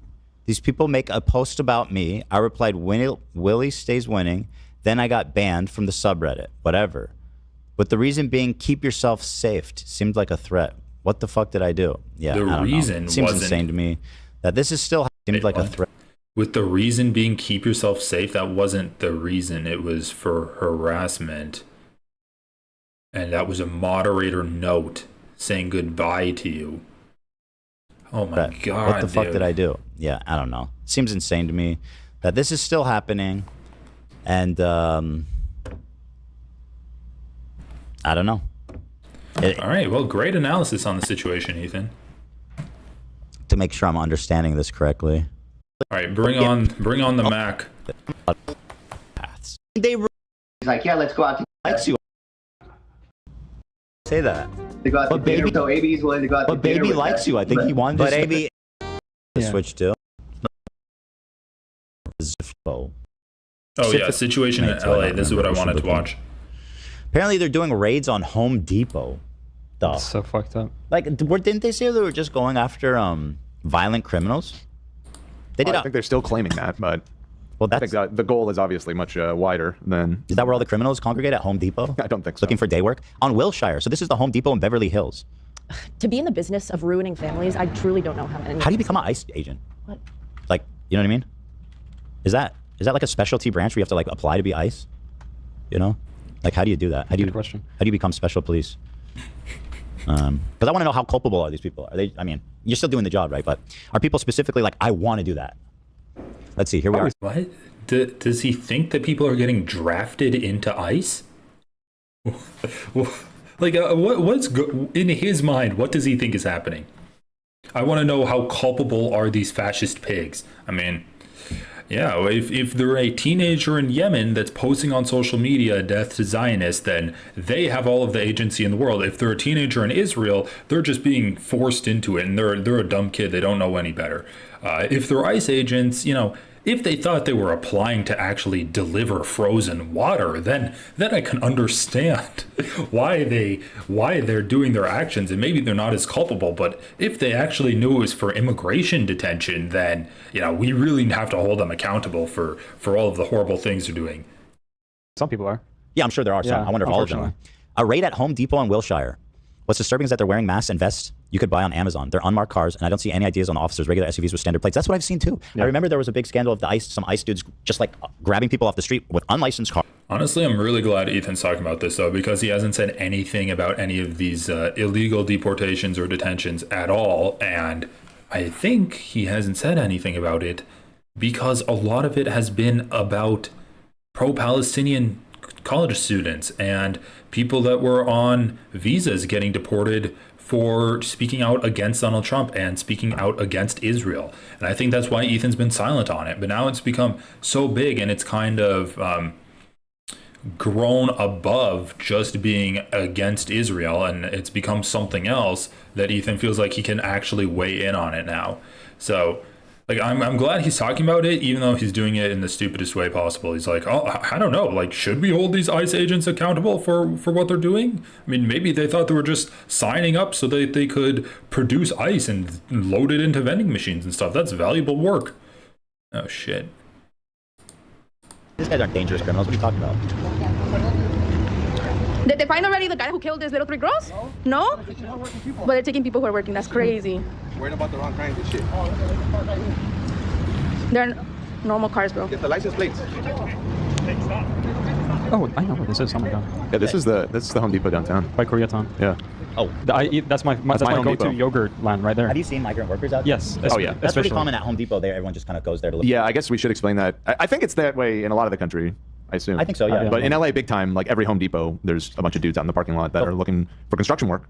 If you're an undocumented worker, yeah, you can hang out outside Home Depot, and some contractors or anyone who really just needs help with a project will come get you. Oh yeah, he's got the ad right here, redact.dev.dev. Yeah. These guys are actually pretty handy. I mean, this must be like the country's hardest worker. But in LA, big time, like every Home Depot, there's a bunch of dudes out in the parking lot that are looking for construction work. If you're an undocumented worker, yeah, you can hang out outside Home Depot, and some contractors or anyone who really just needs help with a project will come get you. Yeah. These guys are actually pretty handy. I mean, this must be like the. Ethan's like, you can just hang out at the Home Depot and then people will pick you up. These guys are actually pretty handy. Just getting a mental image of Ethan being like, all right, I need some gardeners, I need some people to like walk my dogs. Come on, let's see how many people I can fit into my car. Country's hardest workers, like that, are ready to just sit outside. I mean, anyone that's worked besides Hispanic migrants, and a lot of us in California have in the restaurant business, etc. Yeah, will tell you that these are the hardest working people Yeah, alive. they're really and actually, useful. there was a poll that actually said that Mexicans actually are the hardest working. Remember, people alive. I think they said that they have. Wait, there was a poll that said Mexicans were the hardest working people? I don't know how you poll that and find that out. Remember Ahmed Fouad al-Khatib, where he's like, the Palestinians, there are some Palestinians that actually have potential. Like, we can use the ones that aren't lazy pieces of shit. The most work hours of any. Wow. That doesn't surprise me based off of my anecdotal evidence, but yeah, I don't know. We're working like crazy hours. But yeah. Definitely not. These are not like drug dealers or criminals. These people are not looking to cause any trouble. Yeah, fascist rhetoric from Ethan right here. Even if they were drug dealers and criminals, they still shouldn't be deported without any kind of trial. Like, I know that it's a good piece of propaganda to say that they're just arresting innocent, hardworking people, but like, come on, let's get the facts straight. Even if you are a criminal, you shouldn't be deported without any kind of trial, because we need to establish that you're a criminal through a trial. And I don't even think criminals should be deported. Like, we have an overblown prison system. Let's just use it. Let's get the people that are in for nonviolent offenses out of prisons, and let's use the prison system as a way to document people that aren't documented. Definitely not. These ones here, no. Like, no. Why is this guy so big? What do we need on a 9-foot fucking giant to? Why are you so big? Why do you look so young, Jacob? We're gonna have to do something about this guy. Why is he so tall? Go play basketball. What are you doing on ice? Why is he not the same length as me? But it just looks overkill. Like, this guy looks 5 feet tall. So you're thinking giant. They should send this guy out for the taller people. Just hold back. Stand back. Right. It's like when they let loose the big orc in Lord of the Rings. They hold it, obviously. Yeah. You don't want to do it first. No. So they're just putting him in unmarked jeeps. Like, I've never seen the police in a jeep. Yeah, since the Trump administration started, their roundups or mass deportations, it seems like they've purposely taken the strategy to be really low profile and undercover, which, as you said, is just fucked up because it's hard to even tell that these people are official, like, a lot of the time. Well, so you can be undercover and be way more professional, even if that's how they want to do it, because they're not identifying themselves. Well, these guys are wearing police vests, at least. Yeah, this is more identification than I've seen the where other they scoop videos them off the street, and it just looks like a kidnapping. Yeah. I live in downtown, and I just warning to everyone, there's a lot of undercover police just patrolling. I know, that is true. It's like the first thing that liberals always talk about Hispanic people is how hardworking they are. It's like, once again, even if they're lazy pieces of shit, we should still treat them like human beings that deserve to stay in this country. Like, you shouldn't, your citizenship and your participation in civil life shouldn't be determined by how much the economy can take advantage of your labor. Like, that's such a fucked way of thinking about it. But that is the first thing that they always talk about, and it's the first thing these guys are thinking too. All over downtown, constantly in unmarked cars that you don't think is police. I've noticed a lot of them just on the street, so careful out there. They're in a pickup truck? What the fuck kind of police rides are just in a pickup truck? For real. What the hell's going on here? It's not police. This guy can barely run. Well, his legs are long. There's another long one. Wait, he's a real long boy. What's happening? They're aliens. They're freaking lab-made creatures. Oh bro. my Are these people god. even from California? I feel like they ship in these guys from like, I heard there's a bunch of illegals out here in LA. Well, come on in here from Kansas. I mean, they are fed, so we get us a bonus for each illegal we capture. Sorry, I shouldn't shit on our allies to the south, to the southeast. You know, unless you're nice, then not. Right. Yeah. I don't know what to tell you. Did Willie whack? Yes. He's in the waiting room. Yeah. I just want to ask him real fast what happened. Okay. The facts straight. All right. Stand by. For a moment. Grand Stefan's a Jew. 1 second. Okay. I think we're all connected up. Hello. Hello, Willie. Hey, Mac what's Show. up, guys? Or as I've heard you referred to as many times, Willie Slop Show. No, it's true. If you make fun of Hassan, he gives you a cool nickname. Yeah. So I'm curious what happened because we went through a similar thing. I don't know if you heard me explaining or if you know about this fake Ramadan post bullshit. So I have heard you complain about the Reddit, like in terms of you think like the whole site's compromised. But I always thought like it's something you can never confirm, so I never gave it much weight. But I found it very weird how like my very limited interaction ended up getting me banned on Reddit. It makes no fucking sense. And I don't blame you for not like totally believing it because it sounds like far-fetched. It sounds like ludicrous, but there are so many things. And they're at the point where they're not even trying to be. Oh my god, my computer's like overheating. Notice how he's saying banned on Reddit, not banned off of Reddit. Because his account was banned from a subreddit. It wasn't banned across the entire website. I should close this shit. Oh Subtle about it. So what happened? They posted about how someone in your chat, in your comment section of YouTube, left you a tip. Yeah, they left like a donation for $500. So they just posted about it, and all I did was reply, Willie stays winning or something like that. So then they banned me from the subreddit, which I don't really care. A guy DM'd me being like, yeah, I hope Willie sees you simping, you pathetic person or whatever. And I just said I am Willie, which I thought was hilarious. And then the dude responded, like the Reddit like gives you a reason for why they ban you for the subreddit. And he wrote, keep yourself safe, which I thought was a threat, but I guess it just means like kill yourself or whatever. And I just learned that too, Willie. Yeah. So I would keep yourself safe means kill yourself? Okay. Is that some kind of internet lore that I haven't heard of? Keep yourself safe. Urban Dictionary. Keep safe. Take care with great affection and deep mean. Keep safe on your vacation. Keep you safe or stay safe is an ambiguous and vaguely menacing phrase to keep people in line. A bit like when a gangster offers a business protection in return for a small fee. It'd be a shame if something happened to you. We want all our stakeholders to stay safe. That is why they will have microchip implants to access basic amenities. Okay, wait, what? It means... Oh, so it's an acronym for kill yourself? It means to not do anything stupid and stay safe. It is definitely not an acronym for KYS. Keep yourself safe and typically means kill yourself, as both words have the acronym KYS. Very useful for filter chats as you can wish death. Okay, so I guess it is some kind of deep internet lore. And I just responded to that because like you could leave a reason for your ban appeal. Like you could appeal to the subreddit, and I just wrote, none of you guys will go outside, you won't do anything. Once again, though, like, even if the moderator straight up said KYS and didn't even type it out in the acronym, is that still a threat? Like, come on, dude, it's a fucking Reddit mod. Are you serious? Are they actually threatening you? Like, who are you kidding? And I guess that somewhere in there that led to me getting permabanned. Okay, so the moderators of the Snark subreddit listed the reason for your ban as keep yourself safe. Yes. You responded like you guys don't go outside or whatever. No, they... Oh my fucking god, what the hell? No, they didn't. Once again, Willie Mac... Willie... Fucking hell, okay.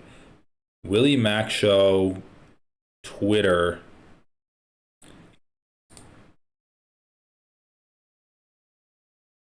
You have been permanently banned from participating in the r/leftovers H3 because you broke this community rules. You won't be able to post or comment, but you can still view and subscribe to it. Note from the moderators, keep yourself safe. If you have a question regarding your ban, you can contact the moderator team by replying to this message.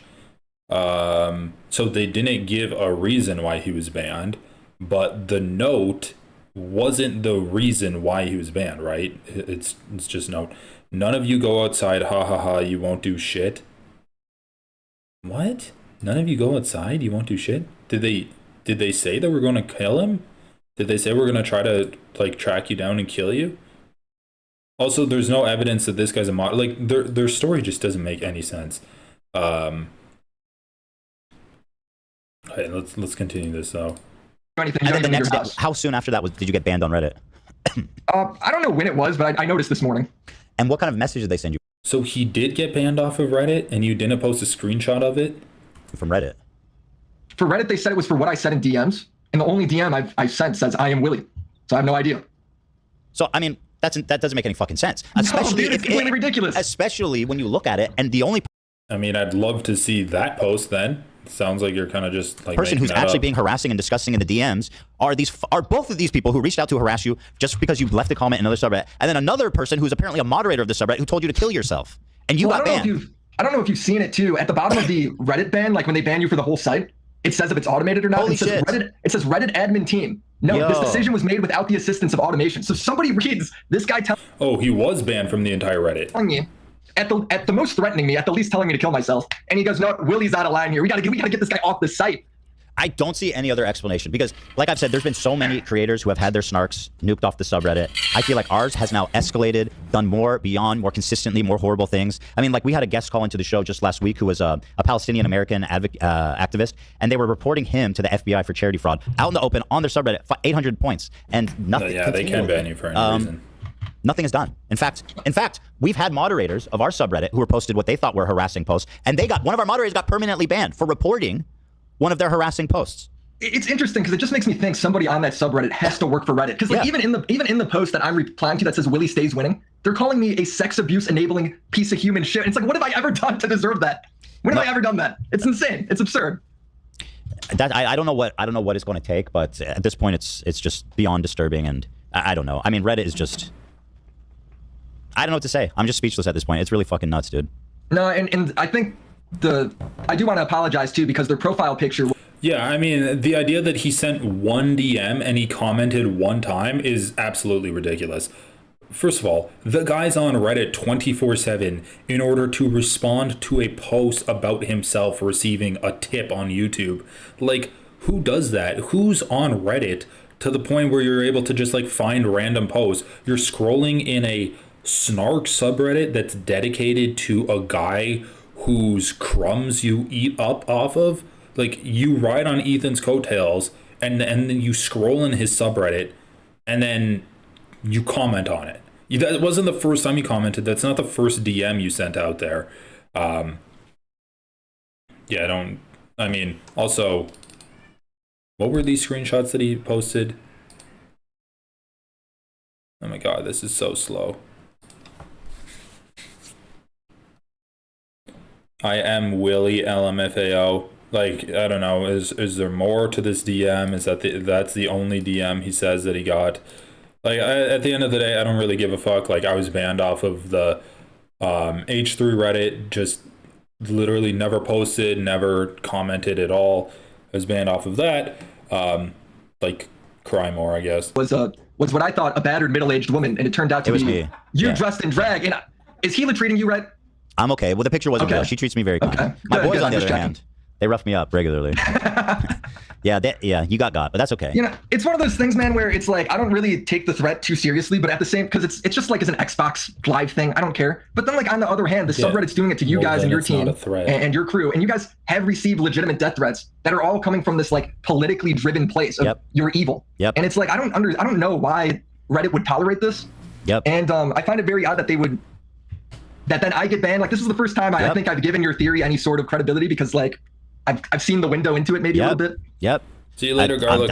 Everything lines up, man. And like I said, at least it's validating me to see other people it happen to them because it's you can't explain it. Like I don't blame you at all for not believing it. It sounds far-fetched. I probably wouldn't either if I was on the outside. I'd be like, it sounds a little hysterical. But that's what it is. That's Willie Mac That's show, all I got everybody. for you, man.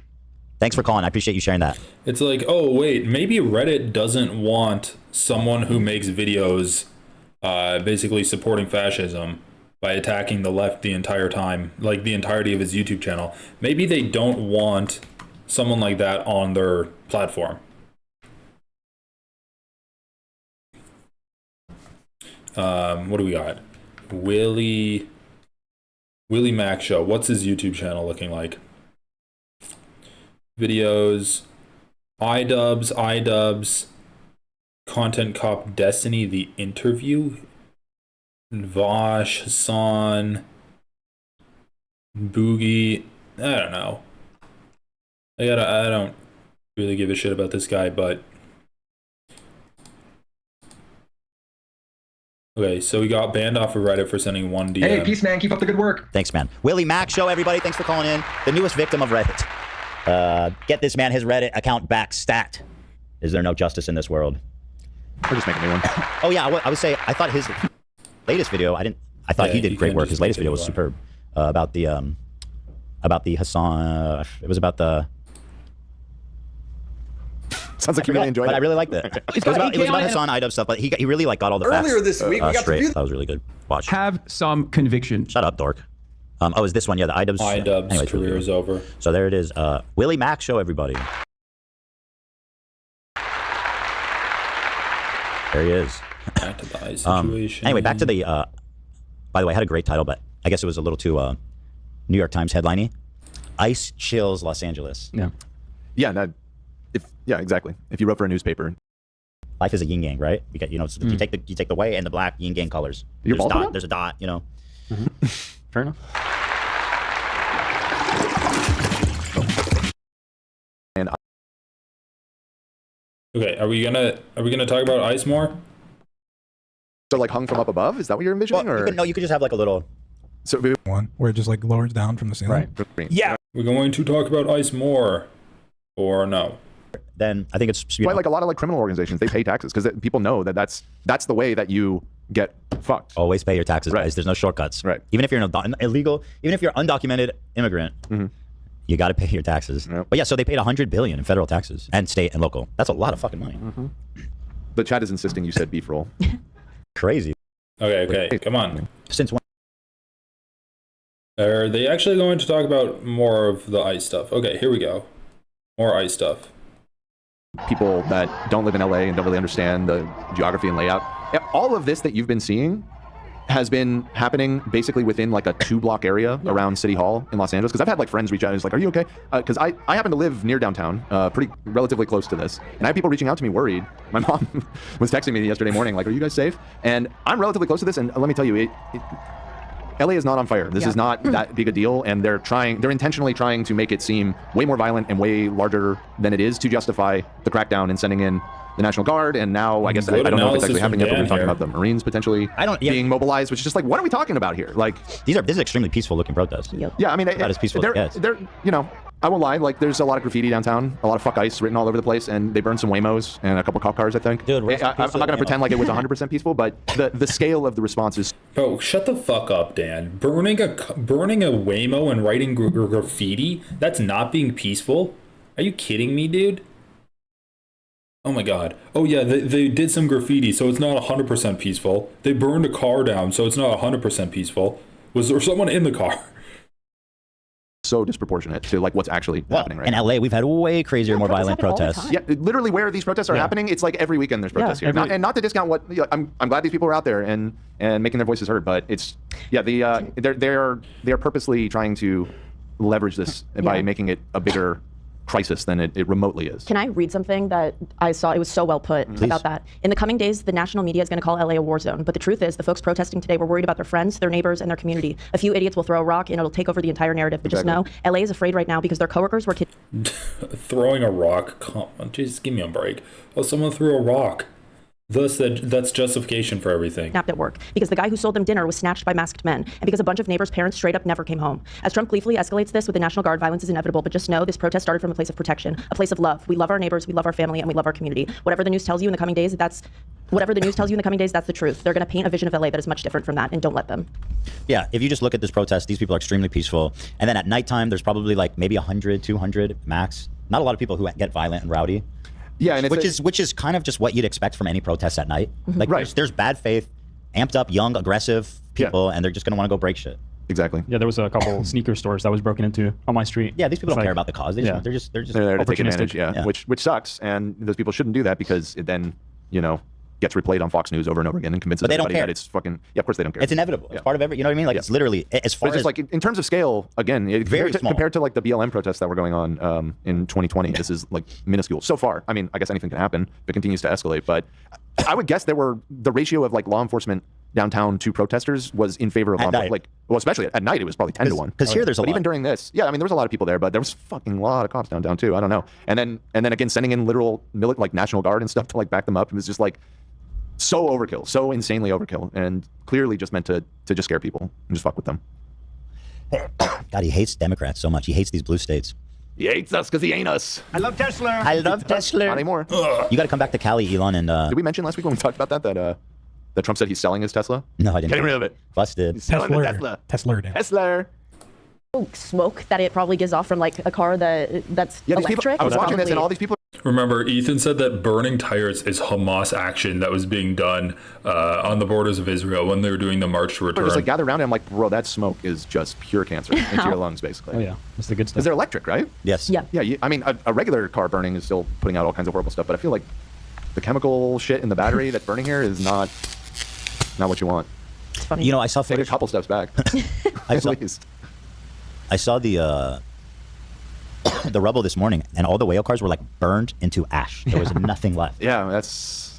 I guess is that part of just like the battery? I think that's part of it, and also because of the protests, I think just the firefighters weren't able to get in there to put them out or even attempt to. But there was literally nothing left. I remember I pulled up at like 8 o'clock. I pulled up a YouTube stream I had been checking in on throughout the day just to keep tabs on everything, and they were still burning. They were just everybody was just casually walking around. They were just burning in the background. Yeah, it was such a violent burning, right? Someone's slowly biking past the car. Cool. Burning Waymos? Yeah, it's like a sick image. In the distance. An Australian reporter got rubber bulleted. Seen this? Yeah, this one. Wait, hold on. Actually, I wanted to. Rubber bulleted? Totally fine. In the clip, she goes, "I'm fine. I'm fine." Okay. I don't think she got hurt. I don't know if she got hit. No, she did. No, she definitely got hit. Oh, because Did I turn up? Yeah. Did I turn up the quality? It's like super crunched. On horseback, firing rubber bullets at protesters, moving them on through the heart of LA.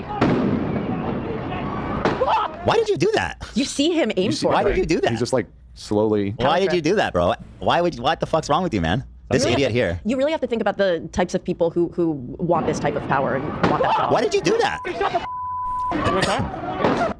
You could at least shoot like at the ground over their heads if you just want to warn them. Yeah. Shoot some poor. Warn them? Warn them for what? Or you could use your words. What do you mean warn them? Like immediately Ethan's like, wow, the fascist pig, doing excessive violence. So strange for a fascist pig. Usually they're well behaved. Reporter lady? She's laughing though. I mean, like she was still with a rubber bullet. No, she's yelling, dude. She's in a lot of pain. Listen. Wait, Ethan actually thinks she's laughing after getting shot by a rubber bullet? Oh wow, that was so ticklish. That's ticklish on my leg. You could at least shoot like at the ground over their heads if you just want to warn them. Yeah. Shoot some poor reporter lady. She's laughing though. I mean, like she was still with a rubber bullet. Listen.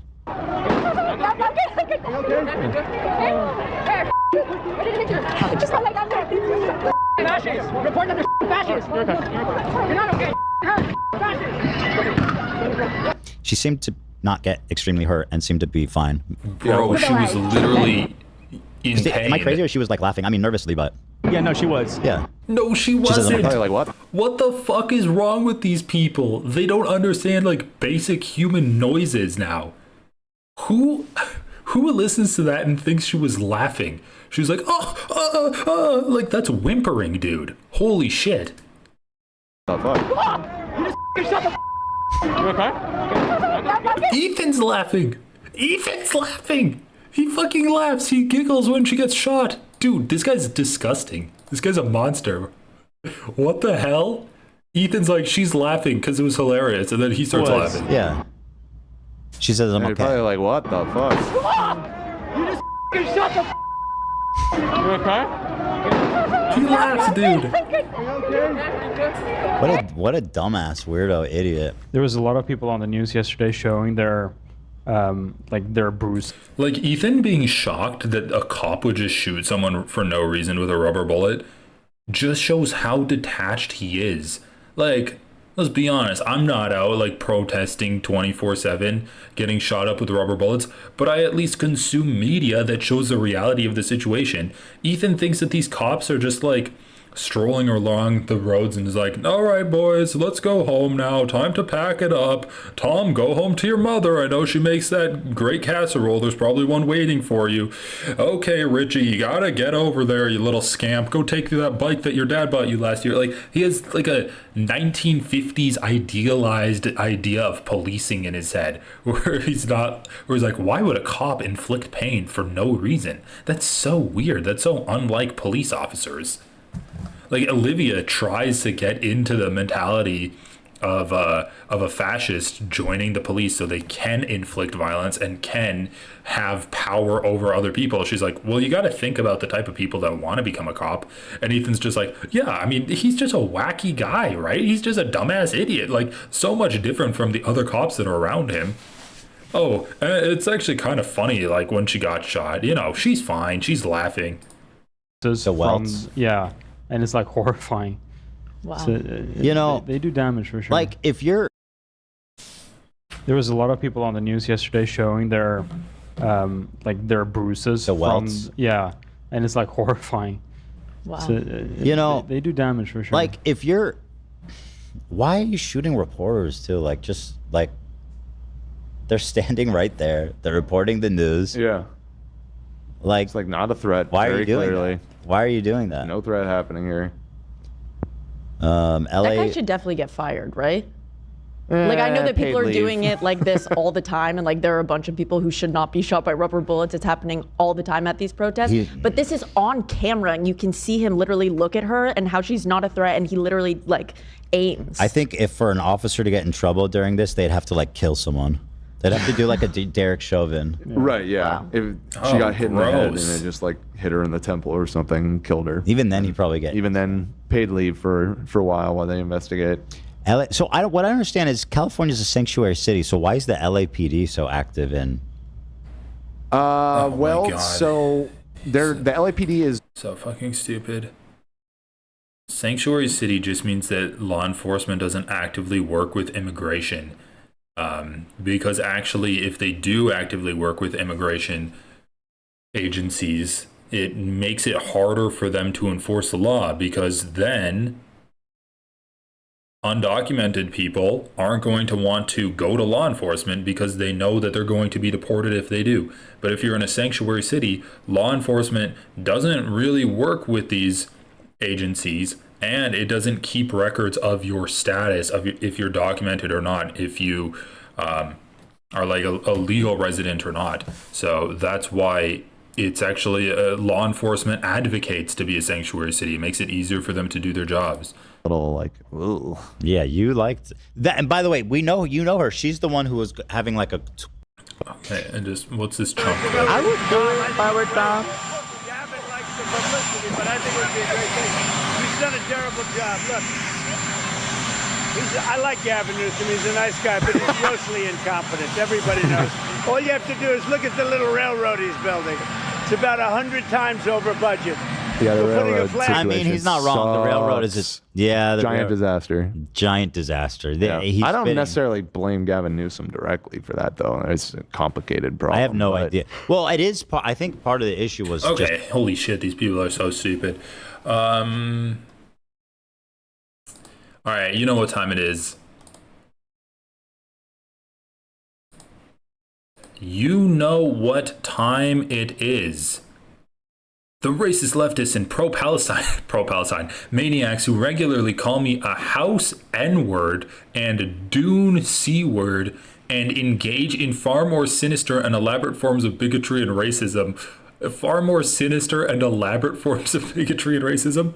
Holy shit, this guy's awesome. are acting with such indignation because I told a Lebanese social media warrior who came to my page to attack me to bug off. This guy called me a slimy traitor and said, how ironic. Go deal with your own slimy countrymen. Yes, I meant what I said. Wait, what did he say? Like I care what a Lebanese Arab thinks. Go deal with your slimy countrymen and terrorists up and down Lebanon, dude. Stay out of Palestine and Gaza affairs. You're really not as intelligent or helpful as you might think. This is to Anthony Sargon, who is he's a Lebanese American living in Lebanon, and Lebanon has been getting bombed by Israel. And apparently, I love how he characterizes this as telling someone to bug off. But what he actually says is, like I care what a Lebanese Arab thinks. Go deal with your slimy countrymen and terrorists up and down Lebanon. So it's slimy. The Lebanese are slimy and they're terrorists all throughout Lebanon. Stay out of Palestine and Gaza affairs. You're really not as intelligent or helpful as you might think. Okay. More. The slimy Lebanese officials who bankrupted the once thriving Switzerland of the Middle East, the slimy officials that hundreds of thousands of Lebanese people protested against when the banking sector collapsed and when Beirut was covered in trash, the slimy Lebanese militias that participated in the slaughtering of the Syrian people at the behest of the Islamic Republic of Iran and deposed fascist Bashar al-Assad, the slimy Lebanese officials and cultural figures who for decades have been executing an actual, real, and codified apartheid regime against the Palestinian refugees who aren't allowed the most basic of civil rights in Lebanon. Oh, so it's a real apartheid in Lebanon, but it's not a real apartheid in Israel. All while pretending to be pro-Palestine, the slimy Lebanese officials whose corruption led to the Beirut port explosion and countless disaster that this imbecile never covers because being anti-Israel is the only lucrative business for irrelevant individuals desperate to make money and a name for themselves online. And I love how he's completely projecting here, right? He's pro-Israel because he's an irrelevant individual, but he sees it as a lucrative business deal. All right, so he's pro-Israel, but if you're speak out against the genocide that Israel's doing, that's being anti-Israel, just for monetary reasons. It goes without saying that I wasn't talking about the entirety of Lebanese people being slimy. Oh, really? Slimy people up and down Lebanon? Yeah, but you're not talking about the entirety of the Lebanese people being slimy. And that many are steadfast allies against Hezbollah, Hamas, Islamism, and the so-called axis of resistance. However, pro-terror fools online acting like the Lebanese people are monolithic and don't have serious internal divisions and problems with slimy characters are misinformed, ignorant. Oh my, dude, this is a fucking schizo post. He's just going off.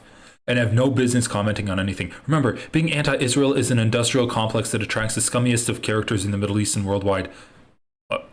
Okay, being anti-Israel attracts the scummiest of characters in the Middle East and worldwide. I mean, just straight up pro-genocide from this man.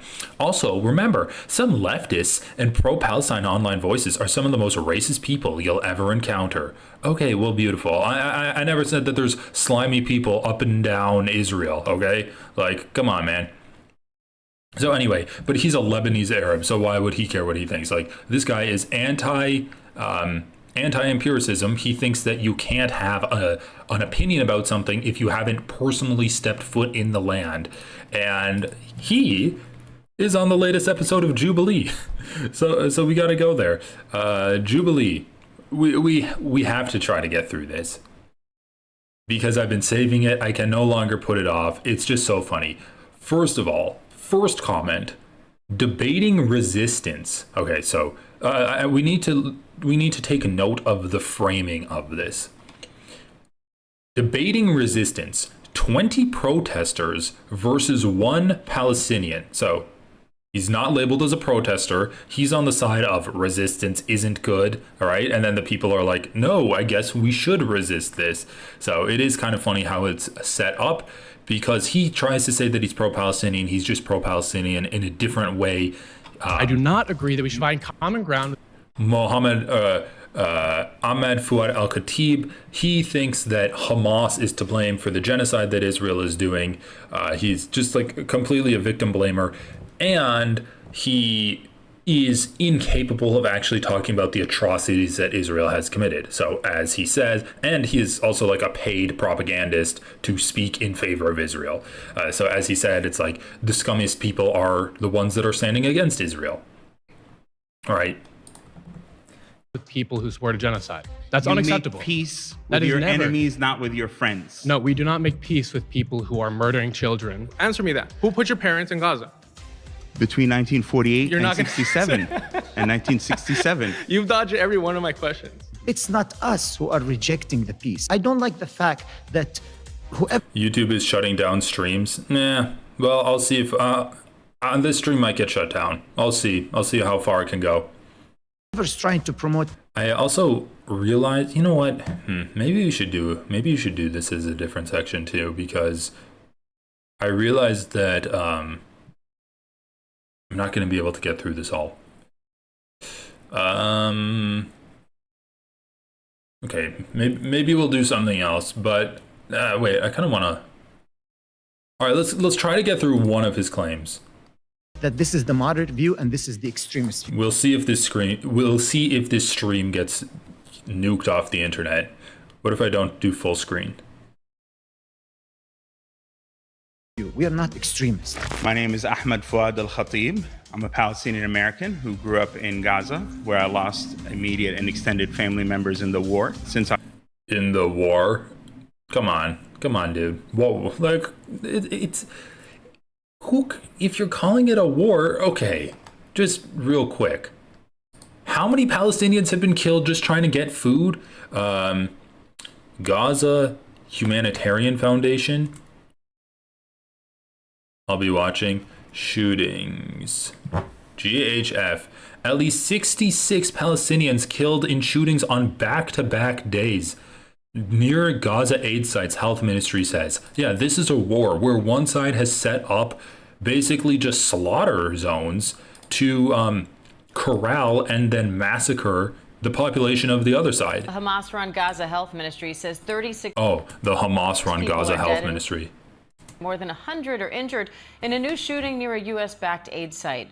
The IDF says it fired warning shots at people posing a threat to troops and are reviewing posing the a incident. threat. ABC's Marcus Moore is following the latest from London. Marcus, what do we know so far?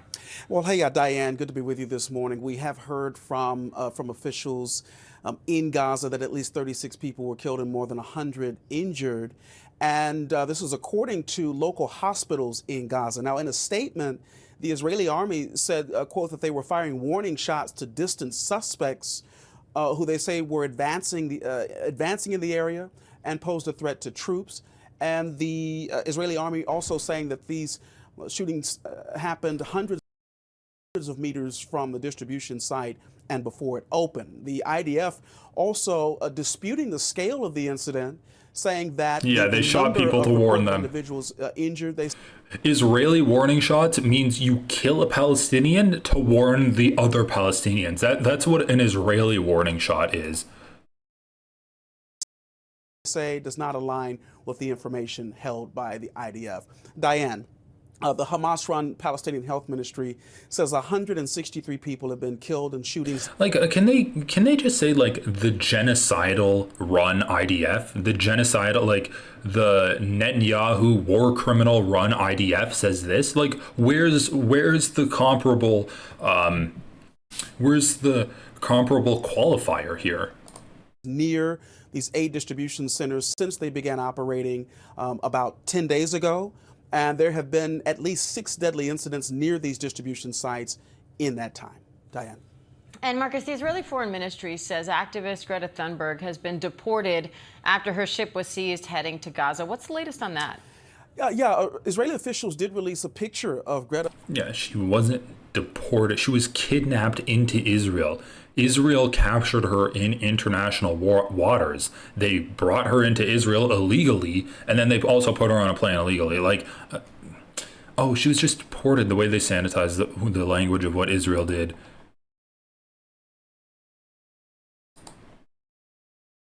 Thunberg on a flight out of Israel. She was flown to France and then expected to be onto her native Sweden. In fact, she spoke at the airport, while at the airport in Paris, and she told reporters, quote, that their aim was to get to Gaza.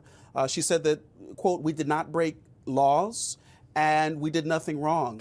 Greta looks hilariously out of place in the airport. She just looks like, I fucking hate it here.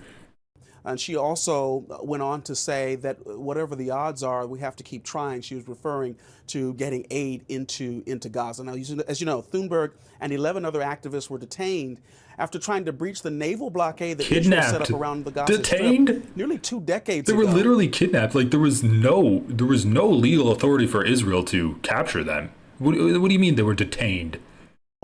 In a statement, Israeli officials said that after several attempts to stop that flotilla and offers to take the small amount of aid on board and have it delivered, the boat continued to try to breach that area, and that's why they were detained. All right, Marcus Moore, thank you. Yeah. Hamas-run Gaza health. Dude, the irony of reporting on this shit, you literally just reported on how Israel killed 66 Palestinians in a shooting when they were trying to get aid, and then you're like, well, Israel offered to take the aid and distribute it to Palestinians. The fucking point of why they're trying to bring the aid to Israel is because of the first thing that you were talking about. How do you lose that out of your mind in such a short period of time? At least 30 people were killed in a shooting on Wednesday near an aid site close to Netzarim corridor in central Gaza, according to the Hamas-run Gaza Ministry. Oh, Jesus Christ, the Hamas-run. Just say the Gaza Ministry of Health. This is one of the 4 operational aid sites run by the U.S. and Israel-backed Gaza Humanitarian Foundation. In relation to the shooting, the IDF said in a statement it was currently unaware of IDF fire during daylight hours that corresponds with the footage circulated in the media. We did fire warning shots overnight Wednesday toward people. Why do you fire warning shots toward people? Isn't the point of a warning shot so they can hear the gunfire and not get shot? So you're shooting at people. Oh my God. The IDF is just so fucking evil. The IDF is aware of reports regarding individuals injured. The details are under review. The shooting Wednesday came one day after at least 36 were killed, the highest one-day death toll from a shooting near an aid distribution center since the opening of GHF sites last month, according to the Gaza Ministry of Health. Israeli forces opened fire near an aid distribution site in central Gaza. According to local hospitals in Gaza, over 100 people were injured in the shooting, according to the 2 hospitals. The IDF said in a statement on Tuesday that the troops fired warning shots to... You don't fire warning shots to a suspect. You don't fire shots to people unless you're actually trying to shoot them. Oh my God. Like, dude, this is so fucking dystopian. This evil organization that is intent on genociding Palestinians has devised a system where instead of having to now go into the cities and kill Palestinians in their homes, they can just have the Palestinians come to them and then they just shoot them when they're in crowds. They just shoot them when they're all crowded up in pens. So anyway, we don't really need to read what the IDF says because they just lie. I love this too. They gave out 1.386 million meals, right? The GHF has not specified what it considers to be a meal. Great humanitarian foundation though. But I love this too. So they resumed aid on Monday. So in a section of land that apparently has 2.3 million people, they consider it a success to give out 1.3 million meals in a day with 2.3 million people. So basically, everyone can eat half of a meal once for the entire day, and they consider that a success. Are you fucking kidding me? This is a joke. 1.3 million meals in a day? For a population of 2.3 million, I mean, we know that the population has been greatly diminished due to the actions of Israel, but it's still a sick joke. The GHF has closed its aid distribution sites several times since it began distributing meals. As of Wednesday, at least 224 people have been killed while trying to get aid from the GHF aid distribution sites. So disgusting, bro. So fucking disgusting. 224 people killed trying to get aid. These are people that the Israelis say are civilians. They define the people going there as civilians and they're killing them.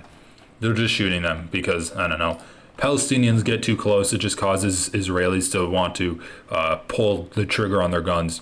So anyway, that's the context where this fucking scumbag is saying that it's a war. Yeah, it's a war. It's a war. It's one side backed by the United States and the rest of the Western world with guns, tanks, bombs, drones. It's that side versus people trying to get food, right? And then you walk up and tanks start shooting at you. They killed 224 people just trying to get some fucking chickpea flour. This guy says it's a war. It's a war of hungry people versus tanks. That's the war that he's advocating for no resistance against. October 7th, I've been on a mission to delegitimize Hamas and promote a... Dude, you're such a fucking loser. Right now, Hamas is the only thing that's actually helping people understand the scale of the genocide that's going on. As they say, it's the Hamas-run Gaza Health Ministry that's giving out all of the information that's actually helping people that do survive their incursions and their encounters with the IDF. They're helping people like survive that by taking them to the hospitals, making sure the hospitals are running. Like, Hamas is the only thing that's actually helping people live right now. Like, sure, Hamas is a violent organization, but there are aspects of Hamas, like the part that runs the Gaza Health Ministry, like the part that works with UNRWA and helps with hospitals, that is important to the actual civilian infrastructure of Gaza. Yeah, but you're going to target that. Pragmatic pathway forward, away from violence and toward peace and coexistence. And I am surrounded by 20 pro-Palestine protesters. This guy says nothing. He's just a bunch of gibberish. Honestly embarrassing, Jubilee brought him on. It's good to see this only got 626,000 views. What do we have this? I click this to be rage baited. You click this to be rage baited. Let's enjoy our failings together, friends. Admitting Hamas is evil doesn't mean the Palestinians aren't a victim in this conflict. The moral of the story is never trust a promise made by the British. Accepting multiple things to be true does not mean you are wrong. It means widening your perspective. I'm pro-Palestinian, anti-Hamas, anti-occupation, pro-peace and coexistence. It's so sad that for so many people can't comprehend that all these positions can coexist and don't necessarily have to contradict each other. Notice how he doesn't say I'm anti-Israel. Remove the run to the seat method. Remember when veganism was a thing? Less than 2 minutes in and the first guy refused to shake hands with the guys he's having a discussion with. Of course these Americans are lecturing a guy who actually lived there. Okay. Of course, like, oh wow, he didn't shake his hand. Goddamn, Jubilee is creating just a world of people that allow for fascism. The following contains personal perspectives on the Israel-Palestine conflict. These views are those of the individual speakers. We encourage viewers to engage with empathy and respect.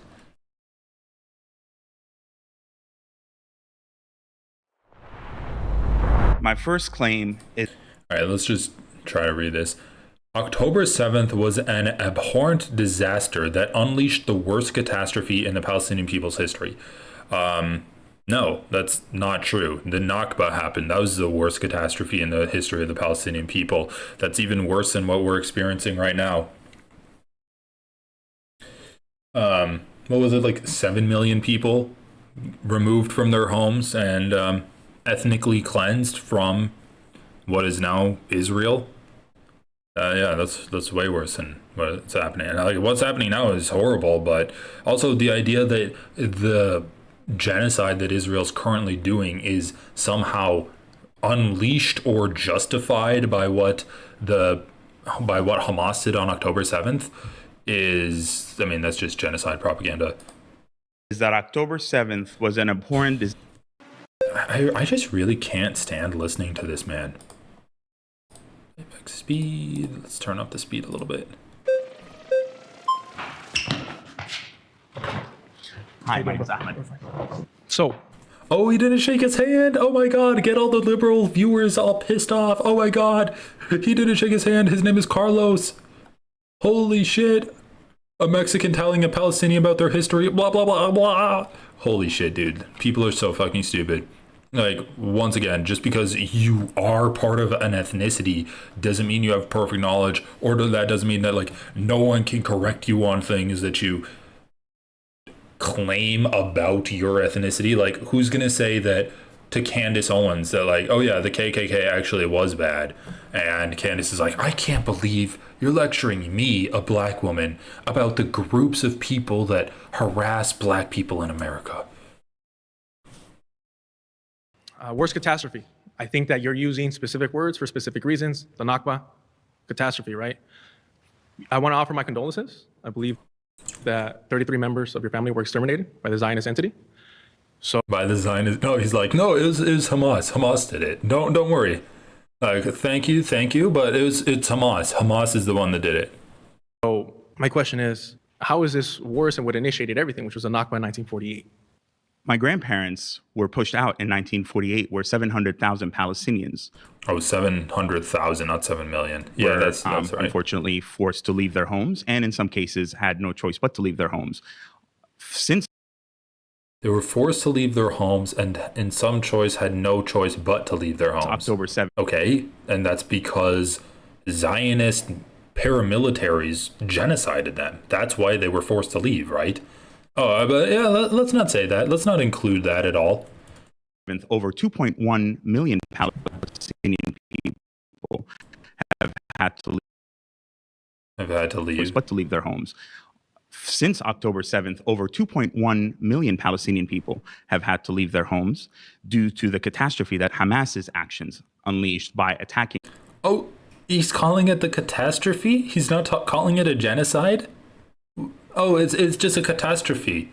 What's happening is just a catastrophe. Like, who knows? It's Hamas unleashed it. It's like they woke up some kind of dark power, some kind of ancient power that was buried deep in the ice. But then when they drilled it too deep, it awoke, and now the villages that are underneath the mountain are experiencing a catastrophe that someone unleashed upon it. It's not a tsunami. They didn't trigger an earthquake that caused a tsunami to sweep them up. It's a genocide, a man-made genocide backed by all of the Western countries of the world. It's a catastrophe. This guy is allergic to mentioning Israel in a bad light. Oh my God. Israeli communities on October 7th. Quantitatively and qualitatively, Hamas's action. Dude, I fucking hate listening to this man. Homes due to the catastrophe that Hamas's actions unleashed by attacking Israeli communities on October 7th. By attacking Israeli communities on October 7th. They also attacked military bases, but yeah, you're not going to mention that at all. Quantitatively and qualitatively, Hamas's actions have triggered.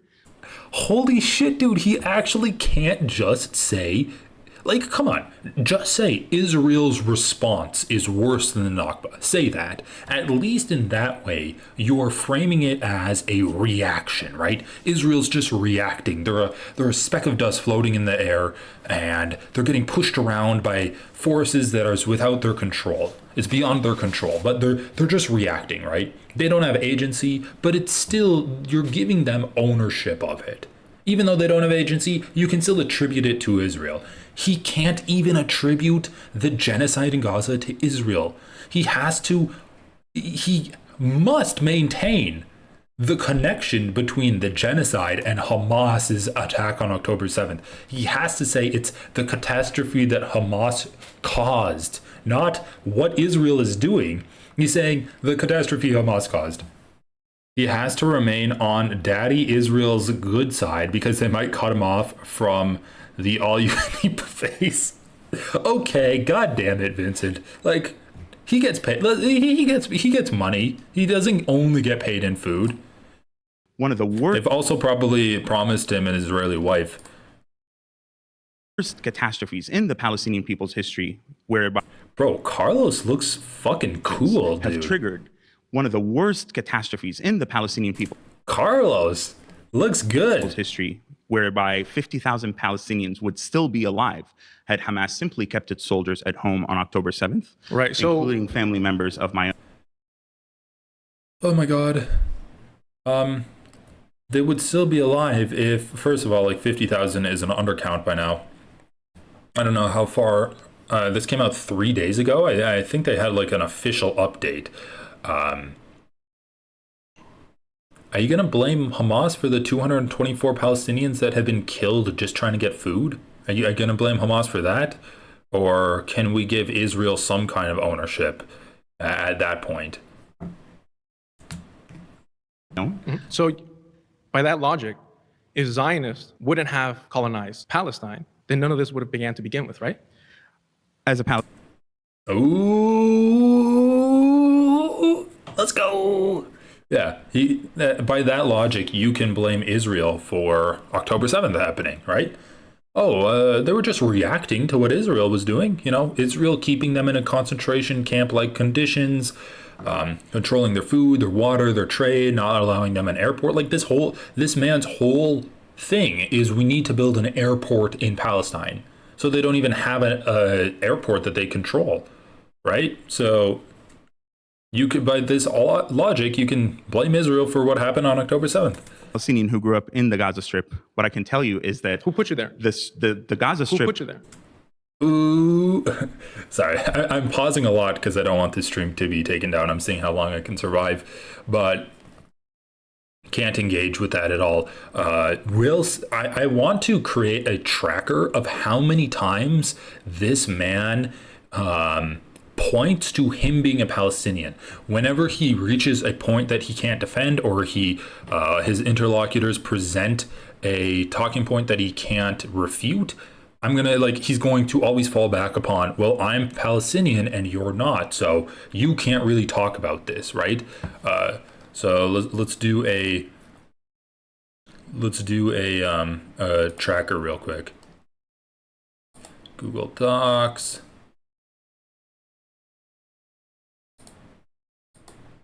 So this is the Ahmed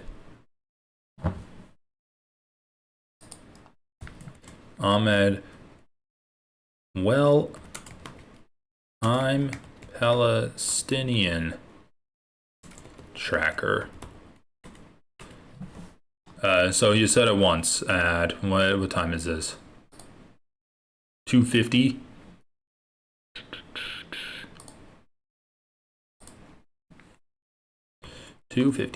All right, that's one. Had immense potential to be the pride and joy of the Palestinian people, to prove that we in the Gaza Strip. What I can tell you is that... Who put you there? The Gaza Strip... Who put you there? Had immense potential to be the pride and joy of the Palestinian people, to prove... He's like, sure, Israel put us in a concentration camp, but we could have owned that concentration camp. We could have made it a great thing. But instead...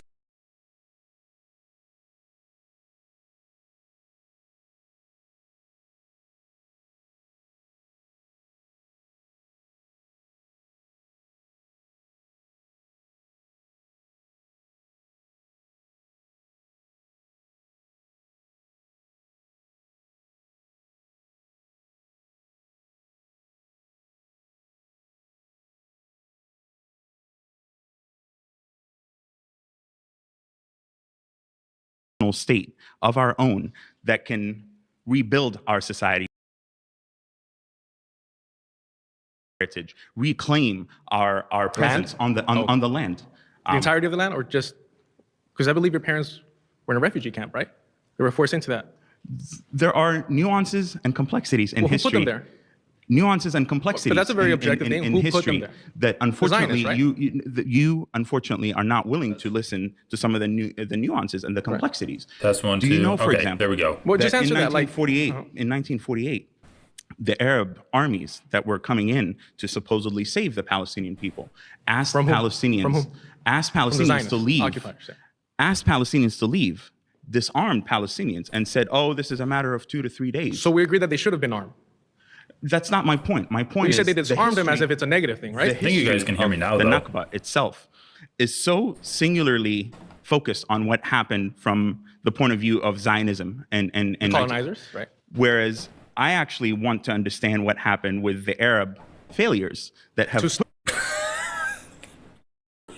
I mean, at a point, you just can't hide it anymore. At a point, you have to just be like, yeah, I'm just victim blaming. Yeah, I'm just doing propaganda for Israel and for the Zionists. I'm just doing Hasbara. Like, he's literally just saying, oh yeah, everyone wants to focus on the atrocities that happened, but I'm actually more interested in not looking at that and talking about the failures of the Arabs and how they allowed themselves to be massacred. I think it's more interesting to look at like the people that have been discriminated against, got massacred and got ethnically cleansed, rather than the ones who did all of that. Like, imagine a Native American saying that, you know, I know the Trail of Tears was bad, but like everyone wants to focus on Andrew Jackson and how genocidal he was and how just like greedy and how much he wanted more land. But I'm more interested in looking at the failures of the natives and how they allowed themselves to be all corralled and then marched out of there. Like, that seemed to be a pretty big failure, right? You would rightfully look at that person and be like, bro, you're a disgusting piece of shit. Why are you not looking at the person who did all of the violence and instead looking at the poor people that were genocided? Like, oh my God, it's just so disgusting. The failures to stop Zionism, right? Why wasn't a colonizing Palestinian Palestine, state? Why wasn't a Palestinian state established between 1948 and Because the 1967? British were in control of the region, and we know for a fact that the Palestinian revolt was in opposition to the. Oh, so he's saying that, like, oh my God, my fact checks, I love this. So he's trying to say that the Palestinians should have just accepted these deals that the British gave them, and that's why Israel had to genocide them. British, right? So when people talk about, oh, you know, we've been opposing colonization for 75 years since the Nakba, add another 30 for British colonization of the region. Is that incorrect? Between 1948 and 1967. Is it incorrect that the British Who was in colonized the charge region? between 1948 Is and that incorrect? You haven't answered a single one of my questions. I asked, who put your parents in Gaza? And you were unwilling to answer that. Can you at least answer me that? Who put your parents in Gaza? Between 1948 You're and not gonna 67 and 1967. You've dodged every one of my questions. It's not dodging so much. So just It's not dodging so much as doing what I'm paid to do, which is doing propaganda for Israel. 48 You're and not gonna- 67 and 1967. You've dodged every one of my questions. It's not dodging so much. So just it's a very simple question. Who put your parents in a refugee camp? On my mom's side, the Arab invading armies asked the invading armies to liberate the Palestinian people. Why were they invading? To supposedly stop the Zionist invasion. From doing what? From taking over the Palestinian people's lands in the areas that later on. Oh my God, dude, he can barely say it. From taking over the supposed Palestinian people's lands. Did he Why just were they say invading? To supposedly stop the Zionist invasion. From doing what? From taking over the. So yeah, they were invading to stop the Zionist invasion. Jesus Christ, Vincent. Come on, he's spry. He's light on his feet. The Palestinian people's lands in the areas that later on became Israel. Okay, and you're okay with that? I'm not okay with that. Okay, so we should liberate that land. 80 years later, Israel is a recognized state that exists, that is. I mean, Carlos is maintaining his frame. He is a bulldozer right now. He's a rock. Recognized by the entirety of the international community. And this illusion that armed resistance is going to get rid of 7 million Jewish Israelis. Oh my God. Straw man fallacy, straw man fallacy. No one's advocating for getting rid of 7 million Israelis in Israel. Even if you are an advocate for land back, they're not saying that we have to deport all of the Israelis from the area. Like, this is a straw man fallacy. People just want Palestinians to have equal rights, self-determination, and not be actively genocided. 7 million. We're talking getting rid of the Zionist occupation, the Zionist entity itself, right? The colonial forces. So do you believe that there should be a space for the Jewish people? Come on. Always have been. Oh, what's he gonna say now? Man, I am a bitch when it comes to pausing today. I mean, I really don't want this stream to get taken down. What we're opposition to opposing, I should say, is the Zionist entity itself. Why do Europeans have the right to colonize and impose a government on Palestinians? Why? Well, I would say that we should ask that to the King of Jordan at the time. Okay? Like, once again, come on, man. Like, let's get some more relevant to the situation at hand. He's not here, unfortunately. At the time, we should ask the Arab armies that came to liberate the Palestinian people. Why and didn't they ended defeat up, the Zionists? and ended up facilitating part of the Nakba. Holy shit, dude. He loves talking. He loves victim blaming. He loves being like, Israel's just reacting to everything that the Arabs are doing. Oh, you know, like the Arabs wanted to defend the Palestinians and to stop a colonial ethno-state from forming, and so they attacked. But like what's this argument? They should have won the battle. Is that what he's arguing? He's mad at them for losing, and then that caused violent backlash. Once again, you're blaming the victims here by asking folks. My mom. So you're blaming the Nakba on the Arab countries. Yeah, he is. Blaming the failures of the Arabs and of the Palestinian leadership at the time in acting in the best interest. I'm blaming the failures of the Palestinian leadership at the time. This man has nothing to say. It's all salad dressing. It's all just a facade. If you look and actually try to find substance of what he's speaking about, there's nothing that exists.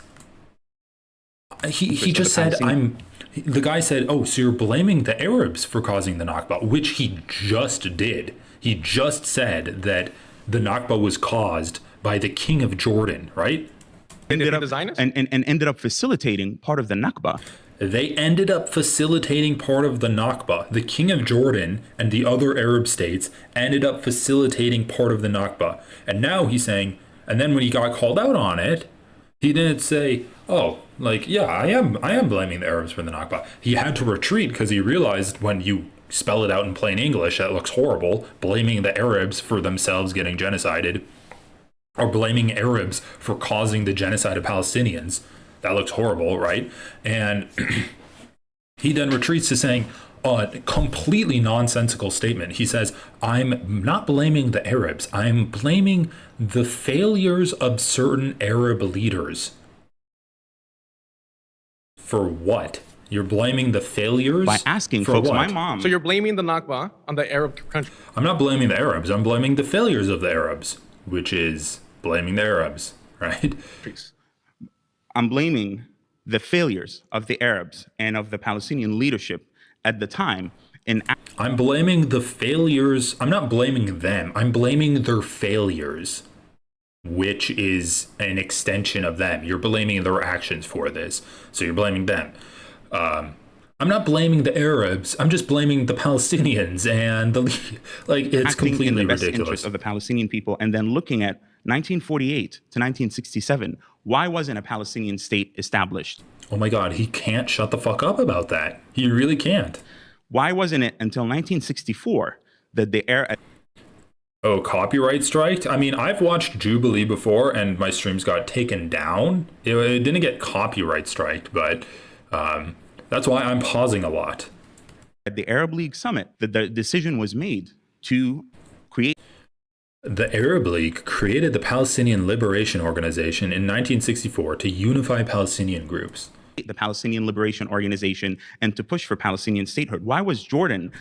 Jordan tried to annex the West Bank in 1950, but it received little international recognition and Israel took over the territory in 1967. Allowed to annex the West Bank, and Egypt annexed the Gaza Strip. To be very clear, I'm against... Egypt occupied the Gaza Strip from 1949 to 1967, but never annexed it. I mean, once again, dude, like, you're bringing up different times, like different periods of colonization. That doesn't excuse what's happening now, and that doesn't excuse what Israel did to the Palestinians that were living in Israel before they wanted to actually, like, make it into an ethno-state. It's not, but that's a regional conflict, right? That's a regional. What I'm state. opposed to is Europeans thinking they could colonize Palestine. Do you that's know that a half primary of Jewish contradiction, Israelis? right? Do you know I'm that not half talking of about. Jewish No, I'm talking Israelis about the are- original. Do you know half of Jewish Israelis, what's he going to say, are Arab? Originators of the Zionist primary Half of Jewish contradiction, right? Israelis? Opposed to is Europeans thinking they could colonize Palestine. Do you that's know a that half primary of Jewish contradiction, right? Israelis? Do you know I'm that not talking half of about. Jewish No, I mean, that's such a disingenuous argument because the reason that all of the Jews in the Middle East have been concentrated into Israel is because of European Zionists. It's because of the idea of Zionism, which originated in Europe and then took on a lot of steam and momentum and popularity after World War II. That idea, the people that created that idea and started settling Israel knew that it would create tensions between Jews in Middle Eastern countries and their non-Jewish neighbors, and that was part of their plan to create an ethno-state, to create these tensions, exacerbate the tensions, and then eventually have all of the Jewish communities in the Middle East emigrate out of their homeland and go to Israel. And so, yes, it is still a European colonization, even though they used native populations as part of their plan to create an ethno-state. I'm talking about the originators of the Zionist project. Can we agree? Yeah, exactly. The originators of the Zionist project were European. That they were Europeans. Not entirely, no. The majority? Not entirely. There were majority secular Jews. There were certainly some elements. The majority. The first political Zionist meeting was held in Switzerland. The movement's headquarters later moved from Austria to Germany. It aimed to establish a Jewish homeland in Palestine due to rising anti-Semitism. You're not going to say when that happened. A Zionism history. Oops. I did not put in the... Oh. Zionism initially emerged in Central and Eastern Europe.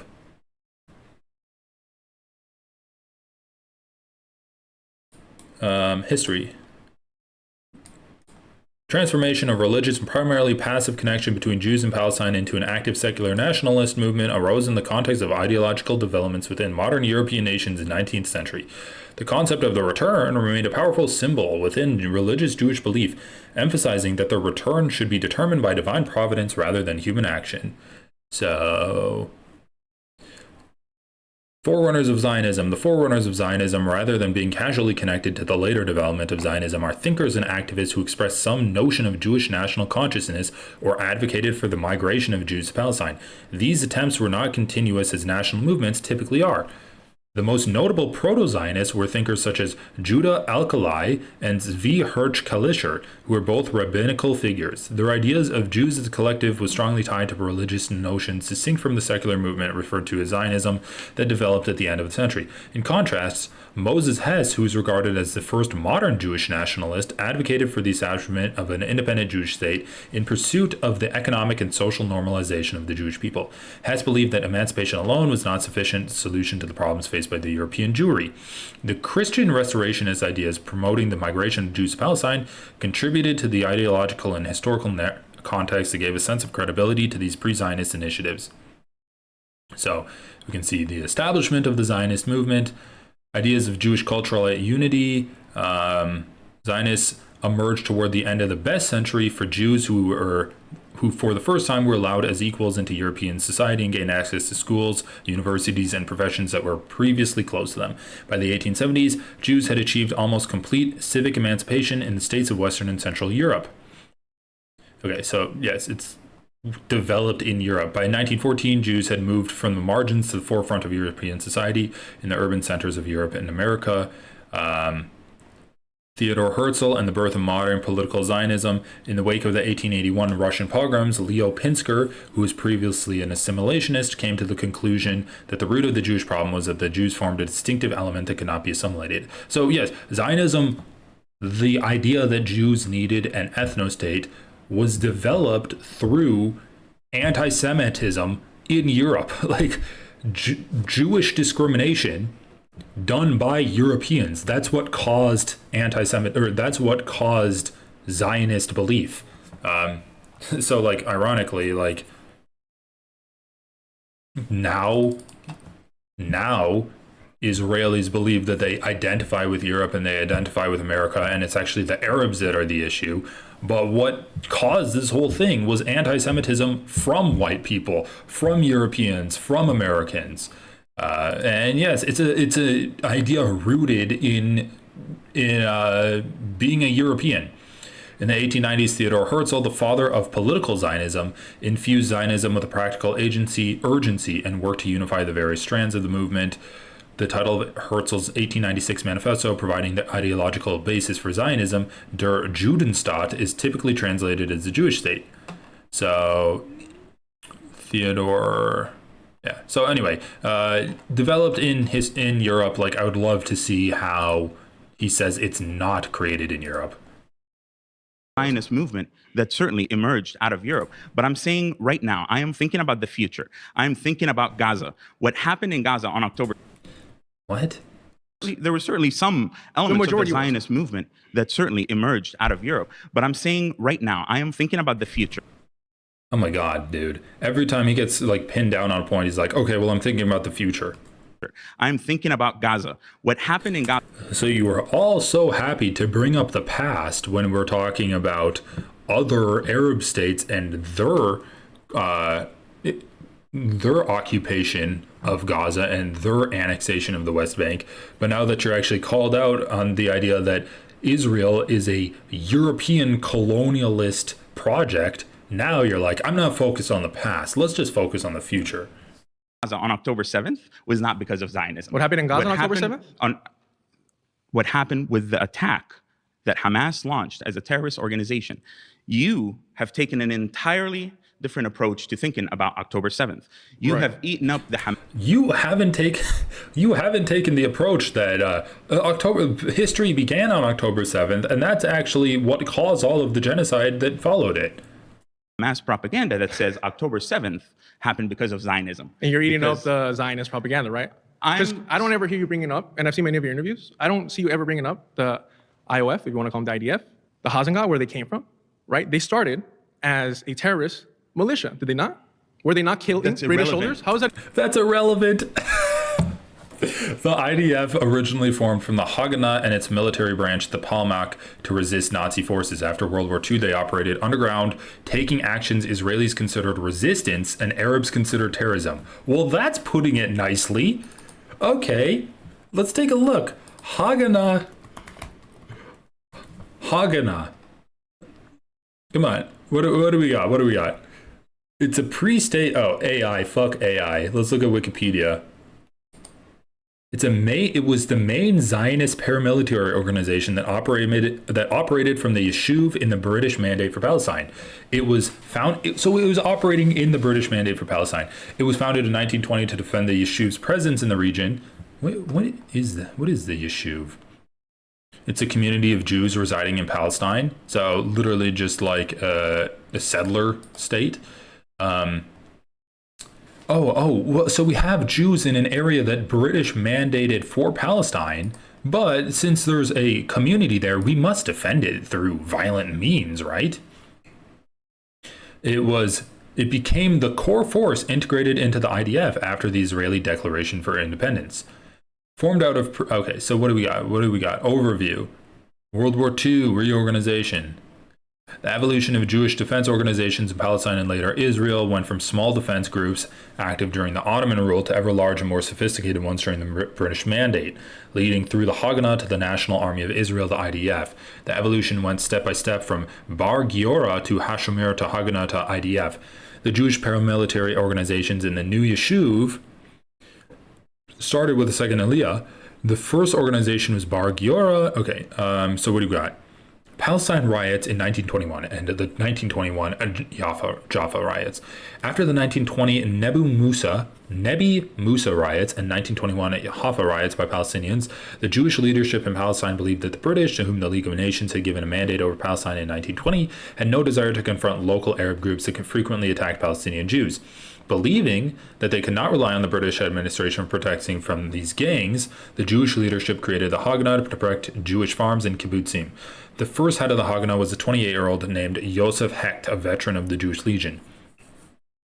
In addition to guarding Jewish communities, the role of the Haganah was to warn the residents of and repel attacks by Palestinians.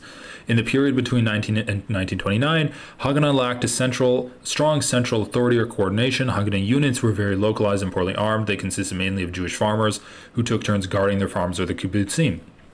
In the 1931 Irgun split, Many Haganah fighters objected to the official policy of Havlaga, restraint, that Jewish political leaders who had become increasingly controlling the Haganah had imposed on the militia. Fighters had been instructed to only defend communities and not initiate counterattacks against Arab gangs or their communities. This policy appeared defeatist to many who had believed the best defense is a good offense.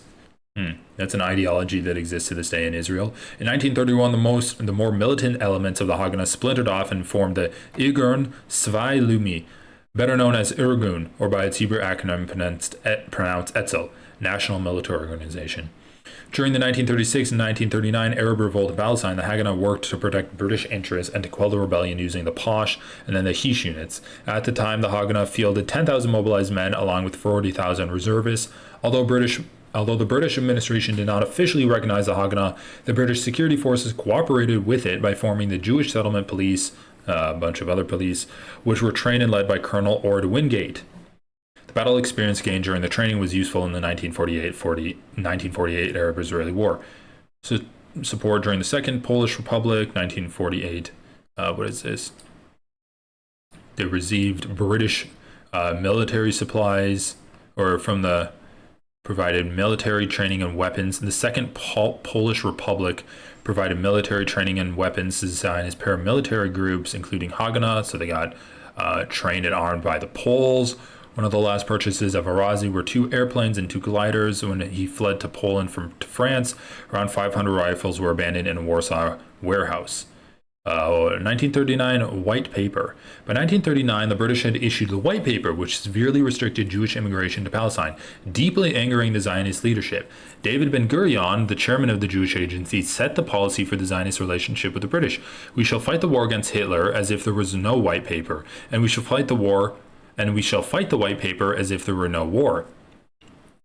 In reaction to the White Paper, the Haganah built up the Palmach as the Haganah's elite strike force and organized illegal Jewish immigration to Palestine.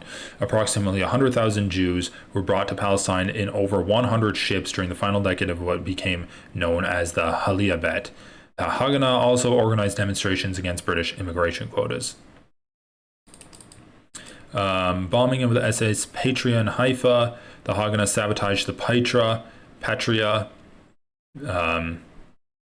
An ocean liner being used by the British to deport 1,800 Jews to Mauritius with a bomb intended to cripple the ship. However, the ship sank, killing 267 people and injuring 172. So British authorities asked Haganah for cooperation again due to the fear of an Axis breakthrough in North Africa. After Rommel was defeated in El Alamein, the British stepped back. The British announced the creation of the Jewish Brigade Group, while Palestinian Jews had been permitted to enlist.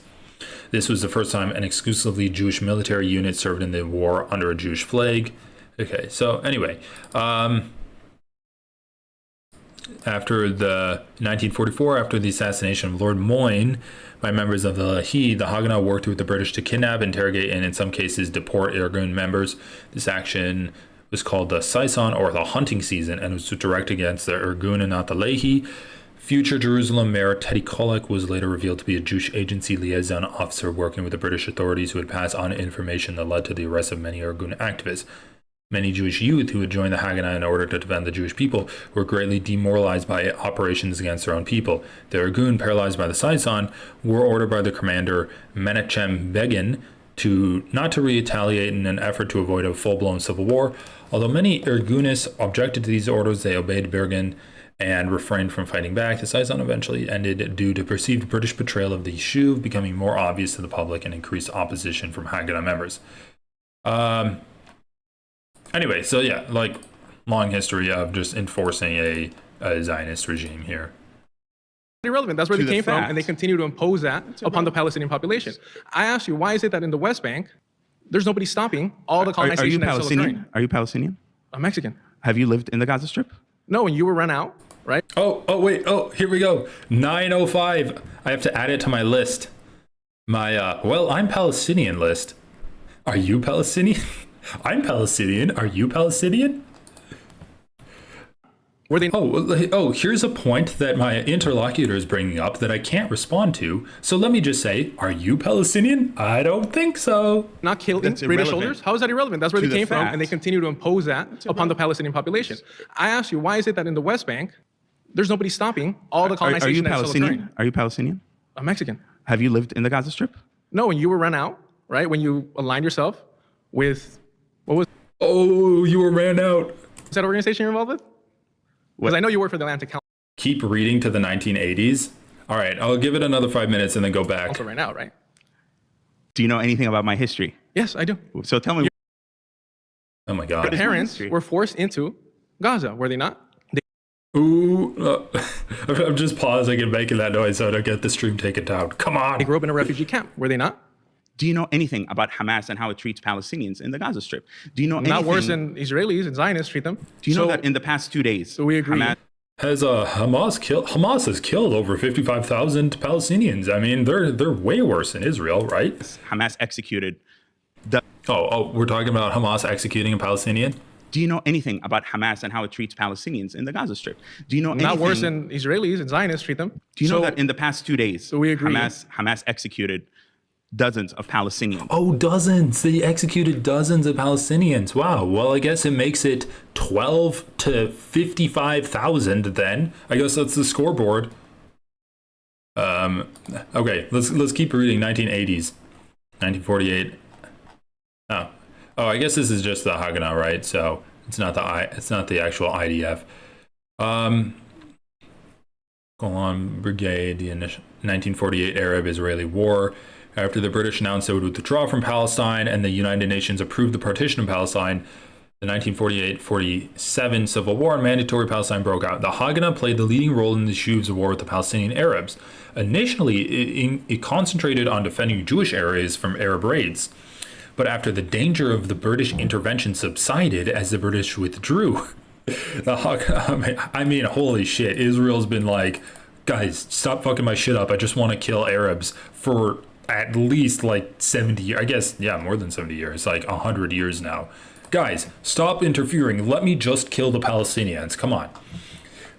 So they were scared that the British would intervene in them killing them. But anyway, they went on the defensive and seized more territory following the Israeli Declaration of Independence and the start of the 1948 Arab-Israeli War. On May 5th, 1948, the Haganah, now the army of the new state, engaged the invading armies of the surrounding Arab states. Less than 2 weeks after the creation of the State of Israel on May 15th, the provisional government created the IDF, merging the Haganah, Irgun, and Lehi, although the two other groups continued to operate independently in Jerusalem and abroad for some time after. The reorganization led to several conflicts between Ben-Gurion and the Haganah leadership, including what is known as the Generals' Revolt and the dismantling of the Palmach. Okay, anyway, some Bedouins had long-standing ties with nearby Jewish communities. They helped defend the community. So anyway, yeah, like, interesting history of the IDF here. Okay, let's go back. Who were hungry, who were desperate, as Hamas was looting. Dozens of Palestinians, meanwhile, the Zionist entity exterminated. Oh my God. They were hungry and desperate. Who were hungry, who were desperate, as Hamas was looting. Dozens of Palestinians. Hamas was looting. Hamas was looting. Fuck you, you stupid piece of shit. Israel funding terrorist group Gaza.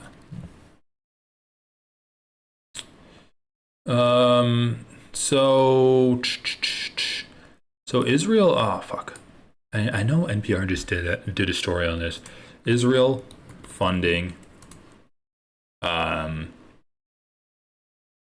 extremist group in Gaza. Like Israel's literally funding groups that are. Group accuses Hamas of threatening aid workers in Gaza.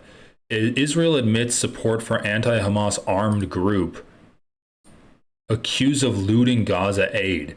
Israeli officials have acknowledged supporting an armed group opposed to Hamas in Gaza after opposition lawmaker Avigdor Lieberman said Prime Minister Benjamin Netanyahu's government was arming criminals and felons. It's literally arming like terrorists right now. Not to mention Netanyahu funded Hamas himself. International humanitarian officials have accused the group, led by Bedouin tribesman Yasser Abu Shabab, of looting aid trucks in war-torn territory. So Israel is funding a a terrorist group that, because it resists Hamas, they're funding it, that is looting aid trucks. They're funding the shit they're accusing Hamas of. And this guy's going to sit here and says that Hamas is the one that's stopping hungry Palestinians from getting food, and Hamas is the one that's looting the aid trucks. Are you fucking kidding me?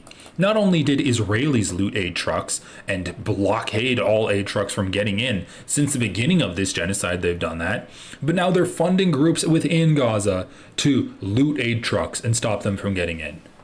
They admitted Israel is supporting an armed group in Gaza that opposes the militant group Hamas, following comments by a former minister that Israel had transferred weapons to it. They're literally arming extremist groups within Gaza. Israeli and Palestinian media have reported that the group Israel has been working with is part of a local Bedouin tribe led by Yasser Abu Shabab. The European Council on Foreign Relations think tank describes Abu Shabab as the leader of a criminal gang operating in the Rafah area that is widely accused of looting aid trucks. Like, dude, you can't make this shit up. This fucking piece of shit is like, oh, it's actually Hamas that's causing the looting. Meanwhile, Israel's funding people that are looting aid trucks. Oh my God. They're involved in smuggling, drug smuggling, and criminal activities. The gang is. I mean, Jesus Christ. Let's take a little bit more of a look at this. Yasser Abu Shabab. I think NPR did a great story on this. NPR. Yeah. New Israeli armed militia emerges in Gaza. Let's take a quick listen. 5 minutes. Tens of thousands of people have been killed in Gaza by Israeli strikes over these past 20 months of war, a war which began with a deadly Hamas attack on Israel. Gaza now lies in ruins. The leaders of Hamas have been killed, and the group, which still holds some Israeli hostages, has been vastly degraded. Now, Israel is using another tactic in the war, arming a new militia in Gaza. NPR's Aya Batrawi in Dubai reports on the group and its origins. The biggest looting of UN aid anywhere ever happened in southern Gaza last November. Here's UN spokesman Stefan Dujarric speaking to reporters about it then. You and I have been in these briefings for a few years. I don't ever recall any of us talking about a convoy of 109 trucks run by the UN being looted. The looters took all the food, even the fuel and tires from the trucks. This brazen attack happened in an area of Gaza under Israeli military control near the border with Israel. It was one of many lootings that Palestinians say was carried out by gangs that became known as Abu Shabab, a group named after one of its leaders, Yasser Abu Shabab, a man Israel is now arming as a militia leader. Ahmed Amawi is an aid coordinator in Gaza. He says Abu Shabab's looting of UN aid last year caused widespread hunger. We know very well Yasser Abu Shabab. He is a criminal, a fugitive, wanted for numerous drug-related charges. Socially, he is isolated and widely known throughout the Palestinian community as an untrustworthy and mentally unstable individual. So an unstable individual who runs a criminal gang of looters and drug traffickers is now being armed by Israel specifically to oppose Hamas and loot the aid that is getting in, like the microscopic amounts of aid that's getting in, besides like other than the stuff that Israel's allowing through. Like they're just a fucking demonic, it really is a demonic country where they're just trying to like destabilize the population as much as possible, like coming up with new ways of destabilizing them even after destroying 90% of the infrastructure in Gaza. Okay, let's listen to a little bit more. Bab was in jail in Gaza when the war started back in 2023 for murder and drug smuggling. Hamas say he was freed when they opened the prisons to spare people from Israeli airstrikes all around. What was suspected in Gaza was that Abu Shabab's looters were supported by Israel, as their looting kicked the legs out from under the UN aid system, which Israel alleges Hamas was benefiting from. Last week, Israel's support for Abu Shabab was made explicit when opposition politician Avigdor Lieberman said this on Israeli public radio. אבל התפיסה של נתניהו זה כל הזמן He said Prime Minister Benjamin Netanyahu is constantly trying to build something to counter something else. He says for years Netanyahu allowed Hamas to receive funding for its government to undermine the rival Palestinian Authority. Yeah. And he says we saw how that ended. He funded Hamas to undermine a group that he thought was going to stabilize Gaza. And now Hamas resisted him. Now he's funding another extremist group full of criminals to try to undermine the people that he funded in the first place. Like, he's the lady that ate a fly. He's not gonna swallow a spider, then a bird, then a cat, then a dog. What the fuck, dude? He's such... My God, he's just evil, man.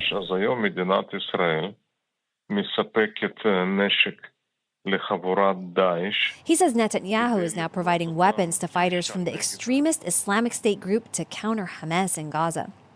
Netanyahu responded to Lieberman by confirming Israel... So he's getting weapons from the Islamic State. He's getting weapons from the Islamic State. ...is backing tribes in Gaza.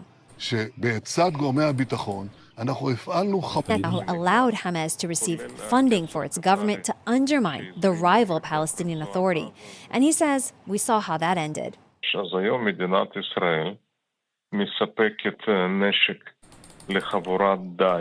says Netanyahu is now providing weapons to fighters from the extremist Islamic State group to counter Hamas in Gaza. Netanyahu responded to... He's providing weapons to fighters from the extremist Islamic State group. What the fuck, dude? Ahmed Fouad al-Khatib is in this interview? Ah, that's awesome. He's popping up everywhere. Israel is backing tribes in Gaza. He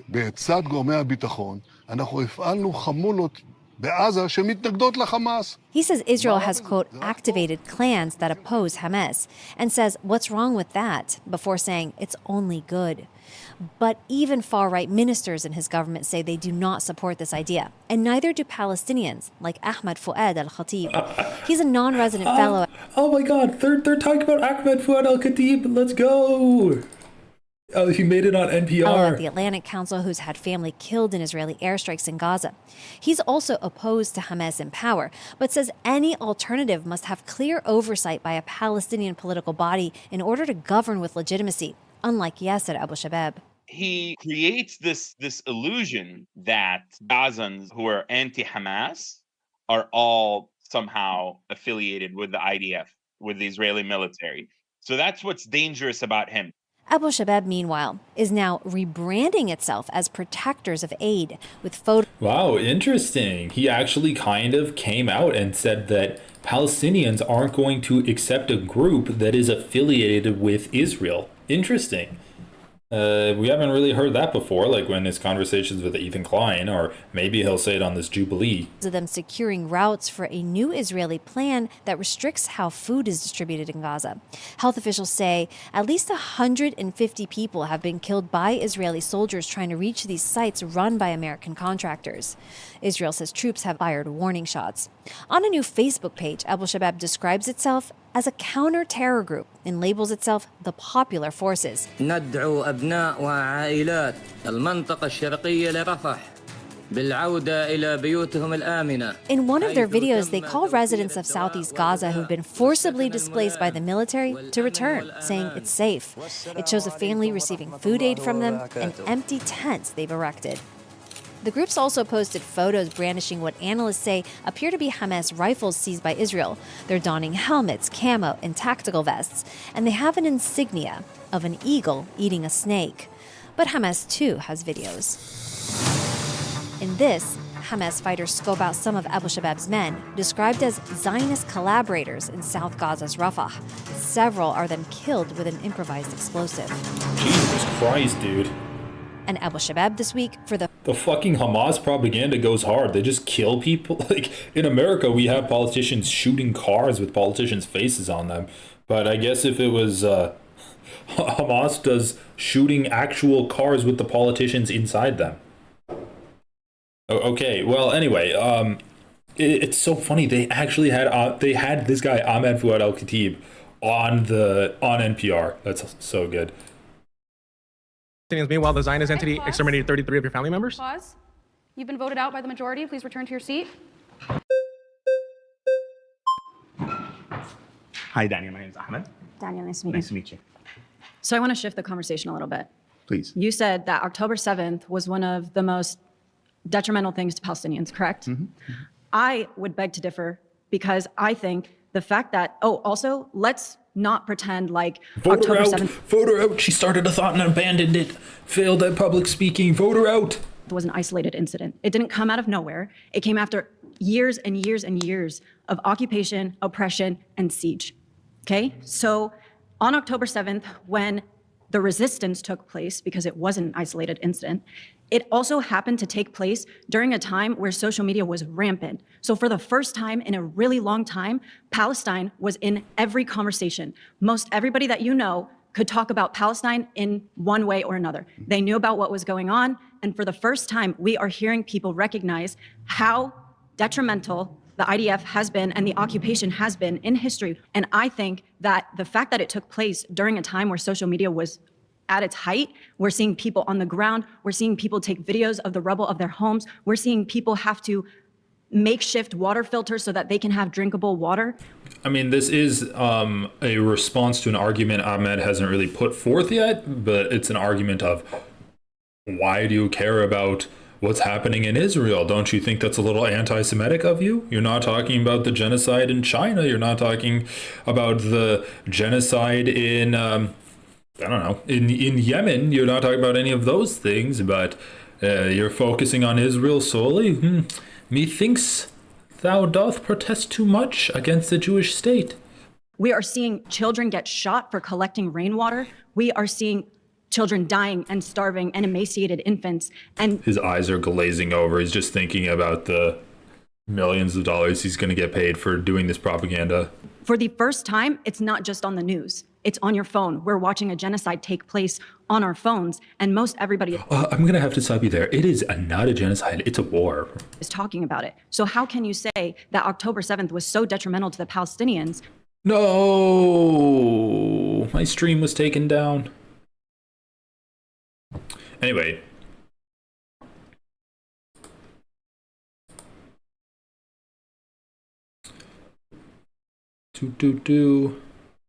They got me.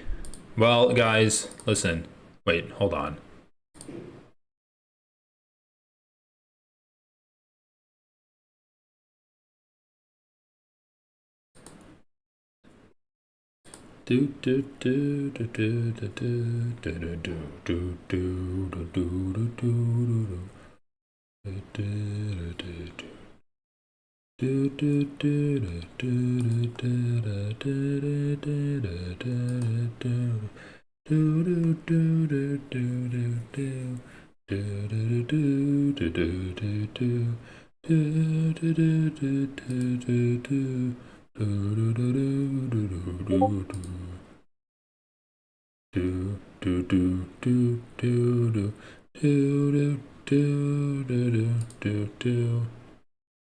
What the heck?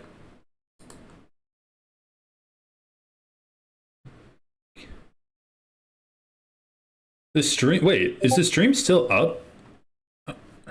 Did it end? I don't even know. Oh, it's private now?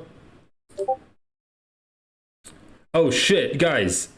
I'm fucking this up. I put it to private. Oh wait, here. Publish. Am I live? Am I live again?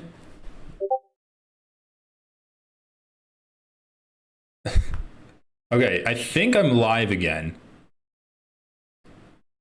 I don't know what happened. Hold on, let me see. Let me check my email really quick.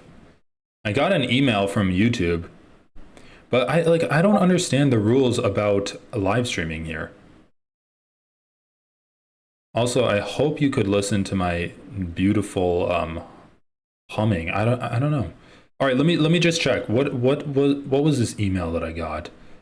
Uninformed Leftist at gmail.com. Okay, so this is what it says. Due to a copyright match, your stream was interrupted. Streams are interrupted when copyright content is detected. After copyrighted material is no longer being streamed, streams are automatically re-enabled. Sincerely, the YouTube team. God damn Fucking Jubilee copywriting all of their shit. This is what's wrong with America today. But anyway, guys, sorry to like revive this stream just to end it, but I gotta go. So anyway, thanks for coming. I'll talk to you later. No, maybe I'll just like record a reaction to the rest of this so I don't have to pause every 5 minutes. But anyway, I was curious to see what they were gonna say. Anyway, we got through Carlos. Carlos seemed pretty sick, and I thought he did a good job. I don't know why he was voted out. He was like actually pressing him. Like, this line of attack is fine, saying that it's live streamed and that's why people care about it, but like that's not even really what you basically just got to attack this guy. You can't put forth like a positive claim and let him pick it apart. You have to press him, be like, no, you're wrong. This isn't the worst catastrophe. There was the Nakba. This isn't a catastrophe. This is a genocide happening. Be right about it. Speak the truth.